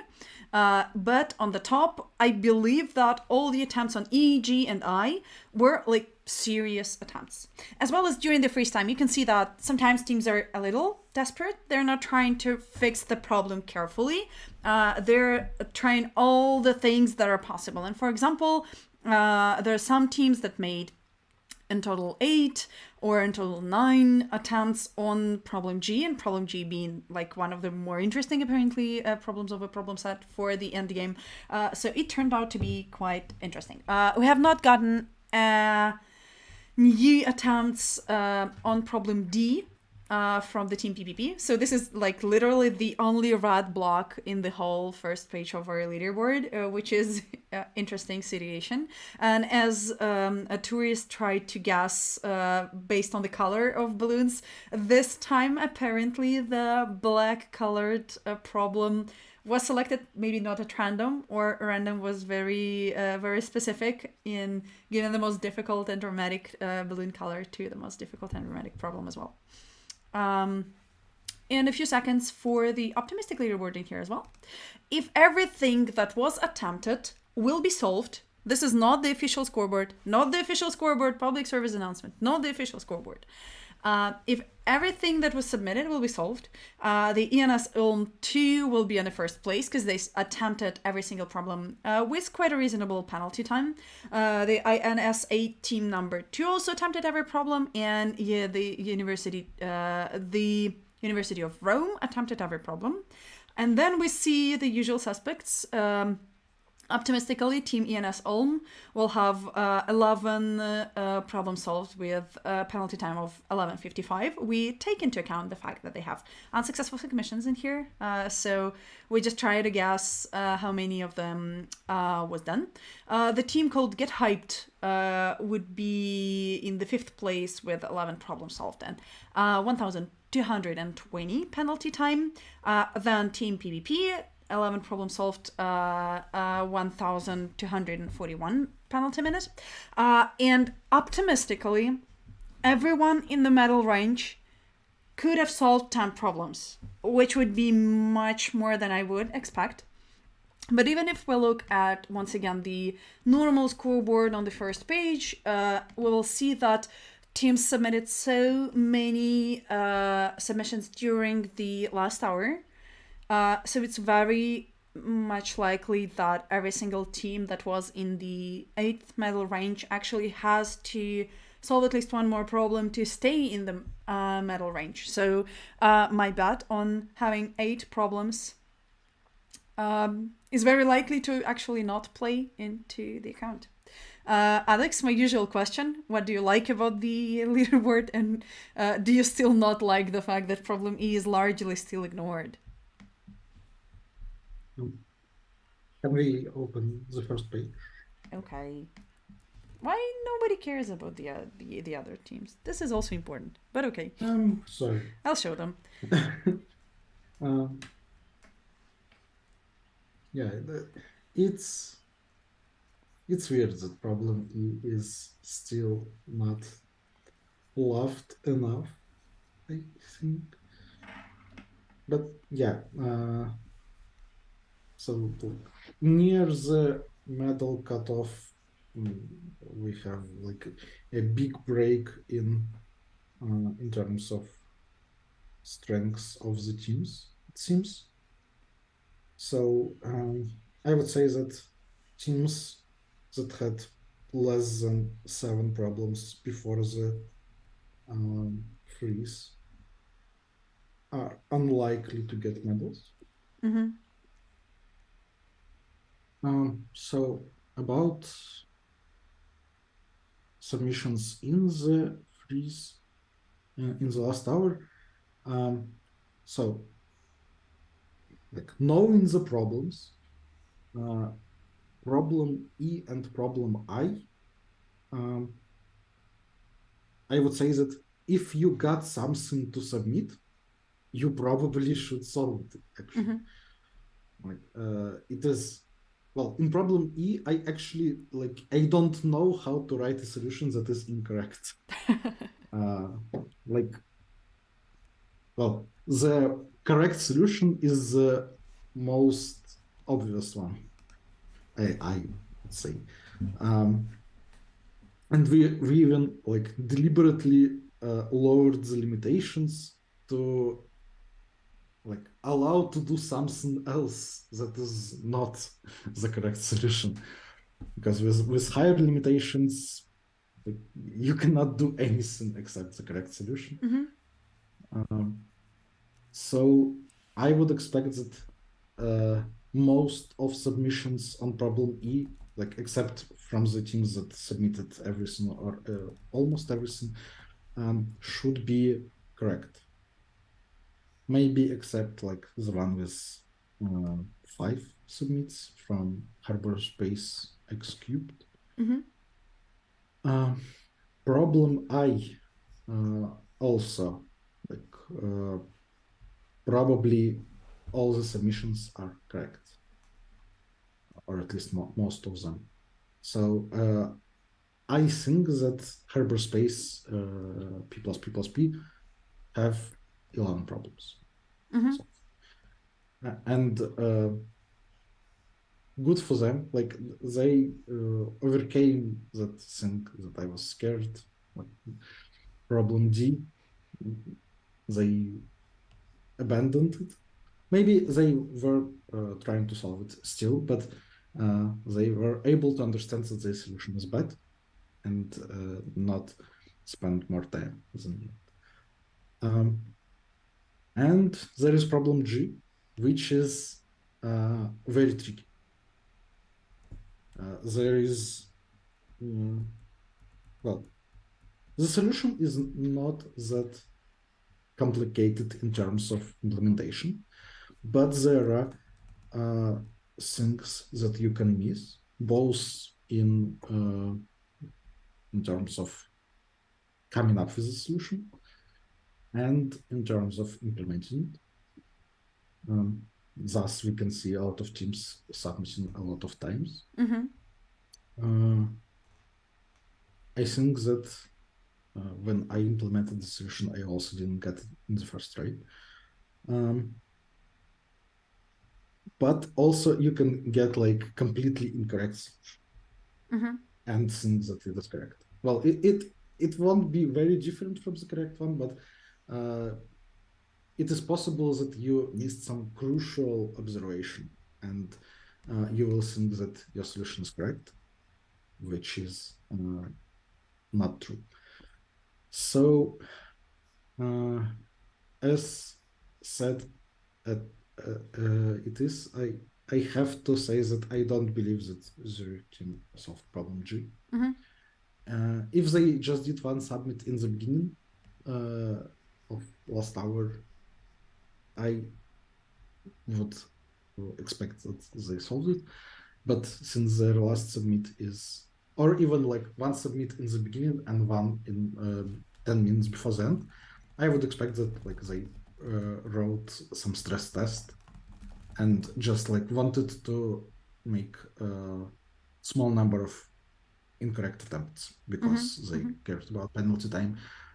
And they just try to solve one problem. They understood that G is too hard, and that is correct call, and just trying to solve problem G in 1 hour they had.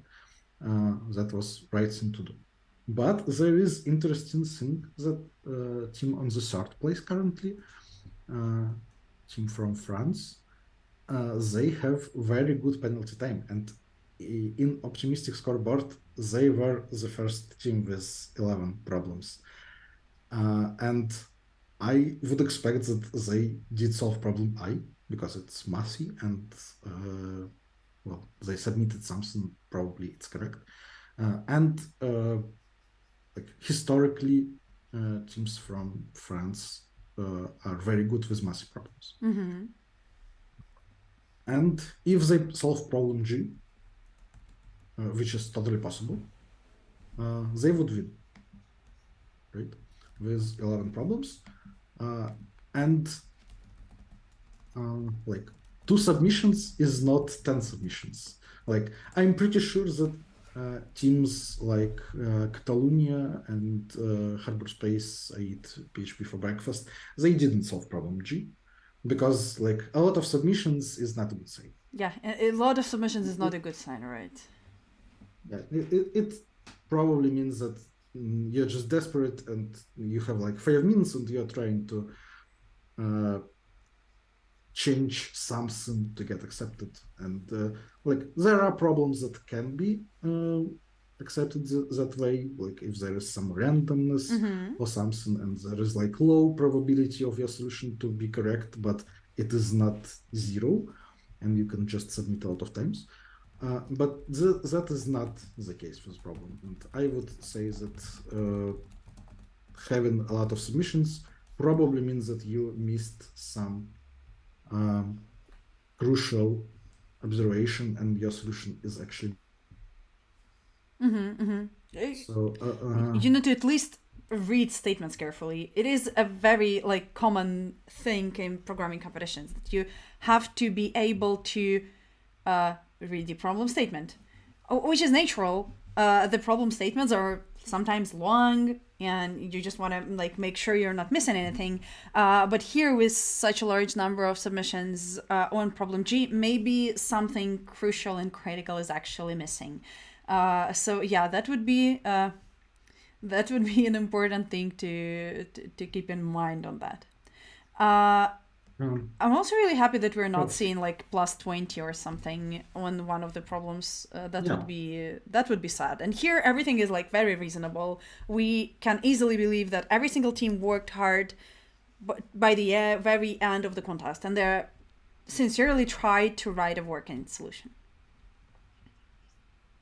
So let's. I will also say my thoughts about like top teams from top universities. So try to understand which teams can get to the finals. So just to recap, I think that Harbor Space solved 11 and Zurich solved 10 and ENS Paris solved 10 or 11. If they solved 10, they will get second or third place depending on penalty time, I'm not sure. But if they solved 11, they will win for sure. And I would be kind of surprised. Oh, right. There is a part of team that didn't, they solved G, they got first accepted on G actually. That is great. Like problem G is the trickiest of those 3. Like in terms of getting it right, and they got it right on the second try, which is great for that problem. So yeah, maybe actually University of Porto also solved 11 problems, but they have worse penalty time. And since I believe that Hyperspace solved 11, Porto will probably not win, but they might have 11 problems, which will be very good result. And yeah, about top teams from each university, well, Harbor Space, obviously P++. I don't think that other teams are even like theoretically can. I mean, they're still in medals, but yeah, we're talking about top team from each university. Then Zurich, even with 10 problems, the next team is ETH Zurich Determinant. They have 8 plus 2 maybe, which is not enough. And there are no other teams from them on the first page, which probably means that Get Hyped should be the top team from Zurich. But maybe it will not be enough to get to the finals because of low quota. ENS Paris, I think. The second team had 6 problems. before freezing, and they submitted everything. Not a good sign. So yeah, ENS Paris, the first team is the best one. U Porto, I believe that there are no other teams here, and they did great. Clear favorites. I don't know who are those people, but yeah, go Portugal. The I am in University of Portugal right Porto is, oh wow, wonderful. University of Porto is Kevin Pucci, Duarte Nobrega, Paulo Sousa, and their coach Pedro Ribeiro. So yeah, you did indeed great. The middle and the end of the contest was incredible. I'm a huge fan. Oh, actually, before freezing, the teams on first and fifth place have the same penalty time. Amazing. Yep. So, UNIP, I don't even know where is this university? It is University of Pisa. Flag 10 or flag 1-0. So they probably solved I, but probably didn't solve G. 6 submits is, well, it's possible. Harbor Space solved G in 6 submits, but yeah, not very reassuring. They will surely be the first team of the university. What's next? Tel Aviv. They had 3 teams on top, and everything can change in here. All in medals. This is very tricky. Yeah, a lot can. And temp name actually had only submissions on G in last hour, and there are 5 of them, which can be okay or not. And Tel Aviv Bestagons actually had submissions on all 3 of the solvable problems. Yeah, I'm sure that D will not be solved by any.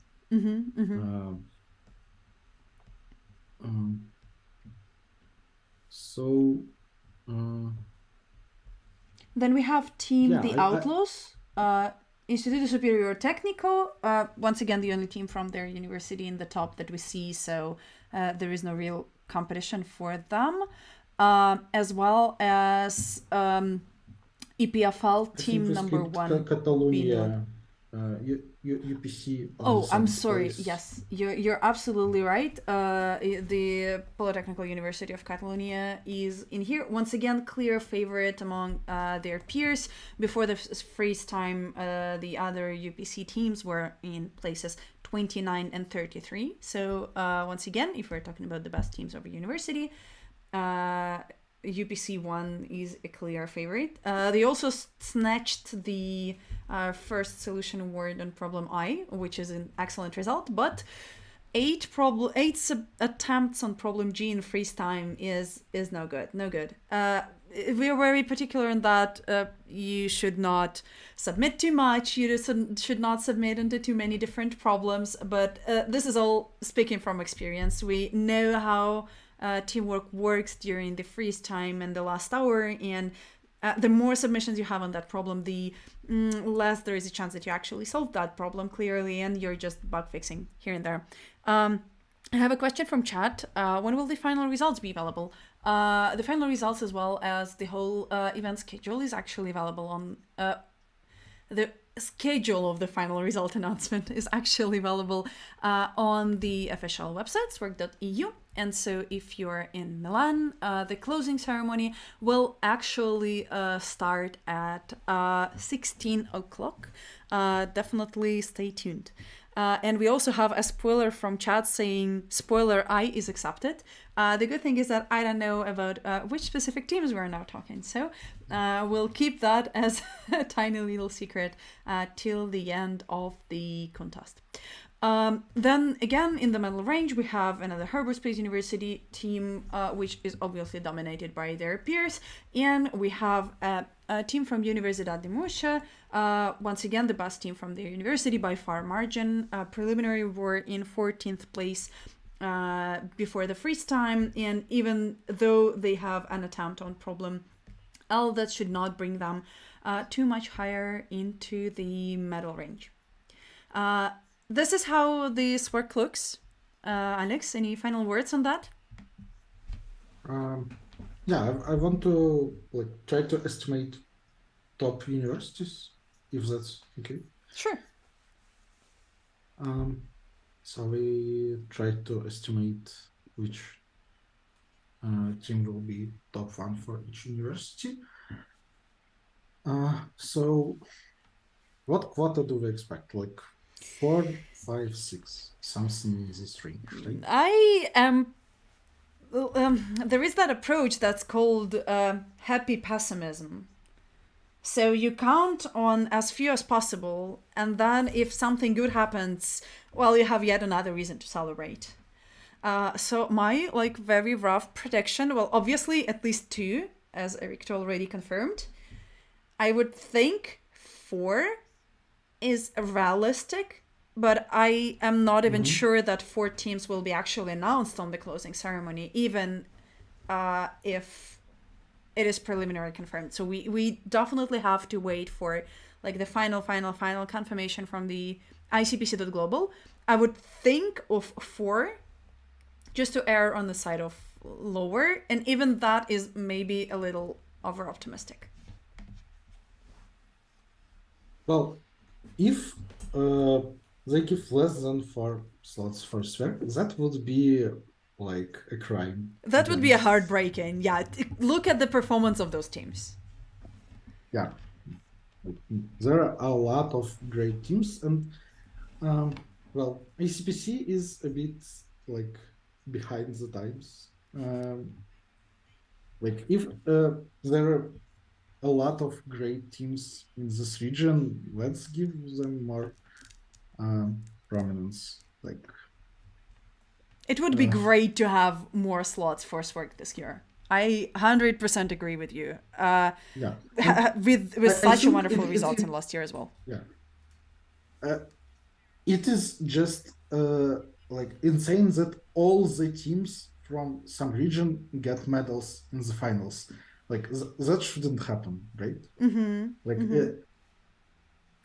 How can you be sure that if there was more teams from this region, they would not get medals? And that is changing the standings a lot. So you should not allow that to happen. Right? Agreed. So let's go with 4 universities. Well, let's try to identify 4 universities, and then we'll end up with 6.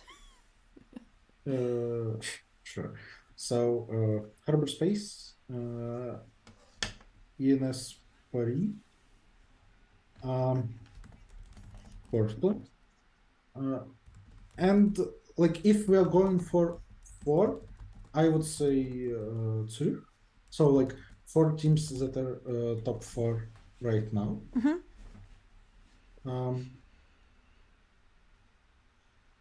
Honorable mentions, I guess, Tel Aviv. I believe that Team Bestagons could solve 10 or even 11. And 11 would surely put them in top 4. So, and I believe that it is very much possible. And well, then all the teams that are in the medals before freezing, they had reasonable chances. I would say, okay, all the universities that are present in top 12. I think I saw submissions from SWERC in the last batch that was shown. So they probably didn't get problem out. So universities from top 12 have reasonable chances, non-zero chances to get a slot in the finals. And we don't know what happened in the freezing. So yeah, but if I had to say 4 universities that I believe would get the ticket to the finals, it's Cyberspace, INS Paris, University of Porto, and ETH Zurich. And this would be an excellent place to wrap up our broadcast. I would be happy to show you once again the current results of these specific 4 teams. So, Cyberspace University, ENS Paris, team number 1. We have University of Porto, our wonderful host for the World Finals a few years ago. And the ETH Zurich team, of course. We can get hyped. see the times of submissions. That actually Does that great help? information. Of course. But I mean, I can't see it because of resolution issues, but it seems that EMS Paris team had last submissions on both problems before last 10 minutes. So yeah, it is a very good sign. That is a very strong indication that like they didn't have anything to fix. Right. It is a very good sign. On that, Alex, thank you very much for joining us for the broadcast. I would like to extend my congratulations and thanks to every single person that actually sent something in a broadcast chat. We enjoyed having your company. This is our, the other side. This is our bet on the 4 teams, optimistic, who we, together with Alex, just want to see on the World Finals. We don't care about the standings, the results, the quotas. If these teams are on the World Finals, we are very happy about them, and we would believe that they will represent the SWERC the best possible. Definitely stay tuned for this YouTube channel, because just in a few hours we will have a closing ceremony for SWERC, and this will be your first place to actually know if we were right or not. Definitely cheer for your teams, and if you're rooting for one of the particular teams right now, it's time to text them and ask how good they actually performed. Thank you very much for tuning in, and have a good time. Bye bye.